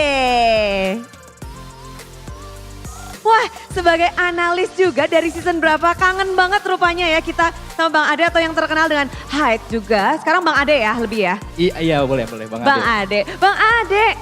Ya Bude. Apa kabar? Alhamdulillah baik. Hari ini spesial datang ke MPL Arena nih. Spesial banget, pengen banget ngeliat Dewa juga kan, ada Ilyas temen saya dulu. Terus sekarang ada Evos juga, ada Caleb, Textam, orang-orang lama yang dulu pernah satu tim. Jadi pengen banget datang langsung sih, ngeliat langsung. Langsung melihat seperti apa mereka ya. Namun Bude penasaran nih, untuk hari ini sendiri ya, kan udah spesial datang. Ngelihat MPL gimana sih sejauh ini MPL season 13? Wah beda banget sih sama zaman saya terakhir Bude pas di season 8. Sekarang udah kayak lebih bagus banget gitu, tempatnya juga udah lebih rapi, lebih proper. Terus juga ya udah banyak yang berubah, udah lebih bagus. Kalau tim-timnya? Wah timnya juga makin bersaing, makin kayak nggak apa ya. Kalau dulu kan biasanya kan yang lihat kan kayak lihat Onic, lihat RRQ, lihat Evos. Sekarang kan udah banyak tim-tim juga kan yang udah berkembang. Jadinya makin seru aja buat ditonton. Nah dan apalagi mungkin kita bisa ngebahas Evos yang sekarang jadi Glory. Evos Glory. Bagaimana melihat Evos yang sekarang setelah mungkin kan berseason-season bersama mereka? Waduh gimana ya Bude ngelihatnya ya. Bagus sih sebenarnya bagus. Cuma mungkin mereka kayak ada beberapa step yang mungkin miss aja di dalam game mungkin. Masalah mungkin gak tahu sih, mungkin mentalnya tuh belum siap atau gimana, kurang tahu sih saya. Dari performa mereka minggu pertama, minggu kedua dan sekarang memasuki minggu ketiga, masih ada harapan gak sih? Harapan pasti selalu ada ya Bude, cuma memang chance semakin sedikit karena mereka kan udah kalah beberapa kali kan. Jadi pasti biasanya mereka tuh kalau udah kalah kayak gini tuh ya memang yang diperluin buat siap tuh mentalnya aja Bude. Karena kan pasti kan mereka udah scrim, udah setiap minggu kan mereka latihan. Setiap hari dan pastinya udah siap kan. Cuma yang balik lagi kalau udah di atas stage ya 50-50. Oke, persiapan udah. Tapi mereka sekarang merombak besar-besaran. Nah. Gimana tanggapannya nih dengan rombakan yang wow ini bukan ngerombak lagi kayaknya ya. Ya udah kayak udah 3 dinaikin ya. Apa 4 mungkin bisa dinaikin. Tapi saya kurang tahu sih siapa yang bakal main Bude hari ini. Ya tapi dengan perubahan seperti itu apakah itu jawaban untuk Evos? Dibilang jawaban mungkin salah satu opsinya mereka ya kan nggak ada lagi kan yang bisa dicoba. Mungkin kalau kemarin udah mencoba ganti hero, ganti gameplay, ya mungkin sekarang ganti playernya kali mungkin Bude. Kan bisa kalau bisa ganti player kan bisa ganti strategi biasanya. Ganti strategi. Nah kalau udah ganti strategi bakal seperti apa match hari ini untuk mereka? Apalagi tadi juga ada temennya di Dewa, ada juga di Evos. Berarti udah bisa melihat seperti apa nih kira-kira jalannya permainannya? Ya semoga aja matchnya seru buat ditonton gitu kan. Karena mereka juga ada orang-orang baru kan, player-player baru di Evos juga kan. Ya ada juga kan Valdo juga kan di situ, ada naik dia dari teman lama saya dulu, dia di MDL, sekarang udah di MPL. Ketemu sama Wat sih Ji sekarang. Ya orang-orang lama yang masih ada di MPL tuh keren banget sih Budi. Mereka bisa konsisten terus ada di panggung MPL tuh keren banget. Jadi bakal rame dan seru ya, apalagi kita nggak tahu siapa yang akan main nih dari Evos. Iya. Dan kalau ngebahas tentang Evos, pastinya kita ngelihat mungkin besok juga ini bakal jadi hari yang sangat besar karena ada Derby Classic. Derby Classic tuh kayak gimana ya, historinya tuh panjang sekali. Mereka up and down, bisa lagi rebutan atas, sekarang lagi struggling di bawah. Gimana ini ngelihat Derby Classic? Dari zaman dulu sampai sekarang kok bisa fluktuatif gitu ya? Ya begitu Bu, mengikuti perkembangan yang ada di setiap season aja kan. Setiap season kan biasanya udah yang paling kuatnya kan season berapa, misal season 4. Evos lagi naik-naiknya, terus selanjutnya misalnya ada tim lain juga. Ya intinya setiap season pasti ada apa ya, ada garisnya di mana oh tim ini yang paling kuat ya. Sekarang mungkin di season ini mereka lagi ya kebetulan aja lagi ada di bawah kan. Biasanya kan mereka selalu saingan di atas gitu kan. Bos, hierarki selalu saingan. Cuma sekarang ya mungkin saingan di bawah kayaknya Bude sekarang. Aduh, ini menarik ya. Namun untuk match kali ini, satu prediksi boleh? Prediksi? Prediksi, waduh yang main nggak tahu nih. Saya 2-0 Dewa deh. 2-0 Dewa. Wow, shocking. Rupanya mantan analisnya menjawab 2-0 untuk Dewa. Akankah itu terbukti atau tidak? Kita akan langsung cek bersama-sama. Kita akan buktikan di Land of Dawn. Terima kasih sekali. Silakan kembali ke tempatnya. Dan hari ini kedatangan Mas Ade bahagia sekali. Namun lebih bahagianya karena dukungan kalian semua yang ada di MPL Arena. Dan juga yang ada di rumah serta para sponsor. Karena MPL Indonesia Season 13 powered by Moonton. Presented by Official Turnamen Smartphone Samsung Galaxy. Official e-wallet GoPay, official gold partner UBS Gold, dan juga ada partner in esports, ada Dunia Games, Gamesmax, Telkomsel, dan The legend now is looking to turn holy to glory. Evos, the lowest of the low that have been so far in this franchise, and they're looking to make a drastic change. Of course, the opponent is no slouch either. Dewa United coming in with Storm. They're the Storm that is approaching. And they're ready to rumble against the White Tigers. It's Evos Glory versus Dewa United.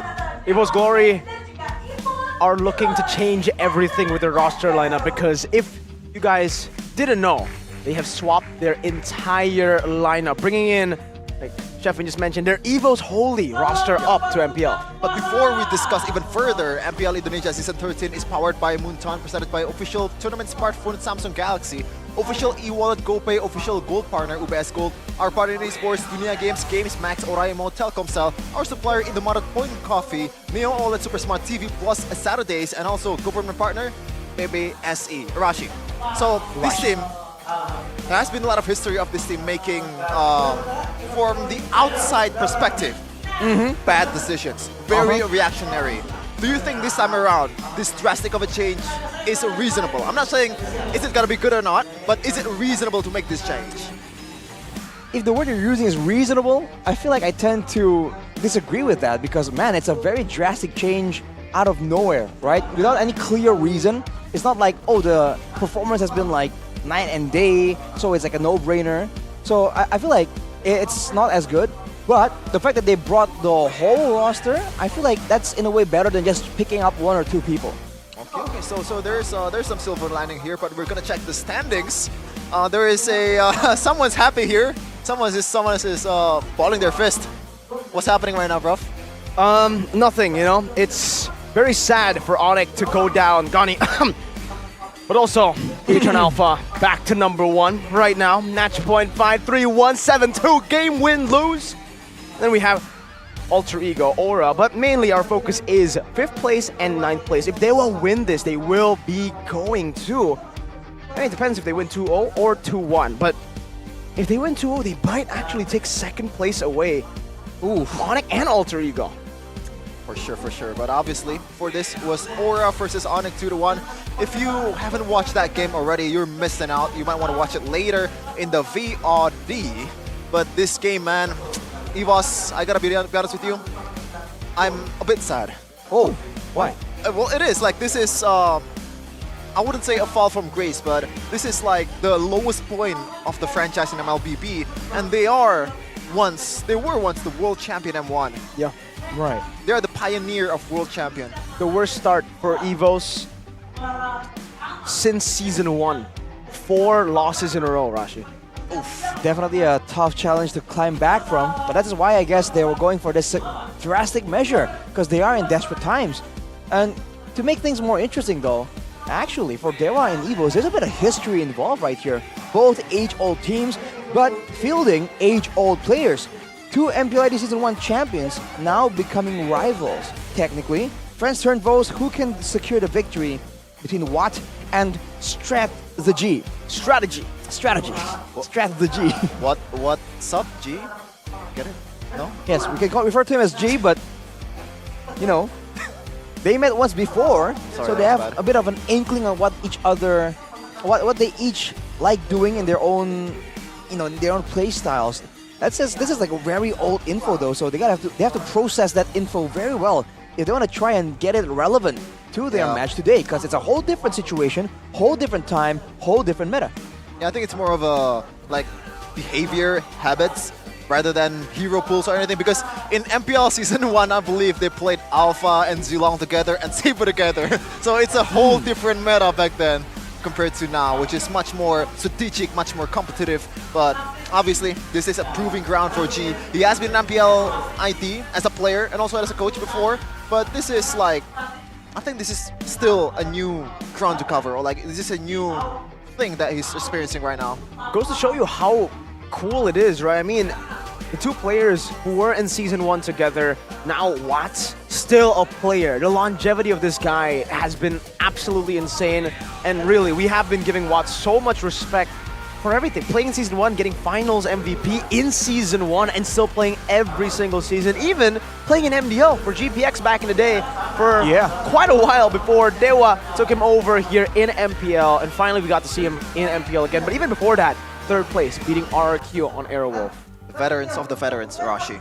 He's literally been around for longer than almost, 80%, 90% of all the players, but ooh, this is the new lineup here. Fluffy, Annabelle, Clockun, Dreams, and Natco. A whole new 5 starting lineup for Evos. The whole new lineup. It's crazy. Just everyone was changed. For Dewa, it's more or less the same. My goodness. Well, it is to be expected. We've seen the news before. If you wanna, follow up on our news or anything like that, or update, follow the Instagram of MPL ID official. But yeah, the whole Evos Holy to Glory. Well, ladies and gentlemen, Dewa United, they don't care if there are changes in the lineup of the enemy team. They will stick with their main lineup. It's Gary, it's K, Zix, and Watts. And don't you forget the last Kage, Drian in the Rome. The sons, the apostles of Dewa.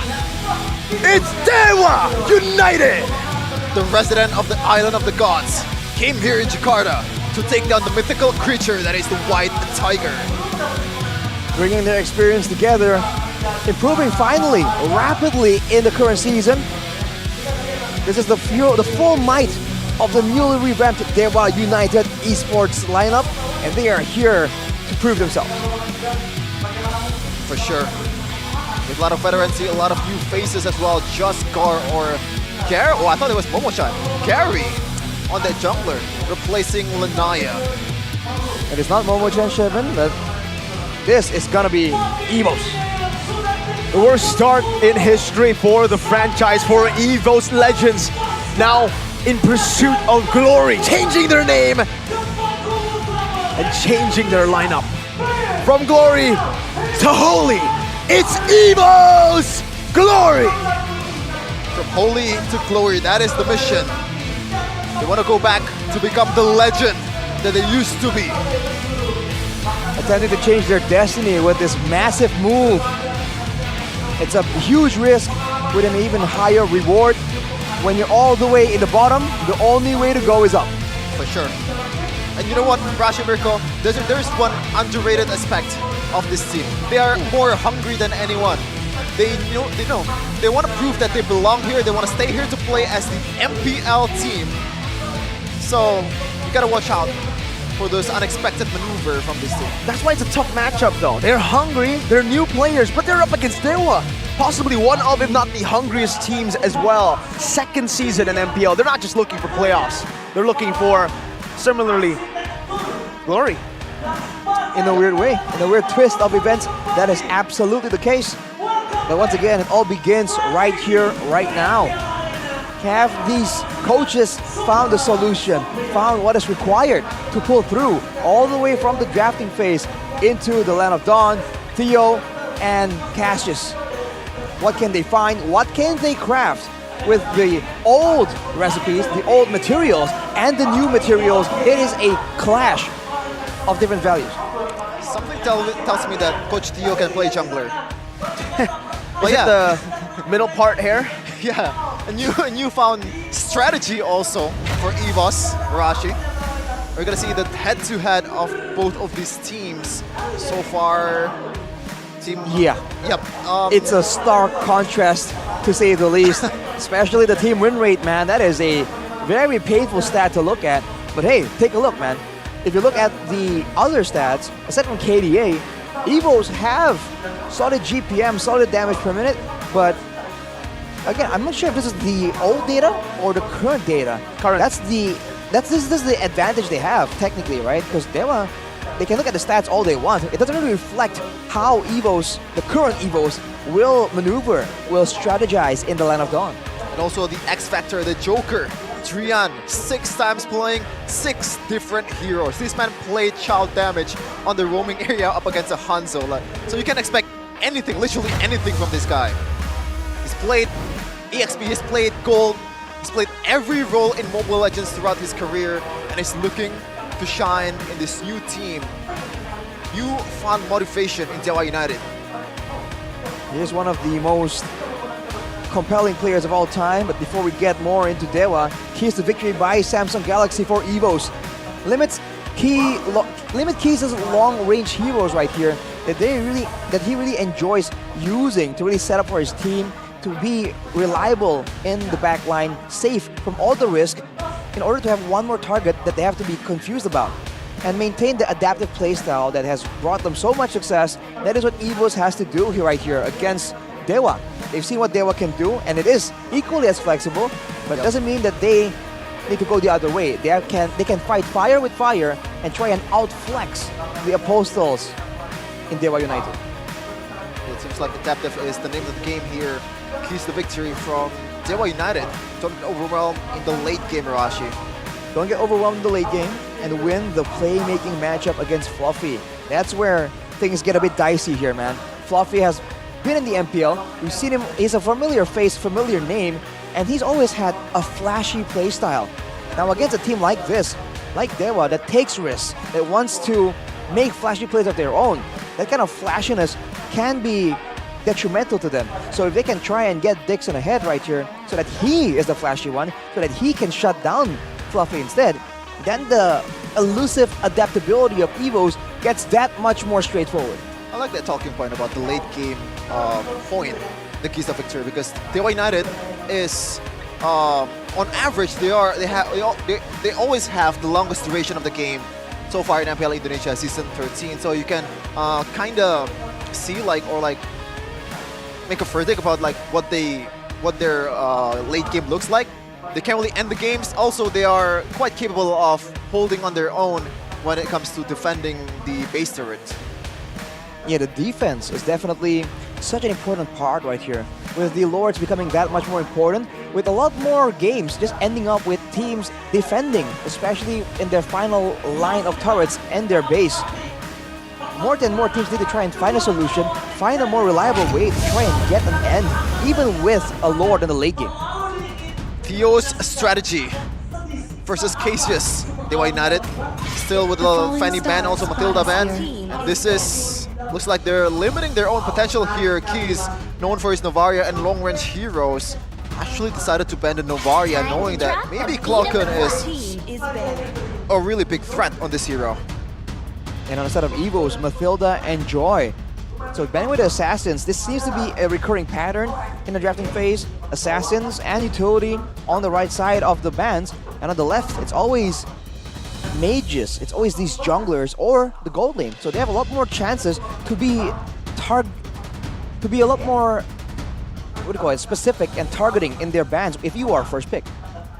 Well, a bit maybe off track from the draft. I do want to tell everybody back at home that this Evos roster that you are seeing, first time in MPL, they're not first timers on stage though. For Dreams and Fluffy, and even Clockun, they've been on the MPL stage before, but even just recently, they've been on a win streak. This lineup that you're seeing, Natko, Fluffy, Annabelle, Clockun, and Dreams, they've been tearing up the amateur scene, win streaking and winning every tournament that they have been participating in, even ones in Malaysia.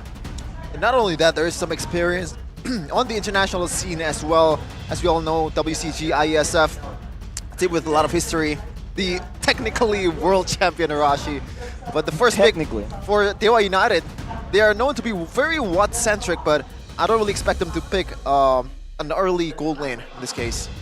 Right, usually when we see teams playing very gold-centric, we see a lot of Claudes, a lot of carries, both still open right now. But just get that feeling, Shevin, that they're up to something else, trying to go with something a bit more flexible, especially against a team like this, a team like Evos. They want to try and be a bit more confusing, especially in the first picks showing their potential. They're going for that Arlet, a similar strategy that we saw used earlier by Onic. A flex, durability, engage, you have it all on this hero. Let's see if it's gonna be Dixon or Drian on the Arlet. I believe Drian have played Arlet before in this season, or not this season, but he can play the Arlet, yes, in the roam position. Please play the Arlet to make it 7 out of 7. 7 different heroes in 7 games. Oh, that would actually be sick. But the Vexana was up for grabs, so Evos will be the ones taking it. It's for Clockun. All right. So that's already a huge deal of crowd control. Great tool to deal with the Arlet. And the notorious CC. For Fluffy. This kind of pressures Dewa to try and maybe take or ban away like the Angela.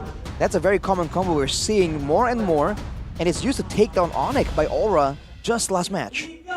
Do they want to secure the gold lane here, considering they have the this threat that is CC and also Vexana? I think you can kind of make a verdict or like take a gold laner that's what is comfortable on. So far in the season, we've seen multiple of heroes for Watt.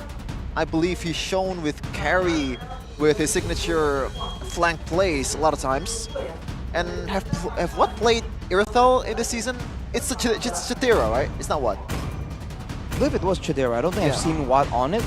Another big pick is the Nathan we've seen several times to varying degrees of success. If they're trying to go for a strong laner that has great lead game potential, that will be it, but no. As we mentioned earlier, sniping with the Angela, securing a Claude already, showing their hand quite earlier. They have to pick up the Angela though. That's the bad thing about having a CC pick on the other side, right? It kind of forces you to that position already. Now for Evos, they want to pick up a gold lane here before they get banned out. We don't know how many heroes Natko can even play. First time in MPL for him. Even for Annabelle in the jungle. This will be quite tough to make the decision. Do they want to go for jungle or do they want to go for their gold lane? Carry Bruno will be an option to go up against this roster. Sure. Oh, you want to pick up something that has a pick-off potential in something like a Cho? Oh, that's jungle. Pretty good, but looks like they want to just ran through everyone with the Shield Unity. Baksha for Annabelle. Well, they also do not want to deal with a Baksha-Angela combo, right? So picking it up early here kind of deals with the hard guard healing, the hard guard and the healing wave as well. Because the Baksha's passive, it does lower the healing and shielding from heroes by quite a bit, 50% if I'm not mistaken. Now with that being secured for them, they ban away the Dyrot for Evos, knowing that they have a strong frontliner. The last thing they want is for this guy to be shredded down so that the Claude can make easy work from the Tortoise. Dewa United though, they're taking their time to ban this hero. Minotaur is going to be banned. Good ban here, knowing that you can only go in with a Minotaur inside the teamfight teamfight area for Evos. Easy knock-up, easy cancel. But Evos right now, do you think this Angela can still go to the mid lane, Rashi? I mean, it's possible, especially with Dewa and the craziest things they've done. I think it's definitely still possible, and that is the extra layer of mind games to play right here. But I think banning the Minnow regardless is a good idea, because you know we've seen how the Minnow is almost a hard counter to the Claude. Struggles quite a bit. For Evos, they're banning away all the fighters, the utility junglers right here, trying to limit Dewa to something a bit more static, something a bit more punishable, especially when they don't have a Mathilda to supplement that mobility. There's still a possibility of an Atan pick too for Evos Glory, by the way, right? They already have the CC for physical damage. Wait, Natan, wait. Natan could be an option. They already have... For Dewa? For Evos. I think for Dewa is also... They have a Claude. Possible? No, jungle Natan. Jungle Natan? With a Claude? Whoa, man. Not like that? I don't think with a Claude. I don't think you go for it with a Claude. I mean, never say never, but that seems like a very wild idea. If they do go through with it, Shevin, I'll be very, very surprised. I'll be very surprised. surprised. If Evos pick an XP here, possible, because then they would have no dive. It really depends on the dive and the pressure. Because if Evos pick up something like a Paquito, then they're gonna have to handle a whole lot of pressure right now. I mean, that could be the case, right? Evos Glory, they might actually set up for an Atan pick themselves here by picking up an XP first and then showing their cards later. Or actually, they already have an XP in the CC, so what kind of dive can they present towards Dewa? I'm having real trouble hearing you, man. The drums right behind us are kind of insane. What, Arashi? What? Nah, I'm joking, but yeah, these fans are going crazy here. Turns out to be Bruno. Bruno, okay. So you're saying there's some dive threat from Evos? That's certainly the case, but I feel like it's more of a front to back. It's more of a big chase scenario because the CC and the Baxia both move very, very fast, and the Vexana, once someone gets knocked, stunned for just a short amount of time, if the Vexana can catch up to you, it's pretty much a done deal, even through the hard guard, depending on how much damage is available. So for Dewa, I think crowd control is something they really need, something to disengage if it's just not preferable. I'm sensing something unorthodox here from Dewa United. I don't know why. Just because the presence of Drian, I guess. Because this guy has been playing a lot of heroes. That's probably an understatement, but it's going to be Barats. Nope, it's not going to be something crazy. Gord. We've seen how Gord can perform against this kind of heroes like Baxia. Very effective. Just make sure you don't get ran over by that Shield Unity. So is it Yuzong or Paquito for Fluffy? I feel like it's... Or neither. Maybe Paquito or the Benedetta. Ooh, that's true. You're right. Fluffy with the Benedetta. So Benedetta, Paquito, Yuzong. Those are the three that I'm expecting here. Up against the Gord, right? You want to have a bit of dive. I wonder if they're considering something even like a Lapu Lapu, something with a bit more AoE. Right? You're right. I keep forgetting about the CC. I'm sorry. Oh, right. You... Wow. Hey, you did this twice now. I did this twice now. All right, so... I'm seeing some kind of lockdown, some kind of chase. Okay, there you go. For the longest time, this has been a thing, right? The Shield Unity combined with the movement speed buff. And now, against what is most likely a Gord with an Ice Queen's Wand, an Angela with an Ice Queen's Wand, all that slows are going to be nullified. This is a wrecking ball strat coming in from Evos, going full speed towards Dewa. This is a battle of durability. 2 utility junglers plus 2 healers. A lot of buff as well. I'm sensing a long game here from Evos and Dewa United, considering that Dewa is indeed, like, on average, they also have the longest game duration in MPL Indonesia Season 13. But let's see, though, if that's going to be the case.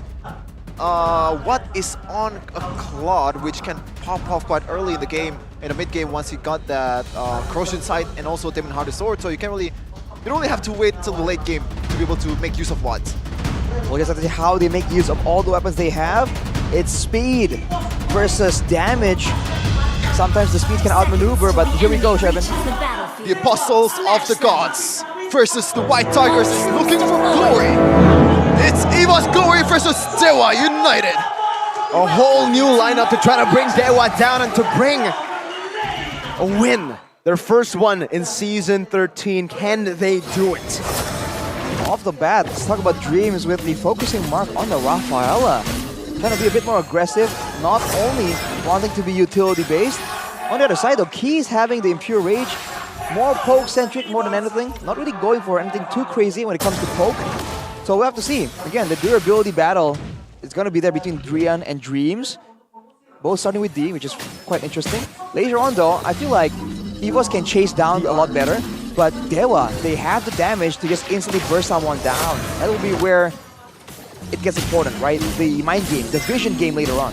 I have to ask you though, Rashi, when it comes to this lineup for Evos, Natko already forced to flicker early on. Watt's actually taking this lane super slow up against the Bruno. But back to the question, Rashi, the Rafaela. First time that we've seen Rafaela in Season 13. No flicker or Natko. Gary's looking for possible gank. He has a death in his welcome. He's going to go for the charge. But he zones Natko away from the minion wave. This is disastrous for Natko, especially with the Master Assassin. But back to the question, Rashi. Rafaela, why are we seeing it here? To go up against the slows for sure, to battle with the sustain, and of course to help with the chase. Like we said, the Baxia Rafaela was a thing for quite a while, and technically you can kind of use this combo with the Bruno as well. It's another alternative to the Digi Bruno combo to get a very dominant lane. But now the problem is Dreams is following Annabelle around, and they're doing great there. But the other lane, Natko, that's supposed to be really winning, really dominating that lane, really isn't doing so hot. Fun fact as well, this combo of Baxia and Rafaela has been around for a very long time. Since M1, when 10S Gaming, I believe, popularized this meta or combo. And Evos was the champion of that tournament. Dixon, level 4 already, has the final slash, goes into Fluffy, and that's Dixon! All the Arnods are getting the neutral objectives! That's a good death to his welcome from Gary, but Fluffy picks up first blood as he goes in for more, but Dixon on the back is just tearing it up, now flickering on the clock and picking up a double, and the Holy Baptism doesn't connect. Still though, without Trian's healing, Fluffy picks up the double, and in the end, it's 2 for 2, but Dewa were able to secure the neutral objective. What's happening right now, Rashi? I think I'm not even surprised anymore. Well, Dixon, he takes the turtle, and he gets a double right there, really showing the potential of this Arlet used aggressively instead of utility. We've always seen it being used in the rogue position, and I think even some players are starting to forget that this hero in a dominant position in the EXP lane is not to be trifled with. Sure, but looking at the talent prediction, Mirko, is this a bless or a curse? Bro, we blessed Aura, but really I meant it to be a curse. Alright. So I'm the lone Evo supporter here. No, you got Ranger Amas. Ranger Amas said 2-0 Evo. Well, at least in this task. Yeah, that's true. Alright, so we're gonna bully you, Shevin. If oh no. If it doesn't come to fruition, we will be bullying you here. But yes, so early on we can see that Evos, they're just a lot more aggressive, and the thing with Dewa is Gary is on the barrage, tanky, doing damage, but no real mobility. Unless later on, they want to use the hard guard on the barrage, which is not really ideal, right? You want to use it maybe more on the Claude, but maybe potentially on the Arlet, considering how things are developing right now. So far, still kind of a stalemate, 200 gold lead for Dewa United. Nothing to boost just yet, but they're looking to set up for the next turtle here in about 20 seconds. Who's on the advantage here, Rashi, for turtle fight? When it comes to setup, I believe Dewa has more of an advantage, and that's mainly due to the longer range of the Mystic Projectile coming in from the gourd. The Vexana will have a lot of crowd control as well, but it's relatively short range. So in order to do so, Clockun will have to walk up and be in a more vulnerable spot. Because of that, and the experience of Dewa in these neutral objective dances, I feel like they will make the first move for sure, but they might get countered. Viola is doing a good job to give Annabelle a bit more of that sustained mid lane. Going to be cleared already by Clockun.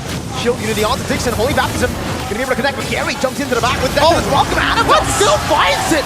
Somehow, some way. Dixon jumped to the backside. It's going to be a Vengeance used up. What also? Onto Dreams now. 1 HP. Dixon slices him in the back. Fluffy's looking for a bit more. Looking for compensation. Dixon with a stun. Fluffy doesn't go for it. A kill over for the turtle. I think there was a slight miscalculation from Gary. He thought that he could get the turtle despite just throwing Annabelle into the turtle as well. But it looks like it's not enough. And Natko might be getting this one. Natko just brute forcing the turret take. That's good for him. Now Dewa, they were getting some value right there, losing the turret, but the turtle, but still having the pressure that they have in those neutral objective takes. Now that Keys has finished the Ice Queen's one as well, that's another layer of crowd control that Evos have to calculate.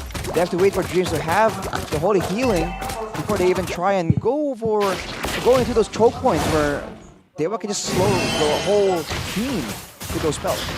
So, I don't know, it's a bit too, maybe a bit too soon, Arashi, but so far Evos Glory, are they doing better with this lineup? It's a bit early, but you're seeing potential, right? The fact that they're actually putting up a good fight against a team that's just been doing so well in the MPL definitely is a breath of fresh air, especially for the fans who are watching anxiously right now. But again, time will tell. Looking at the players' gold by UBS Gold, Watt is all the way up there, still above Natko. So not quite according to plan for Evo. Look at that, Gary walking up is just not the ideal target. There's no way they want to pour in all of their skills and damage into the barrage. So far, it's a very peaceful game, and I get it, there's not much engage potential from both of these teams, there's no pick-off potential, and you have to play around those healings and also durability to be able to succeed. But 3-2 in the span of 7 minutes. Annabelle is looking for keys with the jukes. Annabelle's all alone, he does get the dash though. Watts rotating over, trying to go for the poke onto Annabelle, but the main problem for Dewa has been the healing, sustained from Dreams. Annabelle actually using that Poissons very early on, no damage reduction now. Without Poissons, Watt going back up to that turret up top that has actually been taken away by Natko earlier. Prio plays into wet though. And the battle mirror image with the hard guard Oh, here. no! Oh, Dixon! The auto tap jumps into the other side. Dreams, though, will use the Holy Baptism, and in the end, it will be worth it for Dewa United, who takes a dub through distractions as Gary finds a free neutral objective. The bottom lane, though, a turret gets taken down by Fluffy, so it is still a trade for these teams. Well, it still works for Dewa for sure. Everything going to plan, able to stand their ground and use the threat of a more reliable reliable front line to really pressure Evos away from the objective. You gotta look at the contrast here between the Rockfire and the Angela. Drian has built the flats of the Oasis first, whereas for Dreams, he actually went and built the Necklace of Durance. So a bit of a difference in priority. For Evos, it's all about that utility more than anything. But for Dewa, they're trying to play around with that sustain.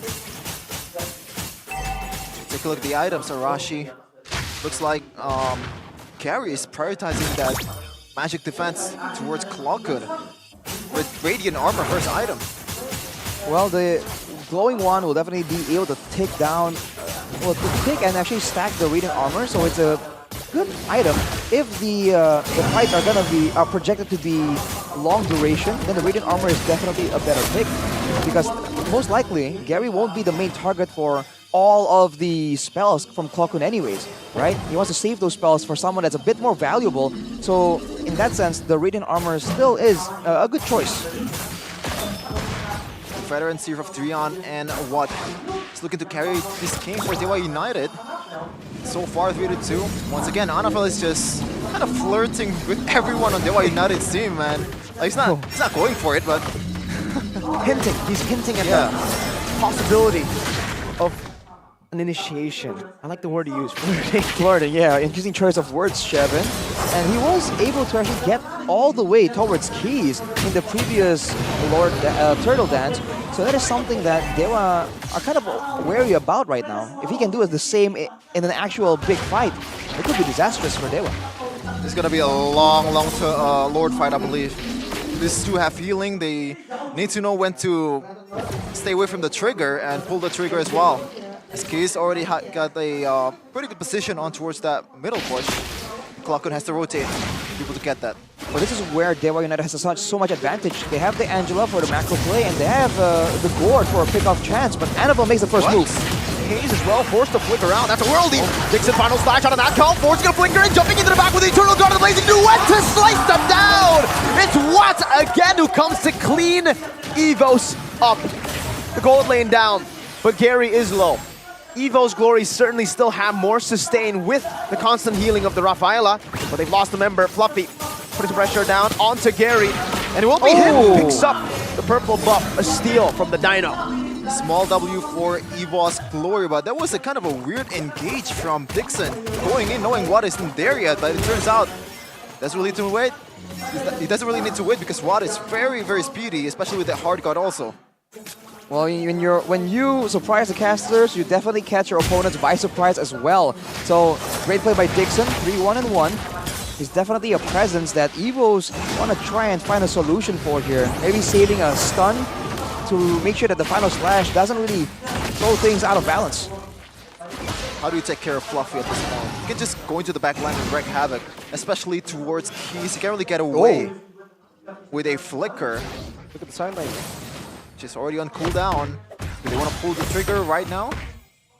They've lost a turret already, Evos. So I feel like they're now feeling like, wow, we really lost something. Now we have to try and find a play. An Eternal Guard used up. Good Dexterous welcome from Gary to get out of a possible initiation from Evos Glory. No Eternal Guard now.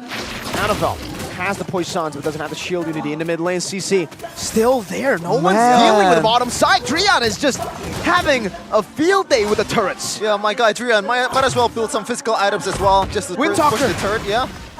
I think it works so far, should be, because they're not doing anything towards Drian to take care of it. Now CC goes bot, and now it's Dewa who are going to be the ones who hold this down. They're looking for an angle to initiate as well. Still on the bottom side. Now Annabelle walking forward, blazing away from Watto into the back. Now finding Dreams as well. It's going to be Nato and Dreams taken down, and even the Lord goes to Dewa. Out-macroed, completely outclassed.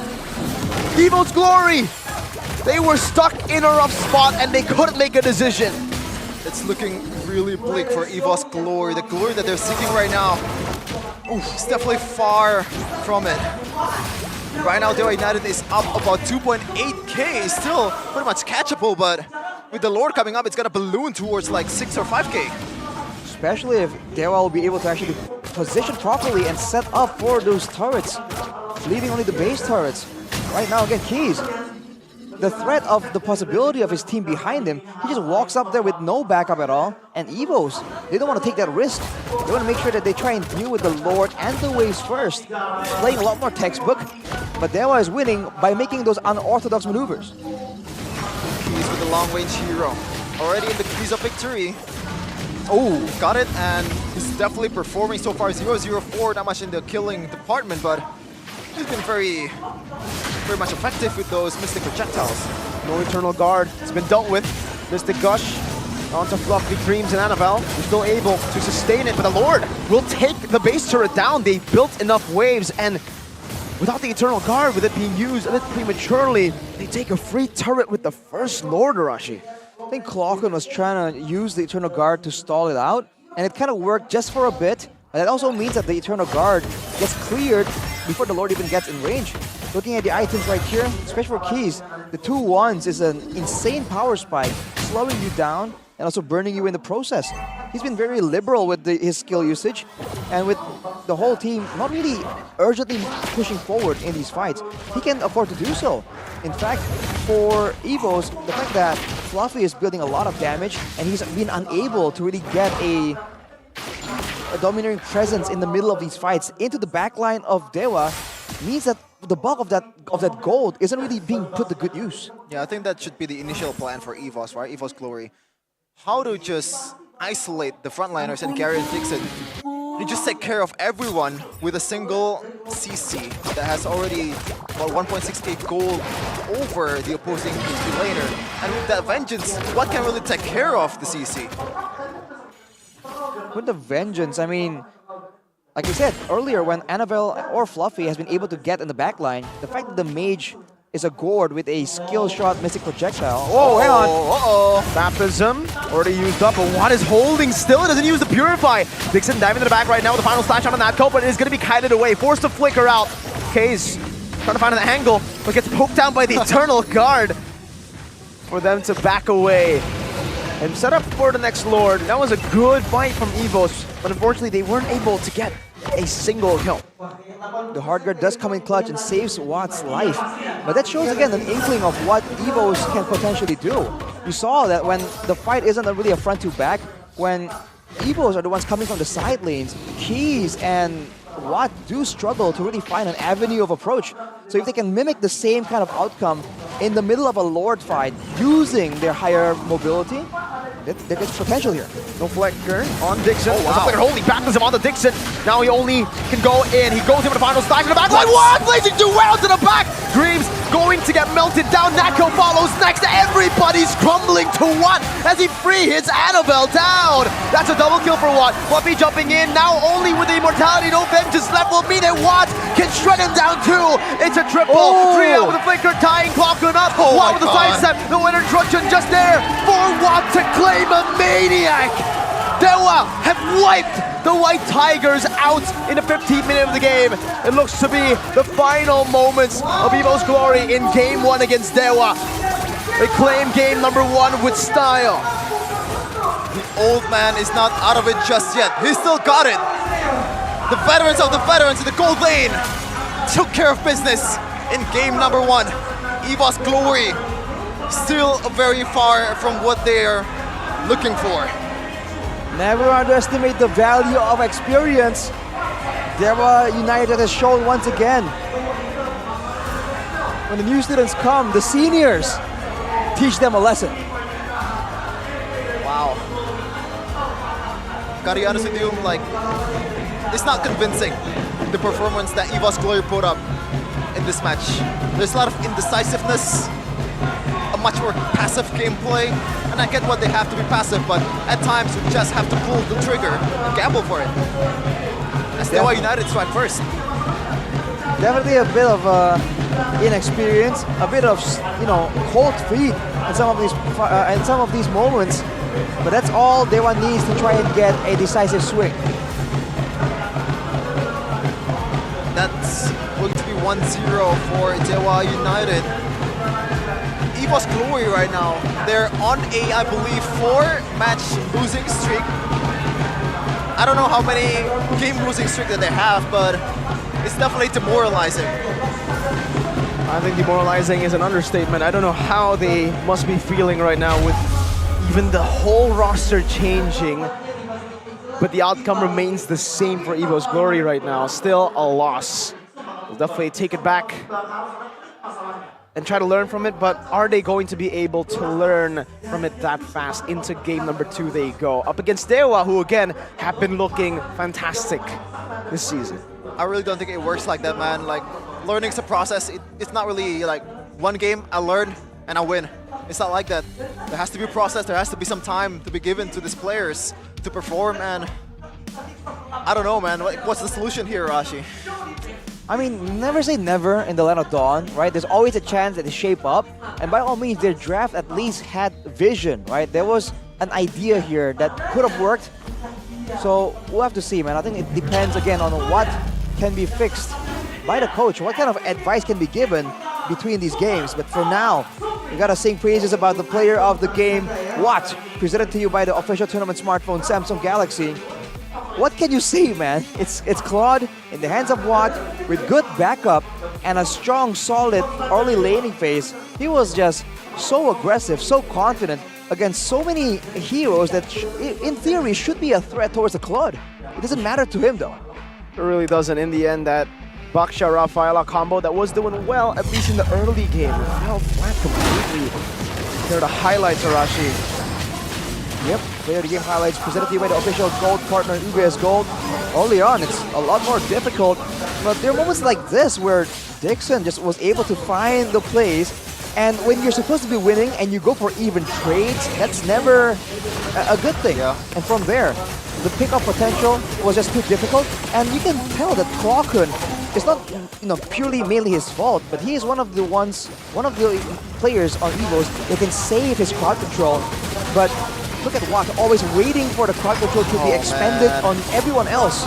Everyone else from Dewa just baits it out, and once he sees a window of cooldown, he just goes in, and there's no way for Evos to stop the Blazing Duet.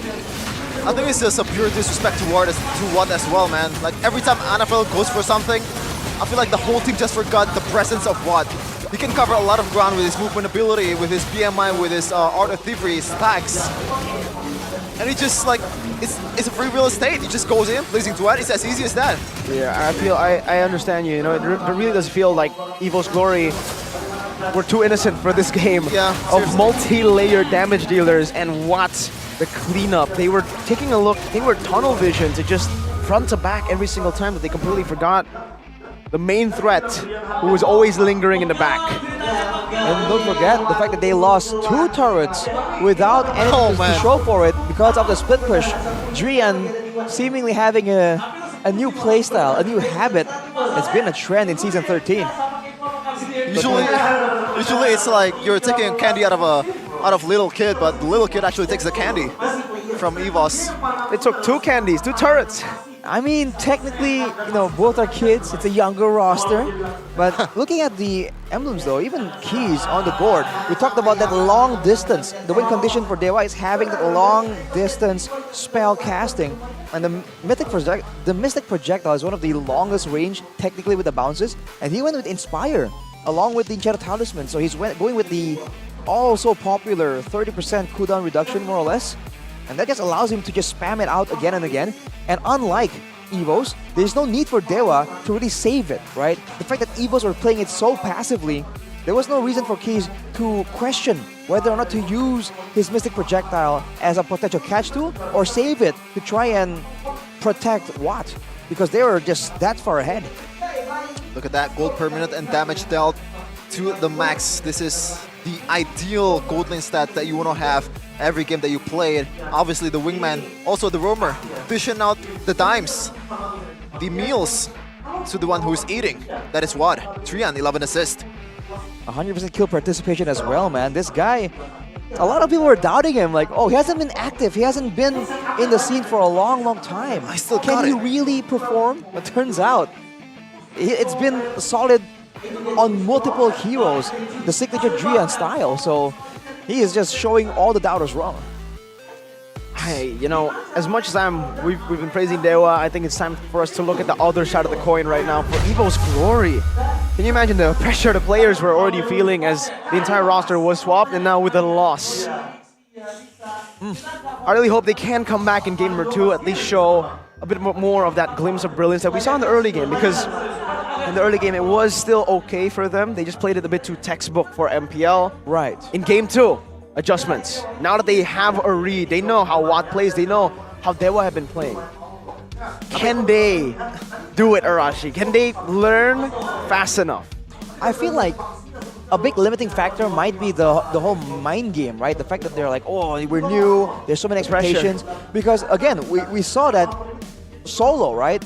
The Baxia was able to get to the gourd, you know, and that usually is a catastrophic situation. So if they're able to actually, you know, shake off the pressure and go for the right place at the right time, right? I think that there's potential for sure. Yeah, they have to explore the potential. I think that's about it, man. Or maybe just, if you want to be very straightforward with it, if you can really layer those threat, just eliminate it while banning all the backline threat that they might not have. But we're going to take a break first. We're going to process what just happened and prepare for the next one of Dewa United versus Evos Glory. So stay tuned. Do not go anywhere.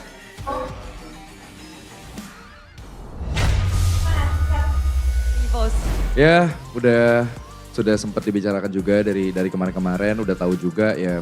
Bismillah, semoga perubahan ini bikin Evos menang lah hari ini. Mengharapkan yang terbaik Ya, pastinya semoga, ya. amin. Kan di minggu ini main 2 kali hari ini dan juga besok nih. Besok selain main Evos, tapi juga ada acara ya? Yes, besok juga ada acara. Nama acaranya adalah Esports Lab. Esports Lab, Yep. apaan tuh? Esports Lab itu adalah event yang di dalamnya banyak banget activity terkait esports. Dari edukasi, talk show, tentang dunia esports sampai ada turnamen juga, Bu. Oke, banyak banget. Ada apa lagi nggak? Ada macam-macam nih, ada meet and greet, ada esports turnamen, ada fun match bareng pro player, talent, dan brand ambassador dari Evos. Dan juga karena besok Classic Derby, besok juga ada nobar Evos versus RRQ. Wow, jadi ada sekalian nobar, itu di mana dan kapan?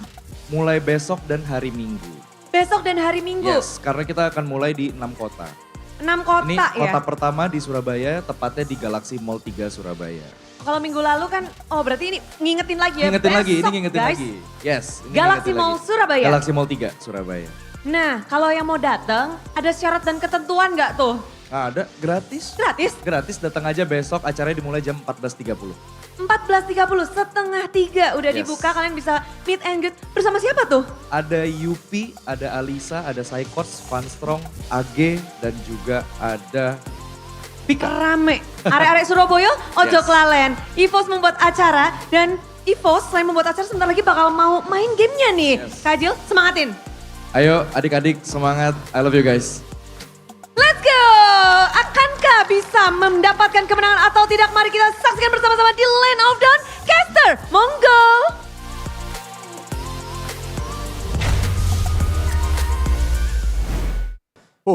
It's an incredibly hard position right now. If you're a fan, if you're the players playing right now in the stage, the coach, or even like the one managing the whole Evos, like this has never happened before. And how do you fix this? And it doesn't really help that this is probably the most criticized team in the whole entire league for a long time. Yeah, So for now. Yeah. it's gotta come in again and again.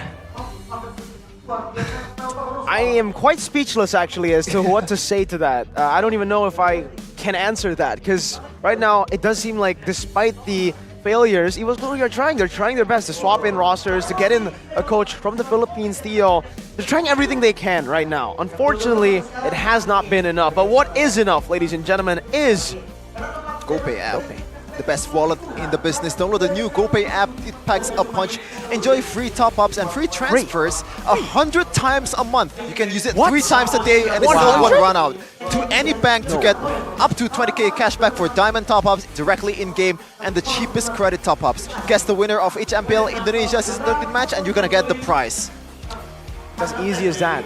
If Adi were here, he would say, "Sesimpel itu." That means it's as simple as It's that. just that simple. There's also another simple investment that you have.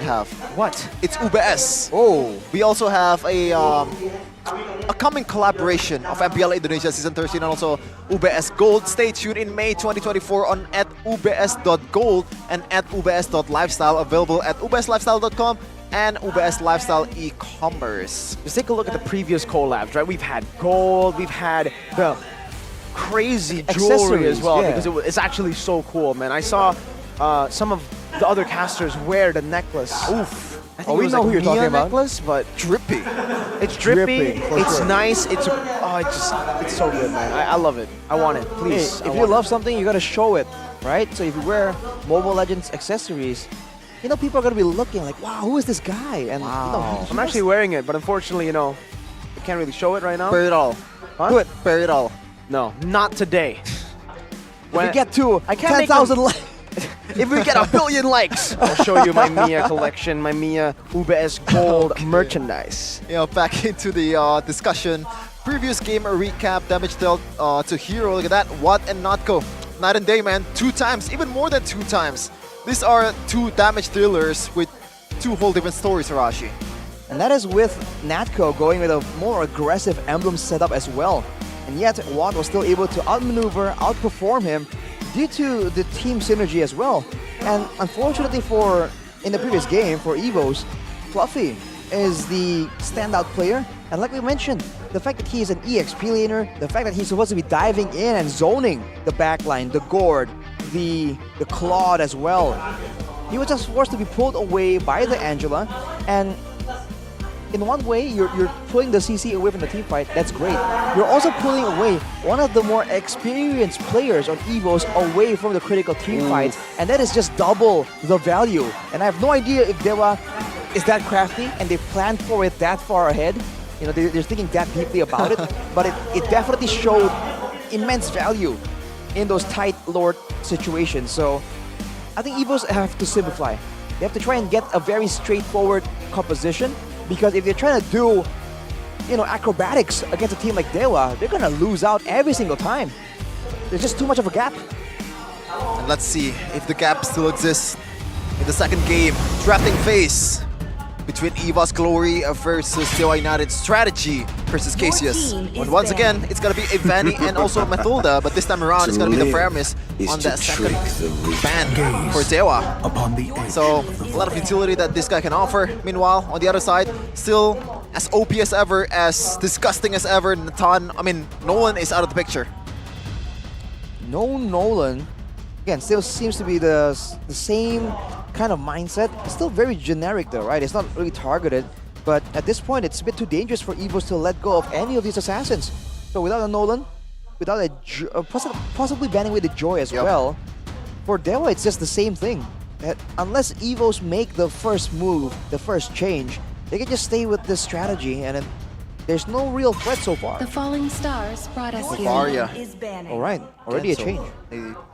I think Dewa United did ban Novaria. Oh, they did? Yeah, Just in the different first order. game. Yeah, different order. Time to So they kind of limit the potential from the from Keys as well. But it looks like it's as the usual template. Nolan and Joy getting banned. The 2 of the most probably OP assassin in the game.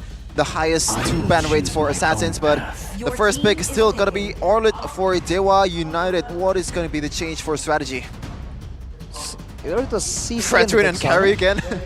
Well, they can actually go for like the CC Angela, right? That way they get more playmaking tools in the hands of the CC, and they take that Angela split push play away from Dewa.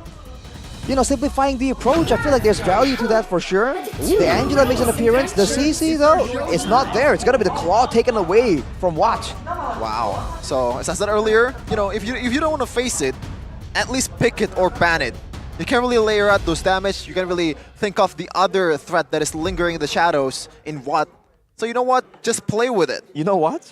You know what? I know what. Well, yeah. Well, we'll have to see. Now Dewa has a chance to pick up the Vexana, and they will be able to use it so much more efficiently, especially because they do have the final slash. They can bring everyone together for that massive Eternal Guard Curse Blast combo. Yeah, and also has the knockup on the Eternal Guard.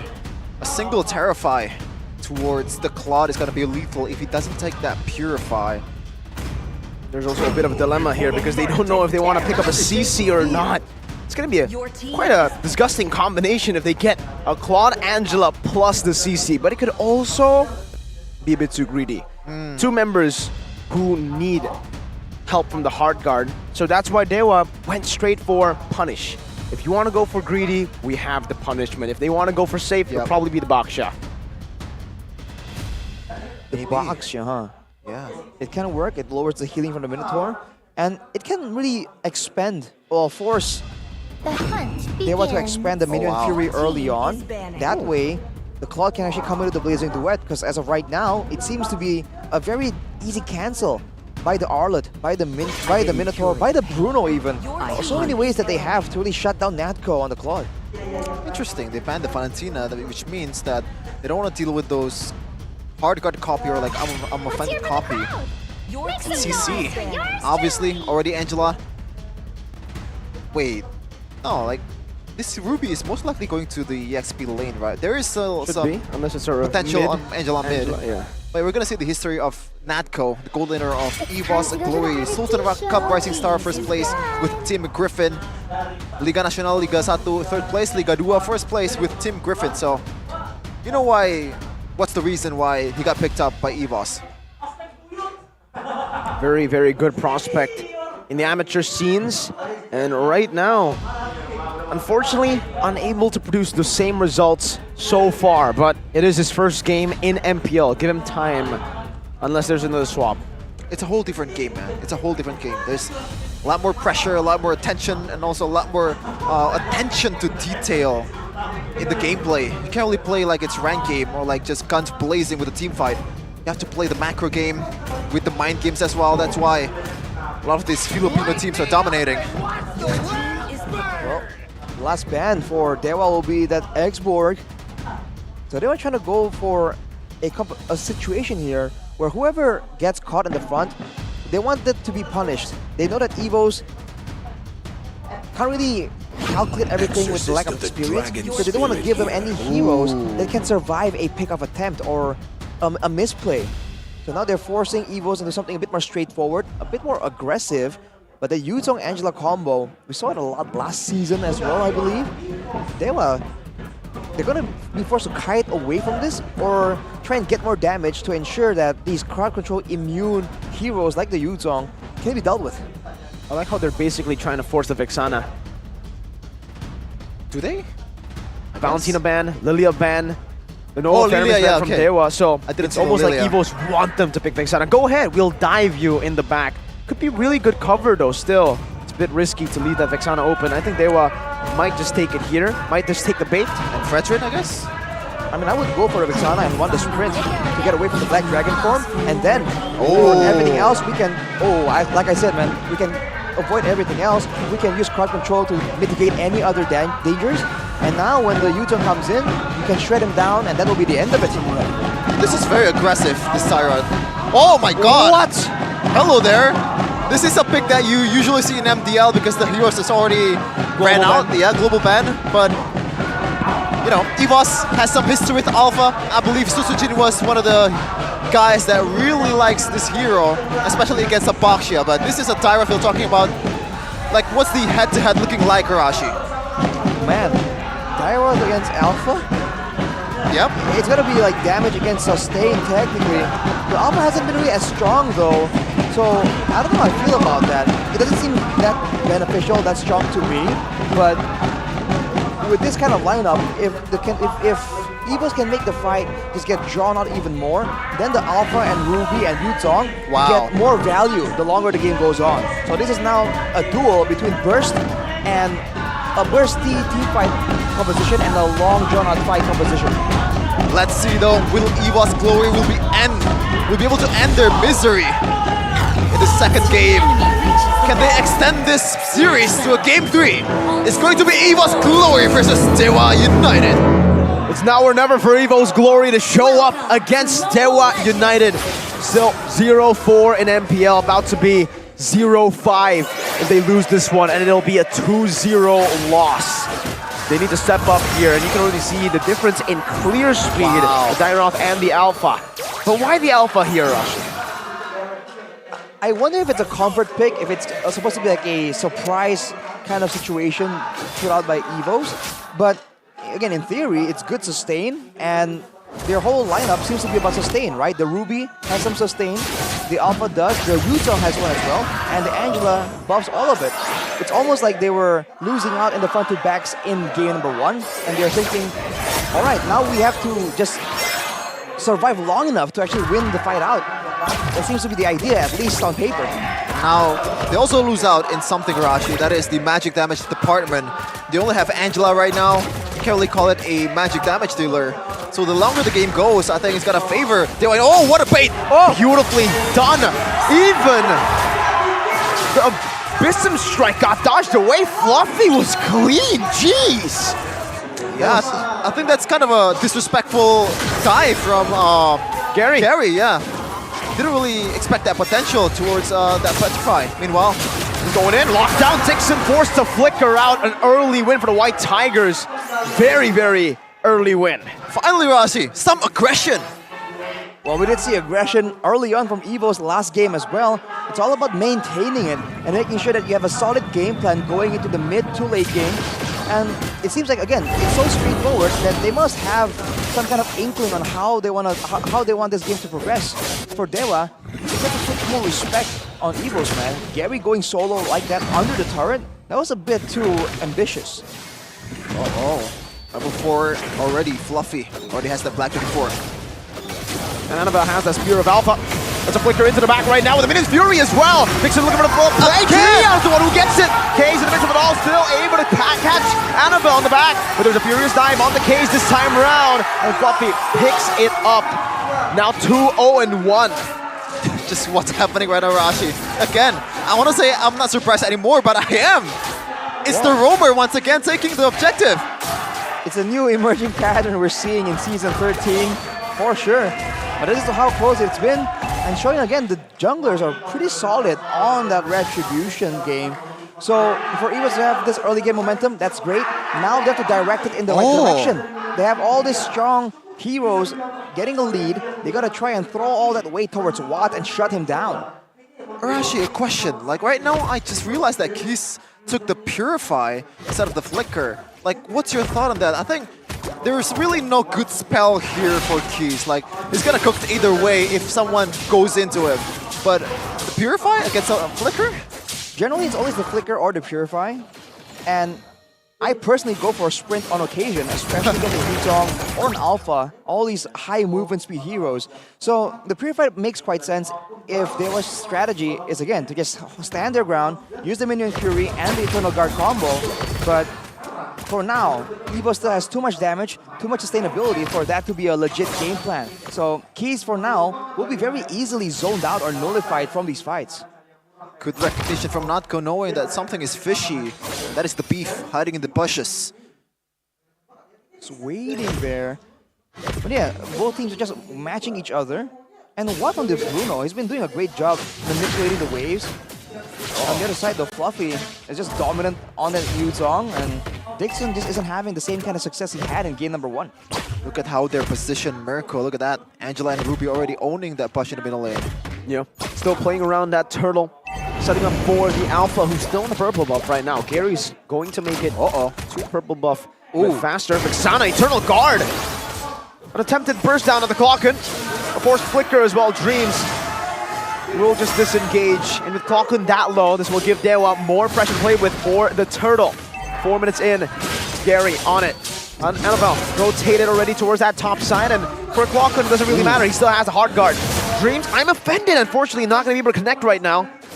Dewa reset it. Again, they're playing it as patient as they can. They're playing with fire here, Dewa United. All these ultimates, man. This is some heavy, heavy ultimate. Hard guard, Black Dragon form, and also that I'm offended. Brings so much value in a team fight. And Natko, I think he already has at least one item in this phase. And he can deal that much damage with that Blazing Duet. It begins. A level lead for Annabelle, flopping the Black Dragon form towards the back. Trying to zone Gary away as the Blazing Red comes through as well. Annabelle picks it up. Gary is caught in the top spot. They go in an all-out team fight. Dixon finds a 5-man final slash. But he is the one who gets taken down. Evos Glory are online in game number 2. A light in the tunnel for Evos Glory, finally getting something out of an exchange. Watt can't really do anything as they rotate much faster. Rashi 2.5k gold lead. How's it looking right now for Evos? Again, it's a great start for sure, but they gotta make sure that they keep the momentum and make sure that they try and target Watt because he is still on 0 deaths, despite the fact that Evos has been controlling everything. Gotta start looking for some dives, for some moments here as Natco shows some happy feet against Dixon. Already looking a lot better from game number 1, but again, they have to make sure that they shut down prematurely all of the potential counterplay attempts that Dewa will have the longer the game goes on. I think the formula is play a bit more passively with that Minions Fury. Sure, if you can get like 4-man or 3-man knock-up, then go for it, but overall, I think I would probably prefer to wait for that ultimate, that Blackjack form, or Annabelle going in with the hard guard to come around first, so that you respawn with the CC. Meanwhile, Dreams? I'm offended onto Drian. Watt gets out. They're trying to deny this minion away from Watt. Doing a good job, Natco. They're trying to go for the siege in the bottom lane as well. Dreams doing a good job at zoning them right now to provide some space. And for Dewa, they can't even initiate on Dreams. They don't know where the Yuzong is. Yeah, Fluffy's doing a good job just hiding around, making sure that his presence, he's won the lane. Now he needs to actually make that, the fear of the Black Dragon just be present in the hearts of everyone. But look at Dreams. The conceal as well. Under the turret. An attempt. But that's it. It will only end as an attempt. Some good damage over to Natco. From Watt, he's starting to scale. Another turtle. Yeah, another turtle coming up. This time around, I think Gary with this Tyroth, I don't think he should go for this against Annabelle, which has much more CC, much more durability. And overall, Evos in a team fight, I think they're, in a way unbeatable with those CCs. You have to find something aside from the turtle at this point. Yeah, as long as Dewa can kite back away, it'll be great, but Fluffy with the Black Dragon form just zones everyone away.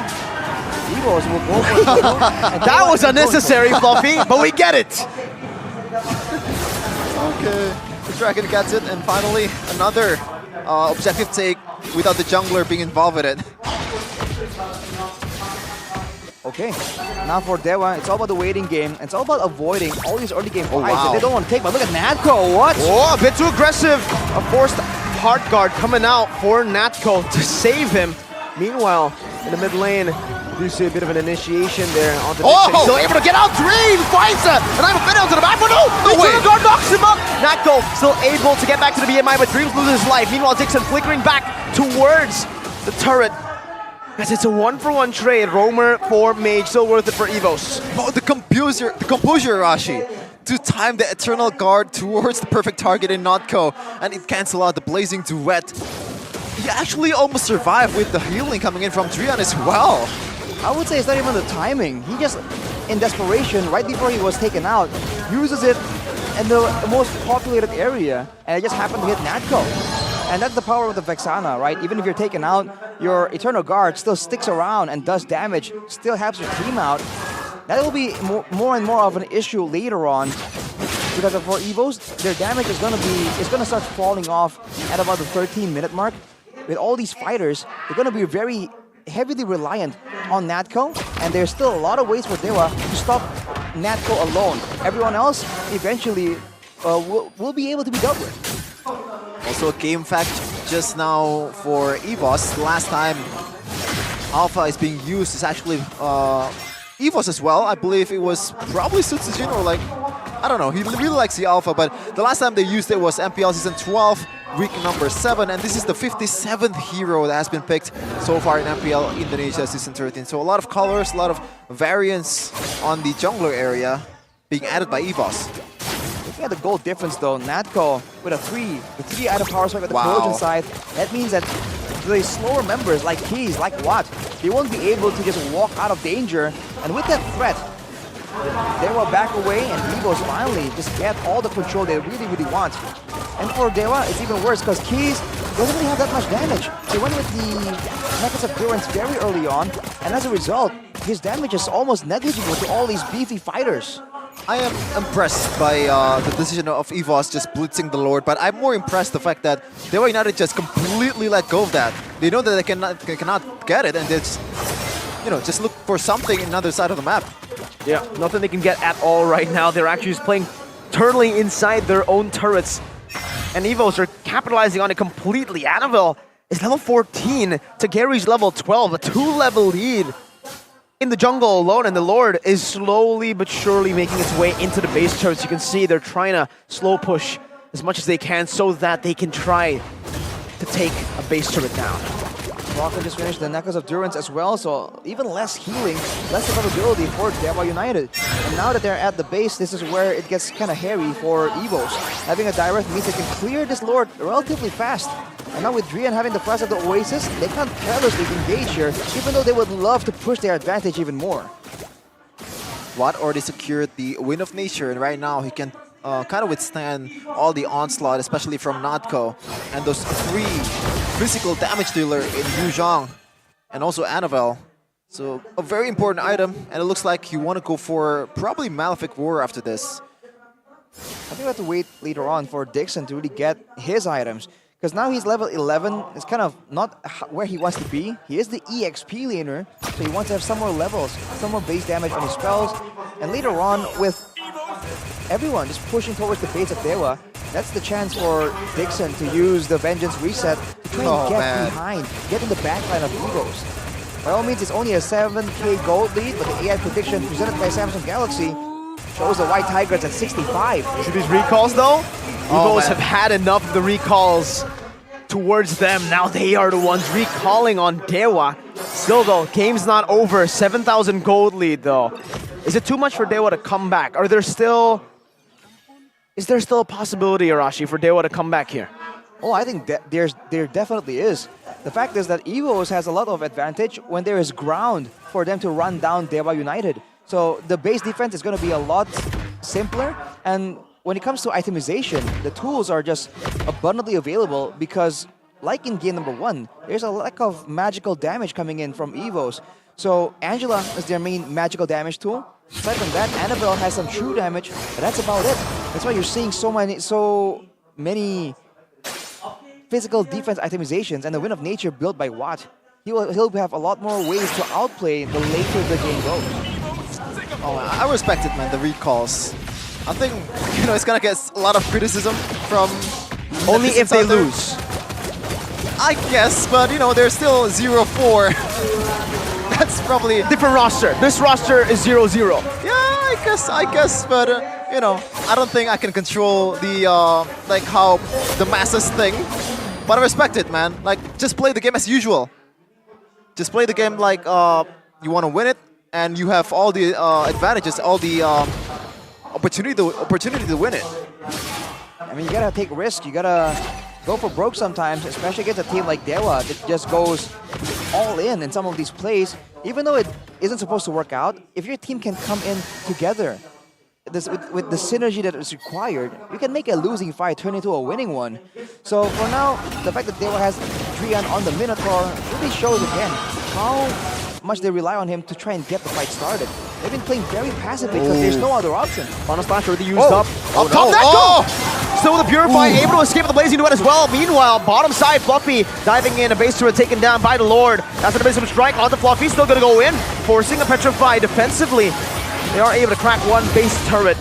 Oh, but that looked scary to say the least for Evos Glory. They're still looking for more though. Black Dragon form now used up. Watt doing a good chunk of damage over to the Black Dragon. Evos Glory will have to back away from this one. They will not be able to find any more turrets. Only one in the bottom lane. Okay, don't get too excited just yet, Natko, man.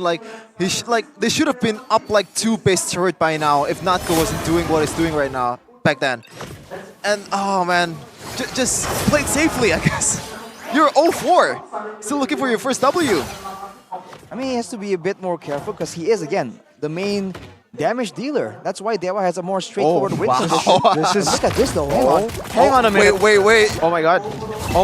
Natko He's in Oh, enemy no. territory. Natko against everybody now with the help of the hard guard. He actually gets Oh, down. He no. actually outplayed Dreams. Finds Gary with I'm a Bandit. That's a 4-man. Internal guard at the back line with Gary jumping in. He finds Natko. What? Free hitting in the back. No way. A catastrophe for Evos Glory.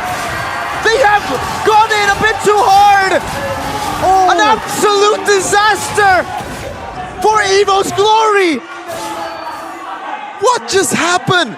It looks so good. That was the perfect bait to eat for Evos Glory.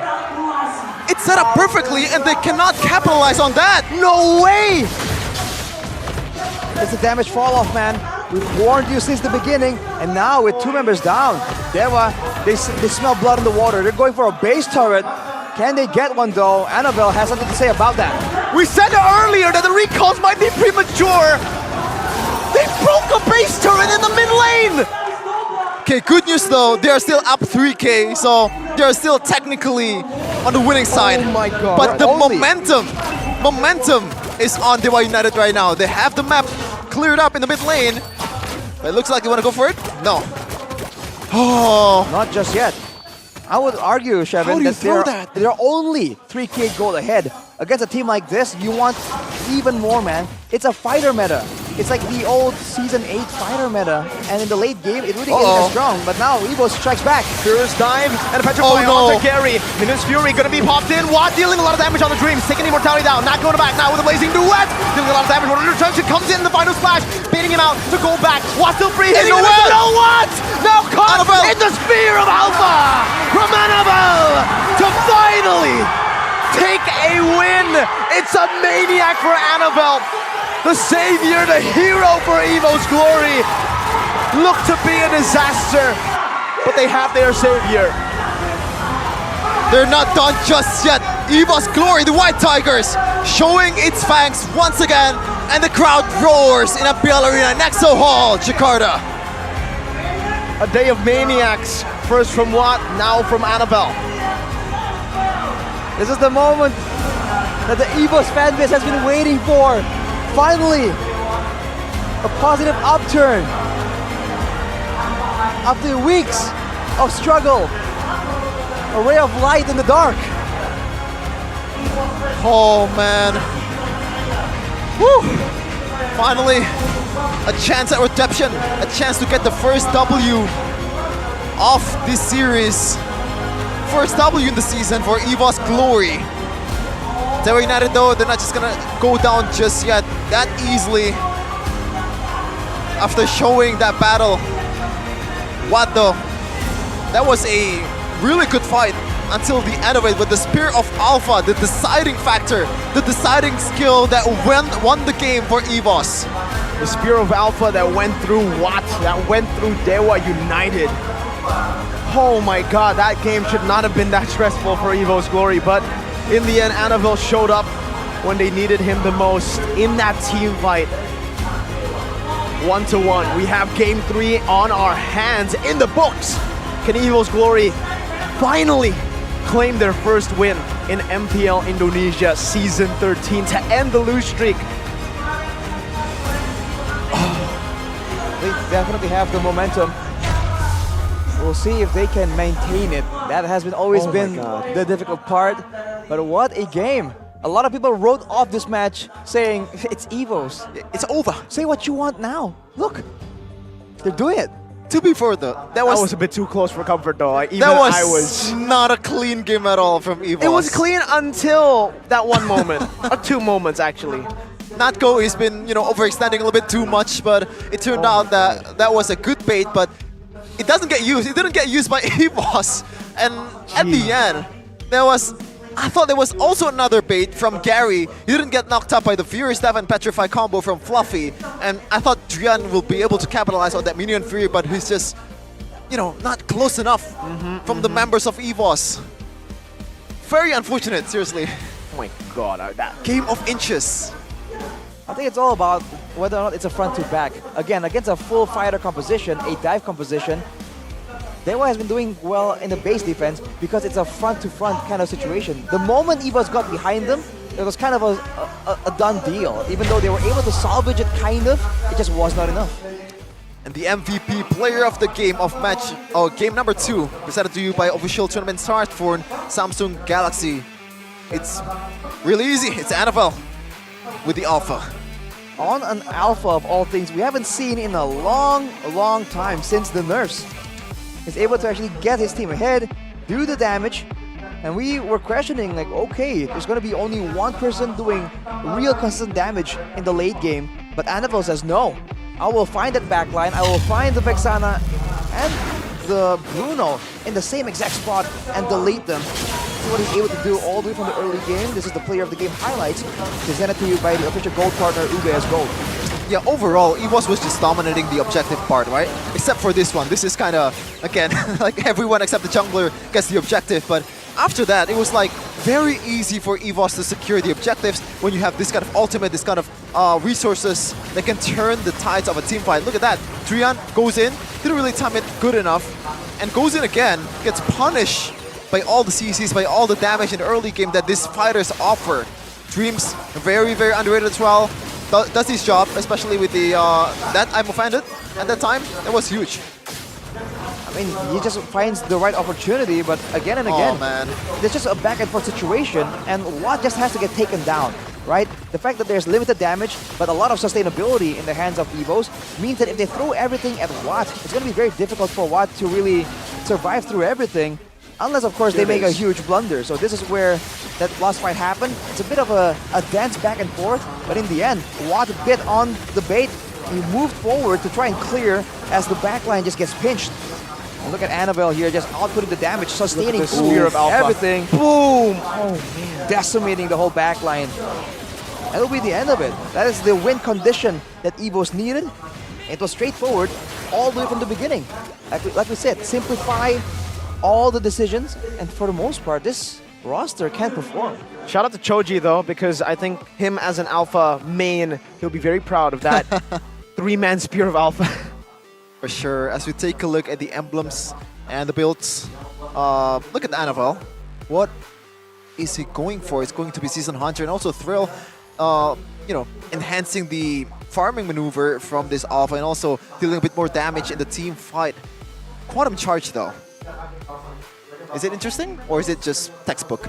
Well, it allows him to get more sustainability and get the movement speed. The big issue for a lot of fighters is getting kited away again and again, which is why they usually take some crowd control items that give you a bit of slow, a bit of a go battle for battle spells that provide some kind of crowd control, like the Yuzong. So they're able to just get a strong start in the early game, and credit to Dewa for slowing the game down and then just slowly rolling it to a base defense and then pulling the trigger once they have an advantage, once they saw an opportunity to just push all the way towards that base turret. But I have a question. Arashi, I'm sorry, I have to cut you off here, but is it just me or is it so weird to see an Athena shield against a team like Evos Glory here? There was an Athena shield by Dixon and Drian was on the way to an Athena shield as well. I don't know what's going on here. Am I not seeing between the lines? Well, we're not pro players. I don't know. Like, does the Angela burst you? Nah, on paper. Does anyone burst you, Magic? Surely there has to be a reason, right? They are a better player than us, but I do have my suspicions. What? Nah, I don't think it makes any sense at all. Yeah, actually. I'm looking at it. That's why I was just stunned. The Athena shield. Yeah, no, no one else. Alpha doesn't do magic. Magic damage. Alpha does true damage. Exactly. So not magic damage either. So that is definitely something to be looked at. Well, luckily for Clock, he didn't go Holy Crystal. Yeah. Wait, Rashi, I want to ask you a question about this Tyroth pick. What's the purpose? Because I believe this Tyroth is picked later in the stages of the draft after all those CCs available for Evos Glory. So what is the purpose of this Tyroth? I would have preferred something along the lines of Martis. He has more utility at this point, I think. It's not about utility though, so it's picked second last along with the Vexana. So it was Vexana, and then before that it was the Tyroth. So I think the idea is that they want to match the early game potential of Evos, but now against so many fighters, against the what they saw earlier, the Angela, and they know that the Yuzong was there as well. They want to try and get something that can allow the Bruno to actually still do damage and deal with the fighters before that late game 6-item power spike. So they want to try and go for a Tyroth. for the shred, the same way Onic does a lot of times. But the fact that they put it in the jungle was what's a bit more peculiar. It seems almost forced, almost experimental, and so I think the pick had logical reason, but the position though, for sure, was a bit interesting. And also like your point, Mirko, earlier, they bait out the Vexana, and I can say for sure that Keys wasn't able to play the game in that match. Not at all. It was really tough for the Vexana to do anything, right? I mean, the whole time always dove on. You want to try to give him space, but yeah, no space with a Black Dragon just flying around with the Heart Guard. I think mainly the Heart Guard really stopped the Vexana from being a threat. Yep. I feel like, again, I stand by the fact that against fighters, mages should go for a sprint. Because again, the flicker is great, but against fighters that don't have one big ultimate that you have to really dodge out of with the flicker, the sprint just gives you a lot more utility. And I feel like if he went sprint here, he would have done a lot better. He wouldn't be forced to use the bulk of his damage defensively, like in a panic reaction. He can sprint away first, and then later on come back into the fight when, let's say, the Black Dragon form has been used up. And that way, when Fluff is trying to focus on Watt and trying to take out the main damage dealer, then he can do what he's supposed to be doing, providing that extra bit of damage, extra bit of crowd control. Just a really chaotic game, to say the least, for this game number 2 of Evos Glory versus Dewa United. Hopefully we can see a bit more chaos, but in a more controlled way, in a more fashionable way, I guess, in game number 3. But you should check out Oraimo Free Pots Lite exclusive Edith Edition, the ultimate choice for gamers with Edith distinctive sound and gaming mode that takes your gaming experience to the next level. Plus, as the official partner of MPL, there's no doubt about Oraimo's quality. Get a 10% discount at the Oraimo official store at the Orange store with the code OraimoMPL. Simply enter the code in the coupon section before checkout. Unleash unstoppable sound. Unleash it. What are you waiting for? Just unleash it, man. Get Oraimo. Edith. I mean, Sharon loves the Edith. Yeah, I love it. Unfortunately, we haven't seen it come out in the Ladder Dawn just yet. Yeah. What happened with Edith? I think it's just a bit more awkward to play, I guess. And also, like, she's kind of slow. Yeah. Whoa, not that kind of slow. No, insulting the hero. Bro, what's wrong with you? Whatever. I thought you so liked Edith. I love Edith. I'm still learning how to play it the right way. But it has everything, right? It has CCs, it has durability, and also damage. I like heroes that has everything. You can't escape though, right? Once you go in, it's like, But you know what? We can escape from the broadcast with a break before game number 3. So stay tuned, do not go anywhere, because we're gonna continue this action even more for game number 3 of Evos Glory versus Dewa United.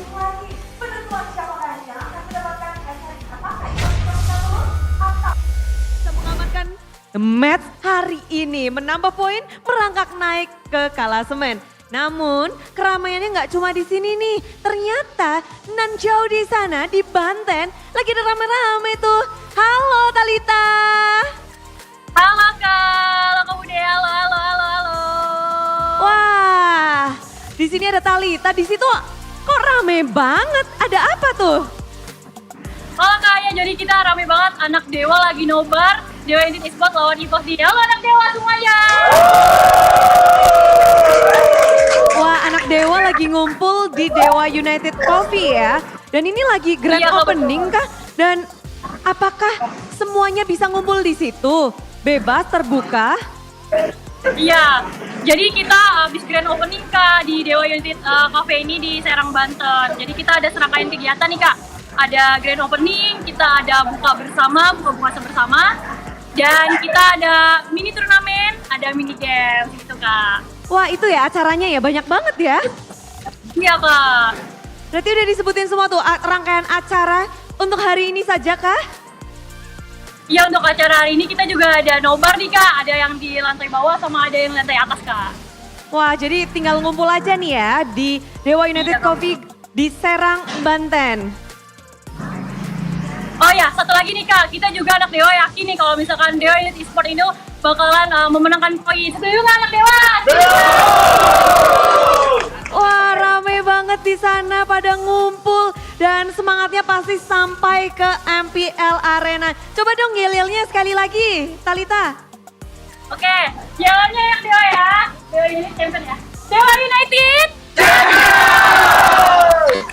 Seru banget, thank you banget ya untuk Thalita dan juga yang semuanya yang ada di Banten. Halo semuanya, thank you semuanya ya. Selamat menyaksikan.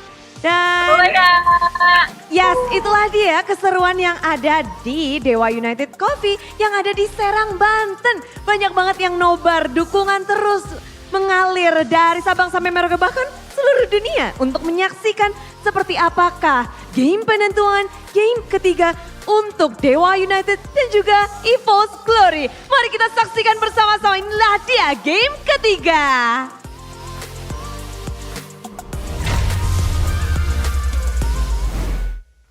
Entering game number 3 of Evos versus Dewa United. What a series so far.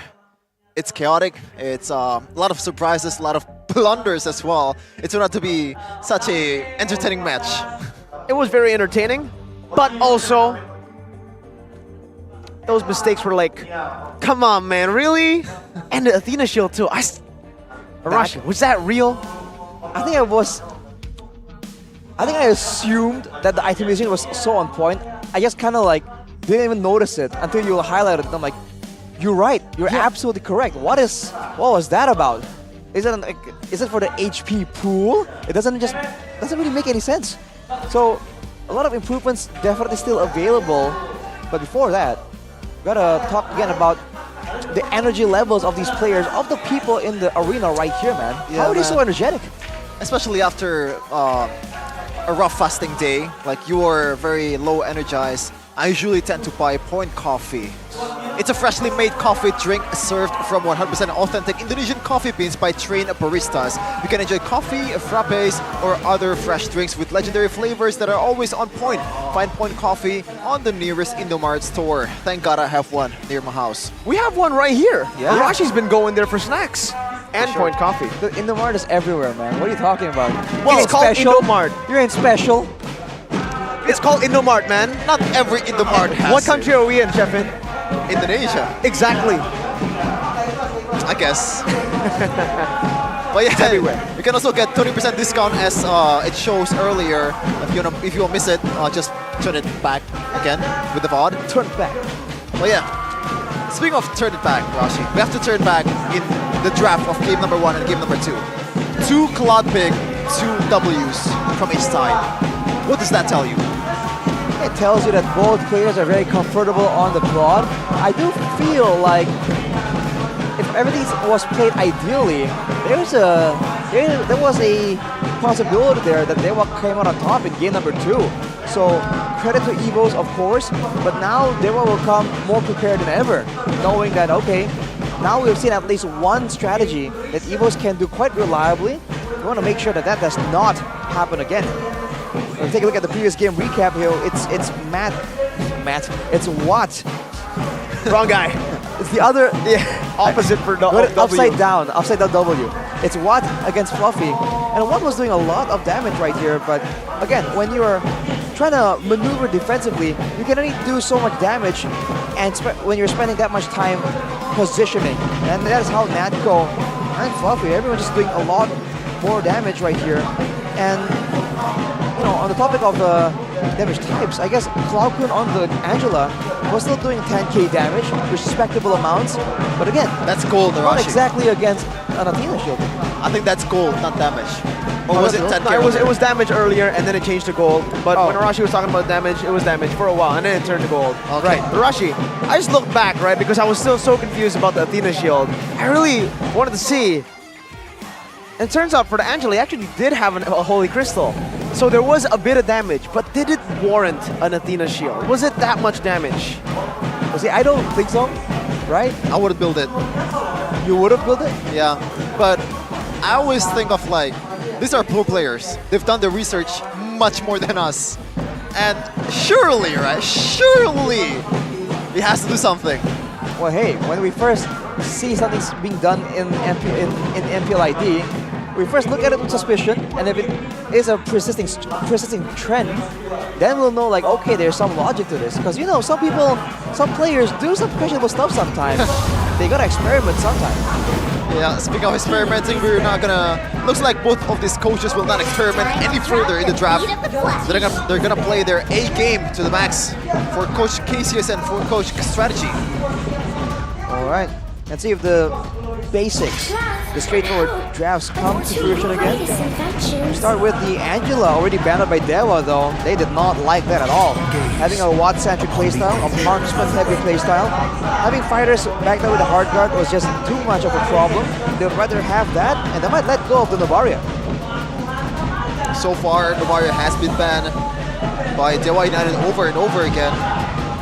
Let's see though, is it gonna be the option here, the third ban for Coach Casius? But Rashi, I wanna ask you a question. Like, we've seen the Claude again. I wanna go back to this Claude. How prio do you think in this match? I don't think it's super prio. I feel like both teams at this point have their own respective solutions. But I think it will be more important for Evos to get it, because I think Dewa are very comfortable replacing the Claude with a carry or with a Bruno or some other things, because again, Watt is one of the more experienced gold laners in this whole game. As you said, Arashi, Novaria has been banned, and also Matilda still the same bans over and over again from strategy, limiting those potential, those healing from Matilda, and also the burst damage from Joy and Nolan. First pick though, Dewa United. Any thoughts, Mirko? Dewa, first pick, I'm thinking just Arlet again. I don't think the Arlet start was a bad start. Yes. It was a bad start considering there's an Angela, but now that Angela's banned, I think the Arlet should still be okay for first pick. It's definitely possible. And it is. Has worked out, but keep in mind though, in game number 2 in particular, Dixon on the Arlet just was not as on point, right? We saw a lot of missed final slashes by Dixon in game number 2. So if he wants to go for the Arlet, that's fine, but he needs to try and, I don't know, try and look for more quality over quantity. Maybe. Coach strategy though. Earlier, I believe they picked, what did they pick in the second phase of Rashi? Because this is exactly what happened in game number 2, right? It was Angela Claude. Angela and Claude. But no Angela's available right here, so the Claude can still be picked up. But along with that, I believe maybe the Mage, right? The Vexana is still only. I don't think Evos would mind it, but no way. Going straight for the Valentina in case Dewa responds with anything big, and they go for that CC to try and match that lane pressure as well. Without Angela, CC still super prio. Yep. Still it's super prio. I mean, yeah, I guess I can agree with you. Bit of DPS, bit of durability, especially when you took that Vengeance. And now, Dewa United already outlet. What do they want to pick? Because there's Valentina on the other side. If you want to pick something with a heavy ultimate, it's gonna do you no good. But Rashi Mirko, I don't think I can hear you right now. Yeah. It's been a recording. The drums Break all the rules. from Dewa United fans, very enthusiastic. You guys haven't been in MPL Arena so far in your life, you are missing out, man. Come over to the MPL Arena, ladies and gentlemen, to join us here with the amazing atmosphere for Dewa against Evos Glory. Even for Evo's side, actually, it's a full house. You just don't see the drums because we're not in their area. We're actually positioned in the Dewa area right now on the English desk, the left side of the building. Let's see for Evo's last pick in the first phase. It's a Harith with the CC. Expected the Nantan to show up in game number 1, or just a mage, just a magic dealer in general to show up with the CC pick. Now it does. Oh wow. I mean, it does well against the carry, right, Rashi? It's a carry, it's a stronger laner, technically, but it's also not all-in heavy, technically. You can't really find ways to force the carry into an all-in unless he mispositions and you use your Zaman Force very efficiently. So I think Watt is familiar with the matchup, and with the right emblems, he can sustain through the laning phase. We have a history here from Annabelle, the new jungler of Evos Glory, Axis Cup, MLBB Season 1, first place with Evos Academy, Piala Ketumbukaran Esports 2023, second place. I believe they lost to Bigatron, Beta, and also MDL Season 8. 5th to 8th place with Evos Icon. So decent, I would say, in terms of achievement, but he showed us that he's more than decent in second match. More than decent? I mean, if you're in the MPL, you have to be a certain caliber of player for sure. So none of these players we're taking for granted here. They definitely bring their own special something to the table. But 2 more bans to go here. They were trying to deny protection, it seems like, by banning the Minotaur. And for Evos, they're kind of concerned about the pickup potential, and that they can be comboed together with this carry and the Vexana to go for an instant pickup. Really thinking about what Evos and Dewa want to get rid of right now. Kaja makes sense. Earlier, we saw the ban from Evos Glory for the carry. Rion doesn't want to go for a crazy pick. I mean, to be fair, this Arlet could still be flexed over to Rome. They go for the Barat's ban just to be safe against the jungler who is 100% not picked up yet. That is a signature pick for Gary this season with a Baksha as well, but I don't think they want to be going for... Actually, Baksha wouldn't be too bad against Herod and the CC. Cuts off the sustain by quite a bit with that anti-regen. But for Dewa, a Minnow ban. What are they going to ban next? I wonder if the Baksha can make an appearance with the Rafaela once again. I mean, it's a strategy that kind of had success in the early game for Evos in Game 1. They might feel confident enough to try and mimic it in Game 2. If they do so, though, they'll be picking it into a carry. So it's a bit dangerous in its own right, but they will ban away the Ruby, so they're trying to go for some dive for sure. Fredrin is the option for coach strategy onto Annabelle. So far this season, 70% of win rate. Not too bad at all for this guy. Has been a staple throughout the seasons in MPL Indonesia ever since he made his debut. But what's going to be the option here for Dewa United? They haven't had their jungler and roamer yet. I think Baksha is not really that bad of an option, but what do they want to pair it with? Baksha for Dewa? I'm going to go for that. I feel like something with a bit more lockdown can help, because the Baksha can get the fight started, but to keep someone there, you need something more though. I kind of feel like, get the feeling that X-Borg might make an appearance here. I don't know for which side though. It's going to be for Dewa. Interesting. So they picked the Baksha and just picked the counter for the Baksha. Kind of. And they're also making sure that the matchup, right? They can get a strong matchup against the CC. So CC is it's a very well-known bully lane, and X-Borgs do well in a bully lane. It's like the bully that bullies bullies. He's got that Faraga armor, an additional HP bar to fend off against someone who can bully, like you mentioned. He's an anti-bully, Arashi. He's like that nerd who is smarter than the bully. He's like the nerd who works out. True, that's true. That might be it, man. He doesn't look like a nerd, but it certainly is a good metaphor. Evos Glory. Now with the CC pick already, they need a roamer. What roam did he go for? Dreams is known for his crazy picks. Back when he was in Bigatron Alpha with Coach Age, he doesn't want to go for anything too crazy though, just to take the signature. Up against the carry, up against the Arlet, this composition though, there's a whole lot of cancel and purifies that you can expect from this roster. I definitely would have preferred them to play the safer way, like pick something on the healer. Oh, look at that. Someone is showing a medal. What medal was that? Medal? Probably ISF, I don't know. M1, ISF, WCG, one of those. Team with a rich history is Evos. A lot of legends were made in this team, but they're looking to seek their glory this time against Dewa United, looking for their first W. I thought you were going to say a lot of legends, but unfortunately no longer in their name. You can finish it like that. I don't have the brains. Well, we're going to go straight into the Lane of Dawn right here. And I kind of fear for Evos, man, because they have a more straightforward, normal draft. So now it's going to be, again, a battle of execution in the Lane of Dawn. A match with the biggest stakes so far, Evos Glory. Will they be able to snatch a W this time, or Dewa United? Will they be able to solidify their position in the green zone in MPL Indonesia Season 13? All right, looking at the battle spells, 2 Purifies on the hands of Dewa against a Tigreal without the threat of the fighters. Those high mobility fighters like the Yuzong, like the Alpha we saw in Game 2, there's no need for repositioning. If they can avoid getting picked off by the one engage tool that Evos do have, oof, could be a done deal. Some good damage from Clockun early. Pops into regen 2. Meanwhile, bottom lane. Wow. What? Trying to utilize the baseline. Cancel the heal. Regen. Up top. The anti-bully, Arashi. It's working, man. He lifts. Now, ooh, look at the play by... Oh, Dreams is going to be lifting 2 members. Dreon and Gary. Those are some heavy members, Dreon. Oh, my goodness gracious. Holds onto the flicker. Crazy patience. He might be.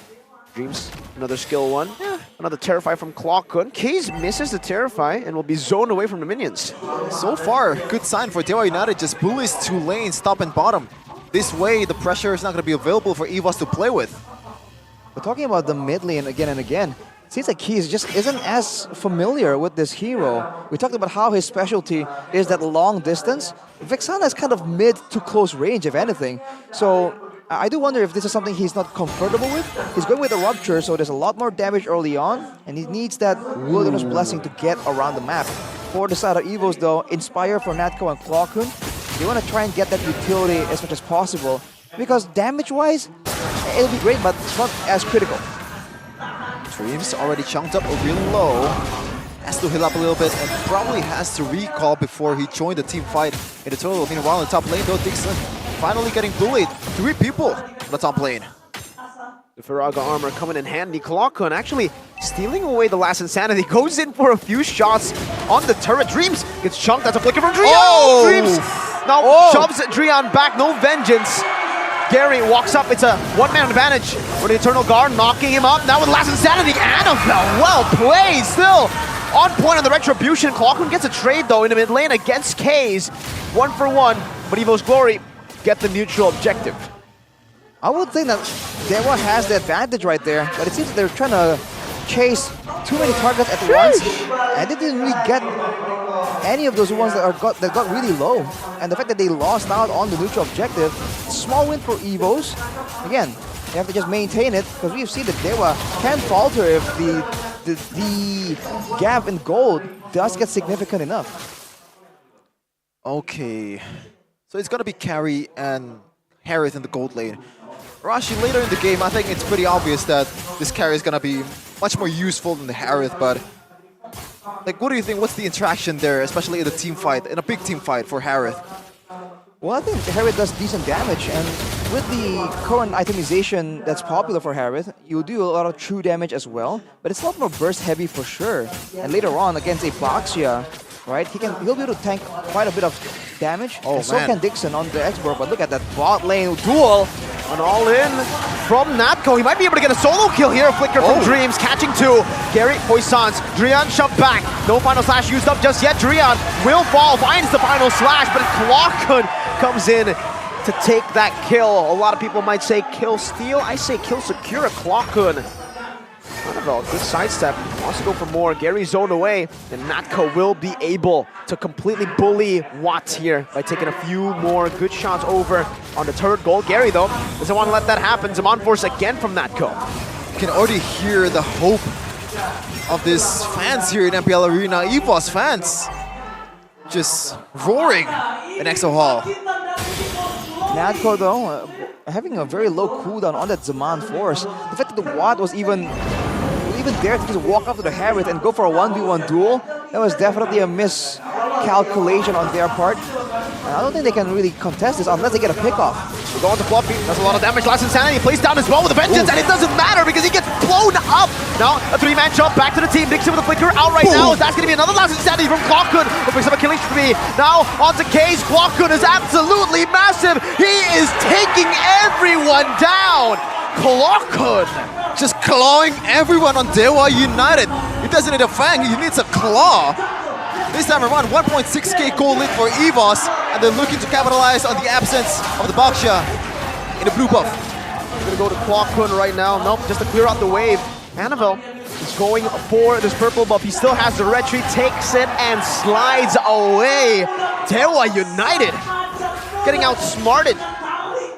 Annabelle, though, going in, getting the purple buff, even though Drian was able to reset it. Now it's just Evos dictating tempo, and Dewa are just seeming kind of lost. Looking at the items, though, they're itemizing more towards physical defense. Natco, though, 1v2. 1v2, no problem. He says, I'll take those odds. Still jumping forward.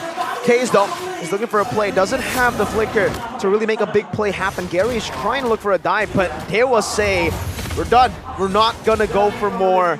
Evos are winning on all fronts. I think Watt has been pretty overconfident with his potential on the carry. I think that's probably because the fact that Natco, like, he kind of underestimated Narco in a way that, like, he's a newcomer here, and he should be a bit more. Oh my goodness, Clockun! Kill Clockun! laner. This guy always overshadowed by other mid laners, always a substitute, finally showing what he's got in the bag.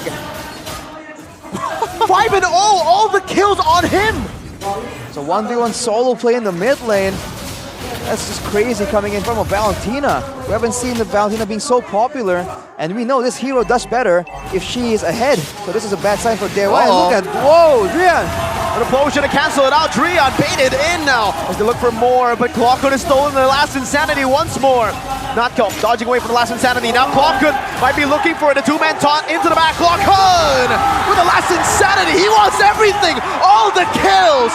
Notco finally gets one on the board for them. The secret weapon of the White Tigers. Who would have thunk? It's a claw.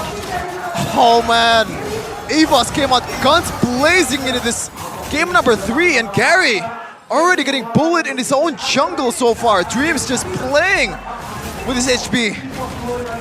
Look at what Evos is doing right now, going for the turtle and pushing all the lanes at the same time. Natco just bullying Gary away, stealing away the orange in the process. 6K in 7 minutes. This is Onic type of dominance from Evos. We definitely didn't expect this, especially after that game 1 performance. It looks like I was proven wrong. Things could really change after 1 game. Especially in that mid lane, man. Clockhood is finding all the plays available on the map. And on the other side, Keys just seems so out of touch here. He is just confused. He's not landing his spells at all. Not even preemptively scaring Evos away with his damage. Purify again?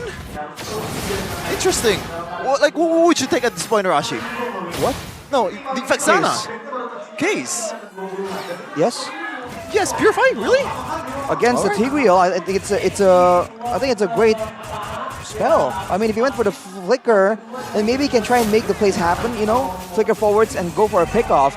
But I don't think their initial plan was to go for that kind of pickoff. They're going to allow Gary to collide with someone, and then afterwards the follow-up should have been simple. But now that they're 7.5k gold behind, it's going to be so difficult for them to really find anything meaningful unless... What is this flank coming in from Gary? I don't think Gary has what it takes to actually, you know, look for a set on a Baksha. He can only stun one member. And Notco has a Purify. I don't even think you can stun Clockhood up for long. How do you make this work with what? With that limited potential, limited range that Gary has. And a Purify, so not even gap closer, right? Yeah. It's just really hard because there's so much zoning potential from Evos. Even Notco just wrecking havoc, winning every 1v1 against 1, and that's gonna suck. Yeah, 1v1? Nah, 2v1s even. Yeah. Yeah, this is an early game power spike. The fact that Notco was able to get a kill early on, get advantage in the lane, and there was an attempt to shut it down. It was just not met with enough people. As Gary comes in with a Turtle's Prisons even. Evos, they just take it, and they're paying the favor back. You like this, Arashi? They're already teasing the next matchup they have. It's your team, Arashi. They're emoting RRQ as they take the Lord for free. I mean, they're making a statement, and we love to see it. But we have to see. For now, the game's not over yet. But look at the damage! A single chrono dash.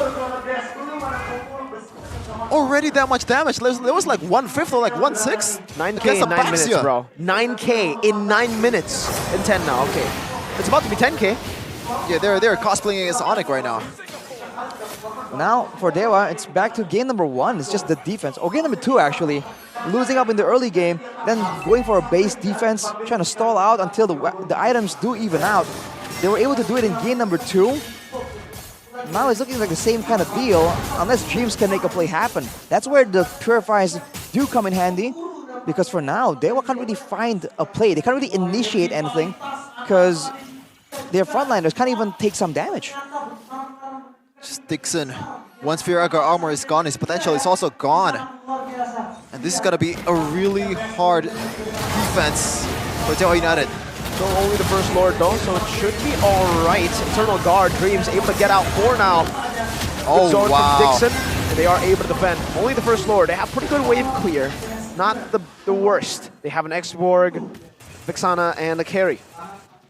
Just gotta watch out for those Purify streams, because it can really change the game tide towards Dewa United.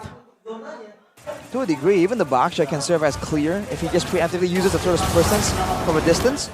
Now again, Dewa just so good at turtling. You have to remember that last season, Dewa's whole idea was to put everything on the back of Watt and let him carry the late game.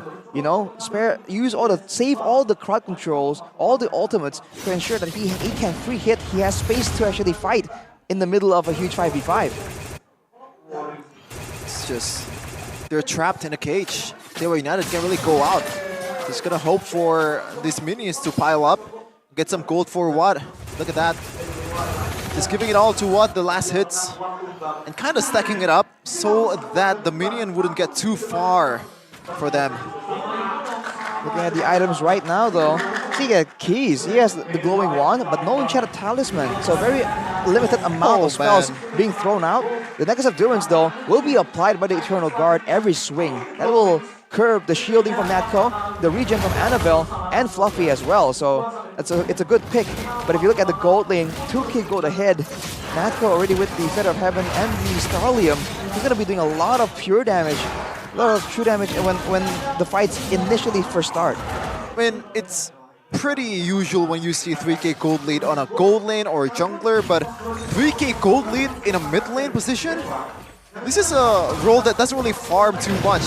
It just shows you how dominant Clocken so far, and he has this item that can bail him out in Winter Truncheon. It just gets harder and harder for Dewa United. You have to wait until they get an opportunity, but for now, again, the only real man that can really maneuver is Gary. He might try and go for a steal here. It is a possibility, but they have to be really surprised, but Dreams might sniff him out. He will. Poissons. Dreams, the XBTR roamer, catches the XBTR jungler off position. Gary going back and forth, shield unity, going back in again. This time he walks up. There's no way he gets this. There's absolutely no way that he gets punished for it. Natco picks up the killing spree. A desperate attempt ends up with Gary dying in the 13th minute of the game with an 11.7 thousand gold lead. Could this be Evos Glory's first match victory in Season 13? It might be the first step to glory that they've been trying to build with this newfound lineup. All these guys are coming in and make a statement towards Dewa United. We're still here. We're still the legend of the game. We're still one of the best franchises in Indonesia.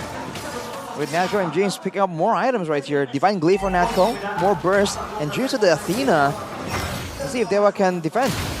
Gary is up, but will that be enough?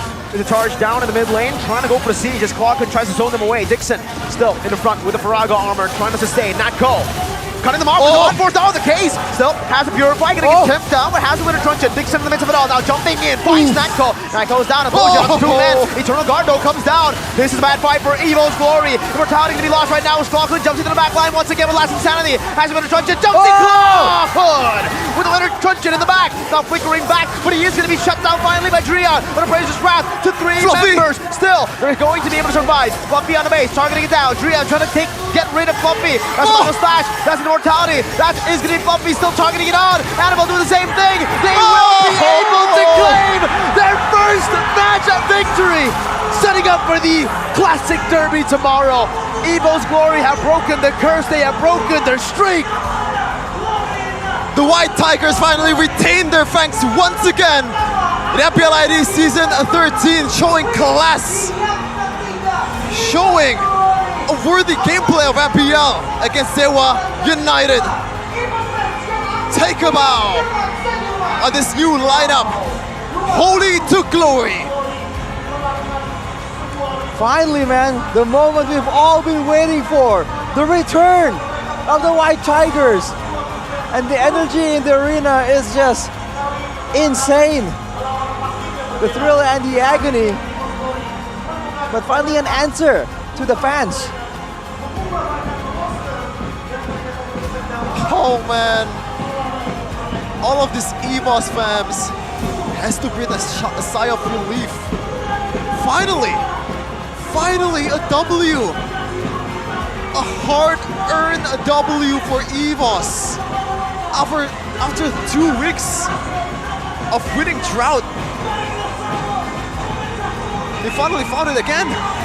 This must feel good for a new roster stepping up, replacing the roster full of veterans, the roster that was chosen for MPL, beating them by finally getting a win against Dewa of all teams. Dewa, a team that has looked so consistent, only losing to Bigatron Alpha. And now, Evos Glory finally get their long-awaited interview with Bude Clara Mongsa. Finally, bro. That's the match highlight, man. Reverse sweep. Evo's new lineup proves to be the answer. After 4 consecutive losses, what a moment. Let's see what they have to say though. Memecahkan semua prediksi, memecahkan telur dan inilah dia Evos Glory. Banyak yang meragukan kalian, bahkan tadi waktu wawancara sama Mas Ade katanya 2-0 untuk Dewa. Tapi kalian datang ke sini berlima dan memenangkan match pertama kalian berlima nih di MPL. Sebagai abang-abangan Fluffy, nggak mungkin biasa aja dong kemenangan ini. Kita menang, alhamdulillah sih menang. Karena kita kan ini roster Indomaret juga, alhamdulillah kita menang sih.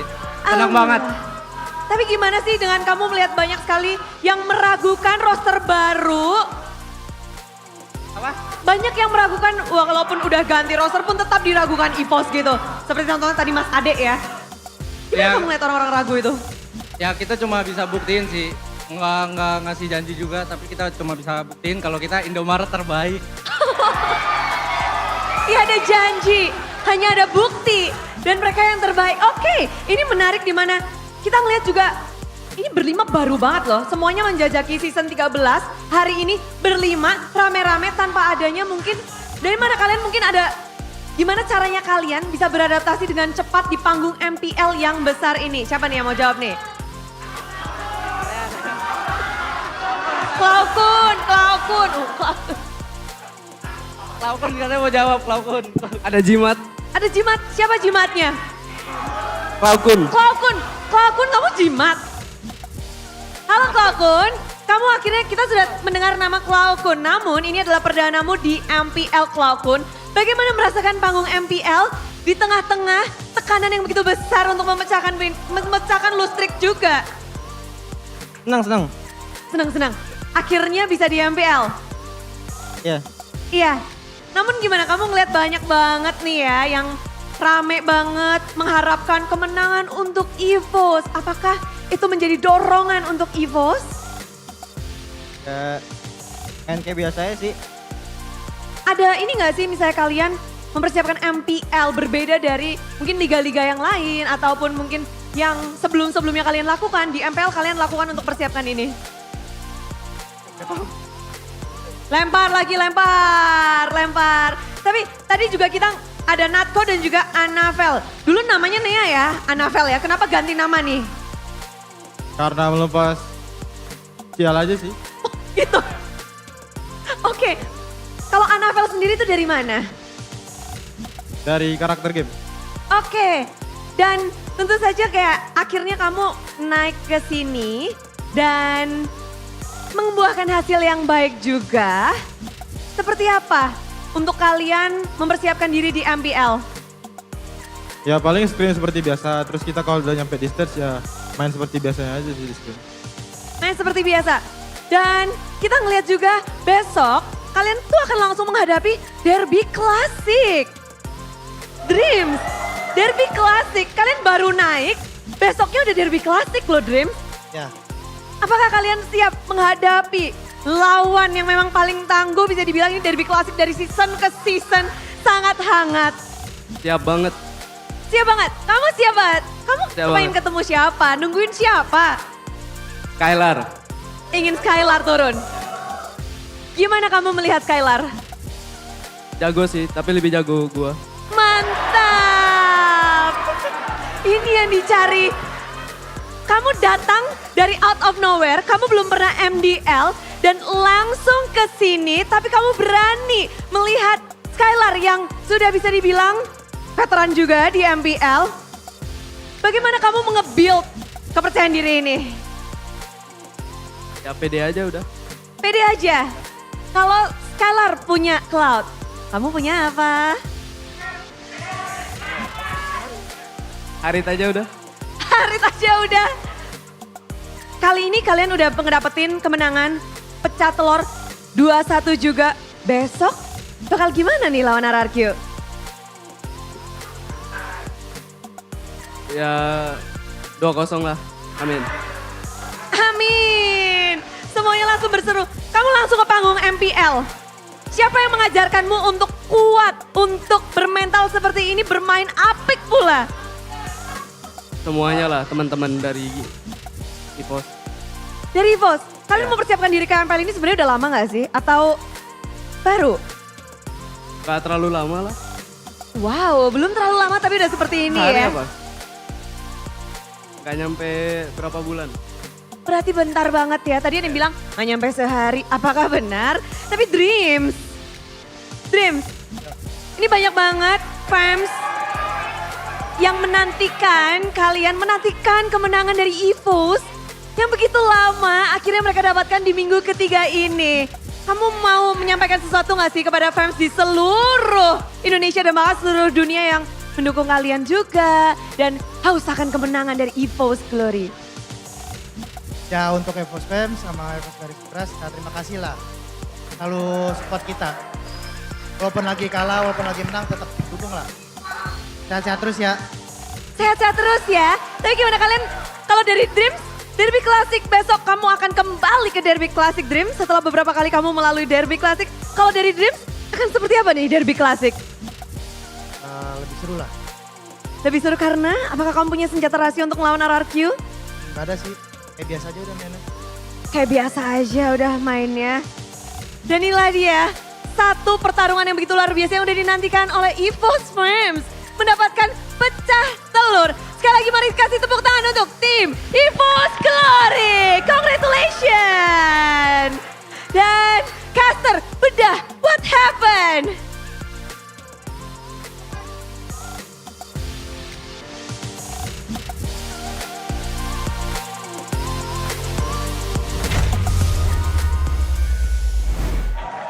Finally, Evos Glory got their first W, and right before the time that we've been waiting for, we've been hyping for a long time.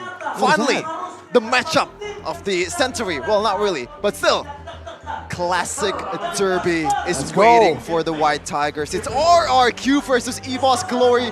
Once again, it's probably like, I don't know, the 40th, the 50th time so 30th. far. 30th. It's gonna be the 30th time. Okay.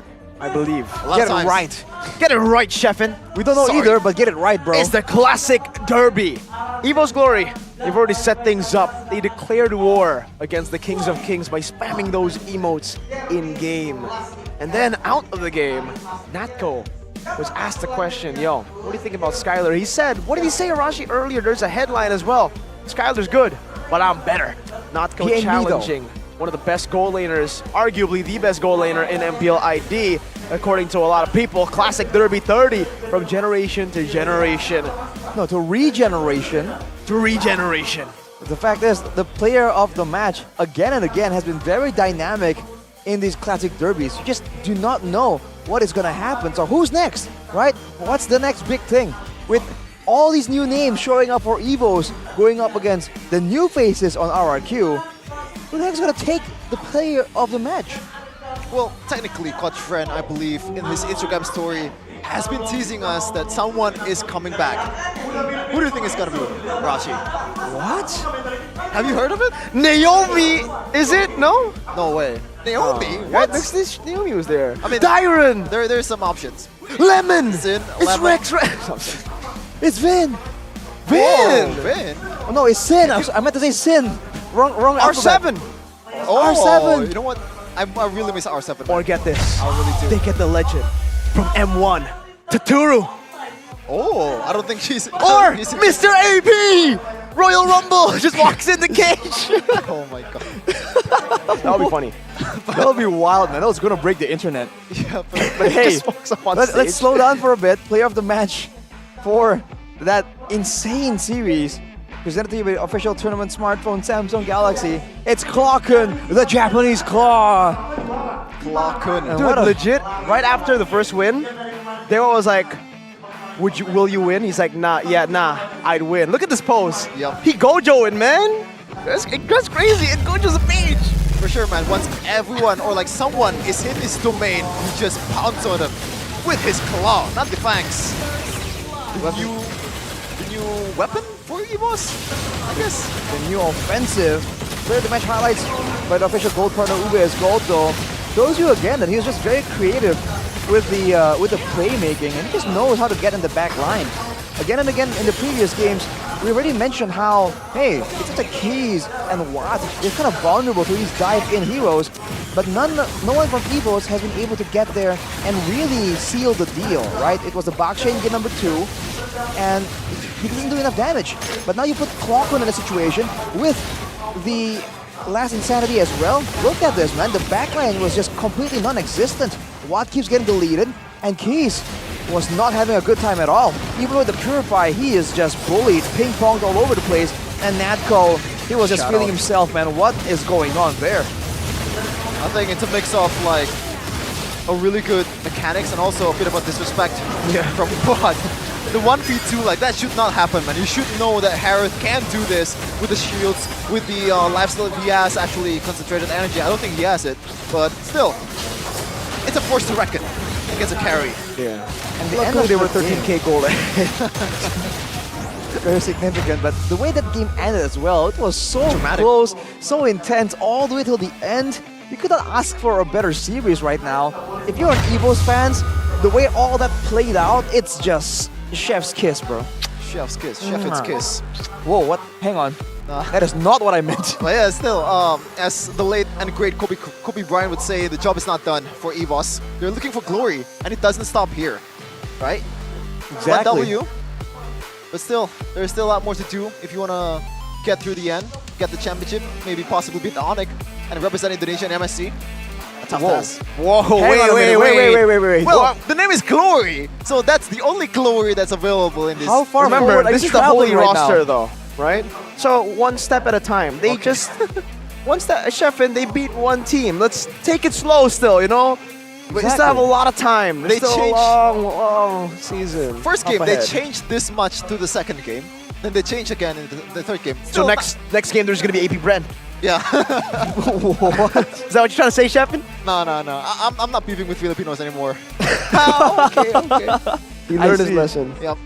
Well, you know, in that game, it was kind of fast and intense, but if you look at it, the bulk of the kills were actually in the hands of Clockun. So if he did not manage his positioning properly and he gets shut down, the bulk of that gold lead actually just goes nowhere.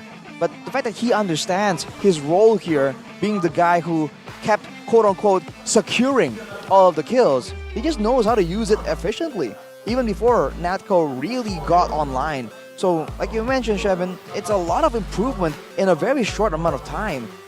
Question is, can they maintain it? We've said that for the past 3 games, again and again, but can they elevate even more with the time that they have left? Because it's a very short notice kind of deal, but, you know, so far, we wish them the best. Shout out to Annabelle, man. Look at that. The perfect game for a jungler. 2 lords, 3 turtles. But we're going to see the golden moment. Oh, no. Not yet. Quite apparently. soon, I think. I know you're excited to see or hear Hey, I wanna Evos hear the Glory's comms, first okay? comms. Yeah. Like, But this we is a have to new take it one step at a time. Again, man. You said, you know, beating Dewa, and then when are they gonna beat Onic? It's one step at a time, man. Go the items first. Okay, man. Okay. Oh, gotta, you know, Take a chill pill with our friend. He's just hype. take my leg. Are you an Evos fam? No, not really. But I'm happy for them, man. You're a geek fam. Yeah. Finally, we're gonna see the golden moment in a second.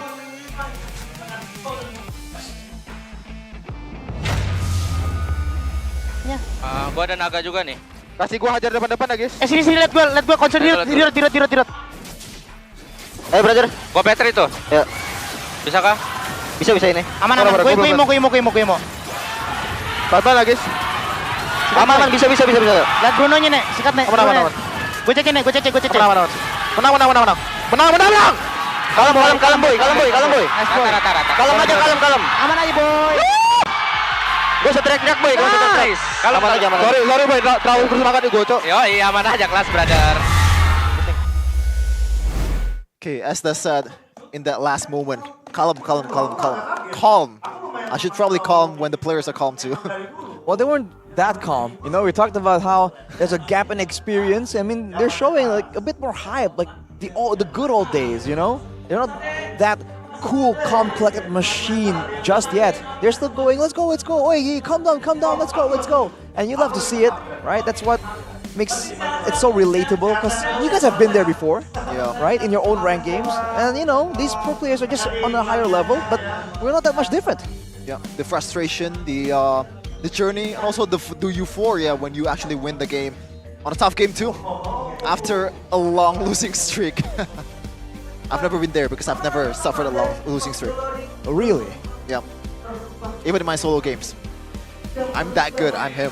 Yeah, we're all just staring at you blankly, Shevin, but here's the standings presented to you by the official tournament smartphone, Samsung Galaxy. Funny enough, actually, did everything just even out? Nothing changed. Nothing changed. With that last match of the day, everything just fell into the place. Dewa fell from 4th to 5th. No, it's 5th earlier. No, they were 4th before Fifth? Aura Fifth, match. right? And then Aura won, then they went 4th. But if Dewa won, they would have been 4th again. They would have been ahead.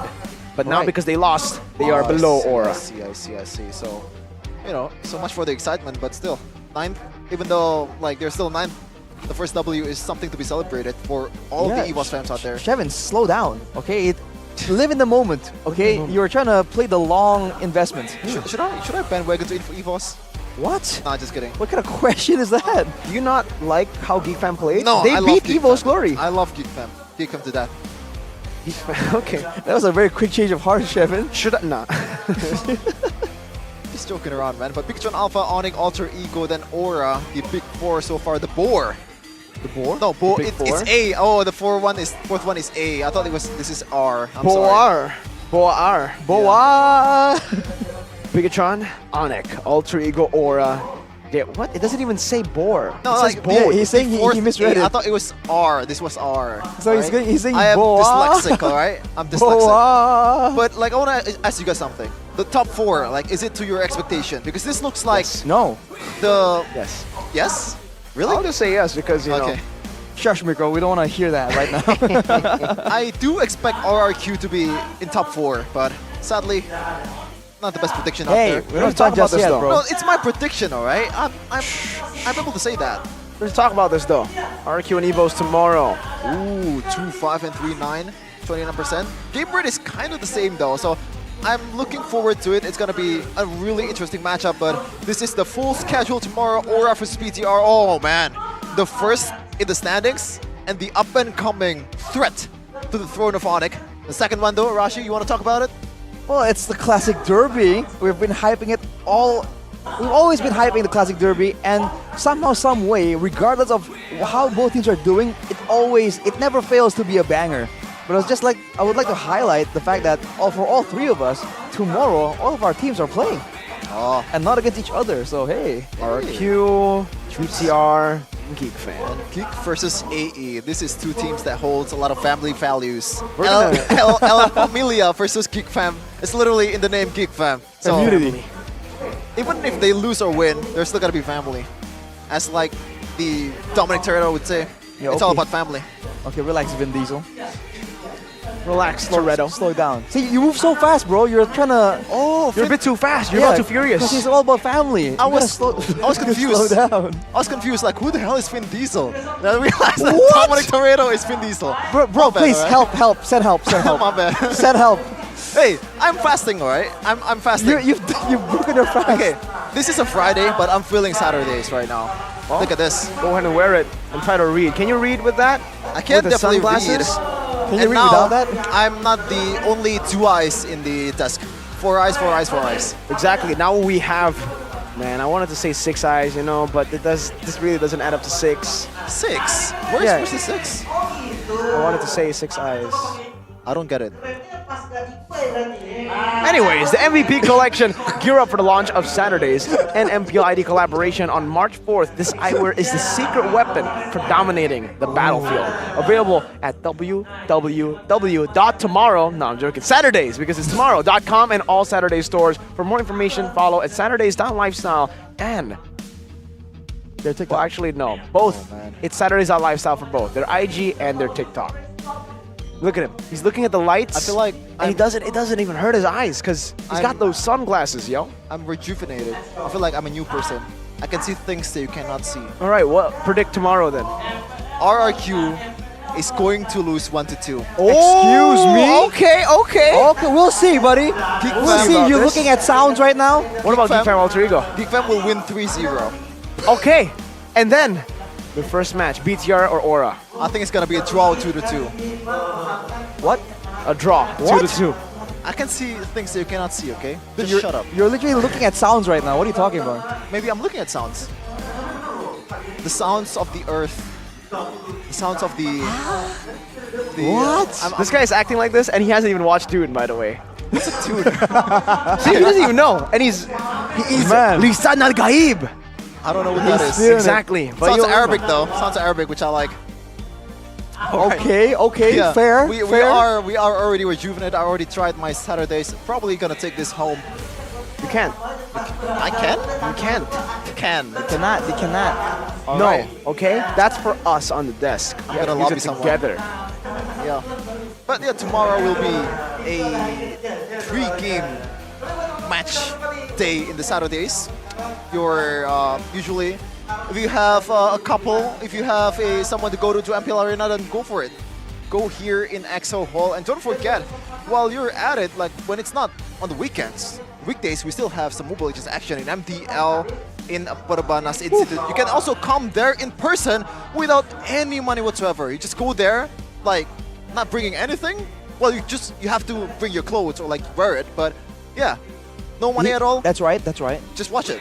For free, watch it, and also for you guys right now who are interested in esports, the industry, you guys can start to register now. MDL CSR Program 2024. If you guys want to get mentorship, if you guys want to try to join in with and intern maybe in the esports industry, get your hands on the esports industry and try it out for yourself. Scan the QR code earlier, you saw it there. And yes, you can also just go over to MDL, watch in Parabanas Institute for free and buy these emotes, because you saw earlier we were seeing a lot of RRQ emotes. We gotta get some of these taunts as well, man. Look at this. Tabrak aja lah from Rebellion. We have next level, bro, from Alter Ego. Accurate. Then we also have Glass from Evos. Sepu from Dewa, and so on and so forth. Back. Santai, bro. Santai. Back. It's a necessity. It's a necessity at this point. Come on. Why not? Why? Fun. It's just fun. And the best thing is, it's already permanent, right? So it's not a 3 months emote, and now it's permanent. It's no longer temporary, man. It's permanent. Heck yeah. You can use it every time, even until if you're dead, your kids still use it. Why do you keep going so far ahead, bro? What is going on you here? Have the vision, man. I already have the vision. Let me see, like 50 years ahead. He's actually Chefin Muad'Dib Atreides.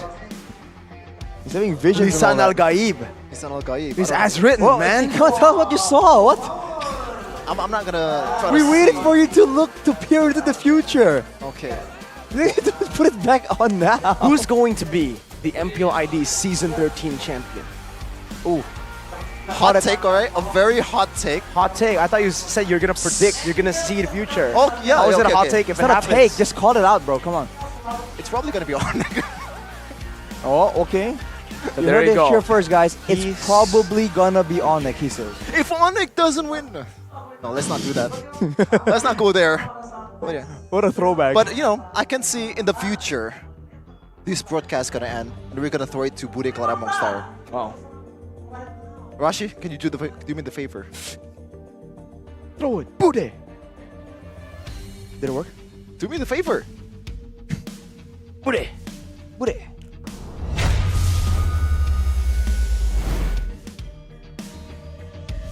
Inilah dia MPL Indonesia Season 13, minggu yang ketiga, hari yang pertama. 2 match membuat semua orang tidak berpesta telur. Tiada telur lagi di MPL Indonesia.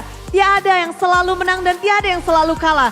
Semuanya bisa berjuang dan memberikan yang terbaik, dan pada akhirnya kita mendapatkan ada yang pecah telur, yang kekalahannya pecah telur, ada yang kemenangannya juga pecah telur. ada Evos yang akhirnya mendapatkan kemenangan atas Dewa United. Lalu ada pula Onic yang harus merelakan telur mereka kepada tim Aura. Semuanya 2-1, semua tim begitu mendebarkan. Dan tentu saja acara ini begitu luar biasa karena dukungan super fans dan juga dukungan para sponsor. Karena MPL Indonesia Season 13 powered by Moonton. Presented by Official Turnamen Smartphone, Samsung Galaxy, Official e-wallet GoPay, Official Gold Partner UBS Gold dan juga partner ini Sports. Kita ada Dunia Games, Gamesmax, Ora Imo, dan Telkomsel bersama dengan supplier ada Indomaret, Point Coffee, Samsung Neo QLED Super Smart TV Plus dan juga Saturdays. Dan pula government partner PBSI. Semua yang sudah mendukung acara ini tentu harus datang lagi esok hari karena banyak sekali yang menantikan akan seperti apa Derby Klasik ke-30. Esok hari pasti akan lebih ramai dengan malam minggu bersama MPL. 3 match akan berlangsung seperti apa performa 6 tim yang akan beradu kembali memperjuangkan poin kemenangan mereka. Jangan lupa saksikan dan stay tune untuk bergabung bersama kami mendukung semua tim yang beradu. Di sini Bude Clara Mongsar bersama kerabat kru MPL mengucapkan terima kasih dan see you tomorrow di MPL Indonesia Season 13. We own this!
dan terus berlari, terus ke arah puncak tertinggi.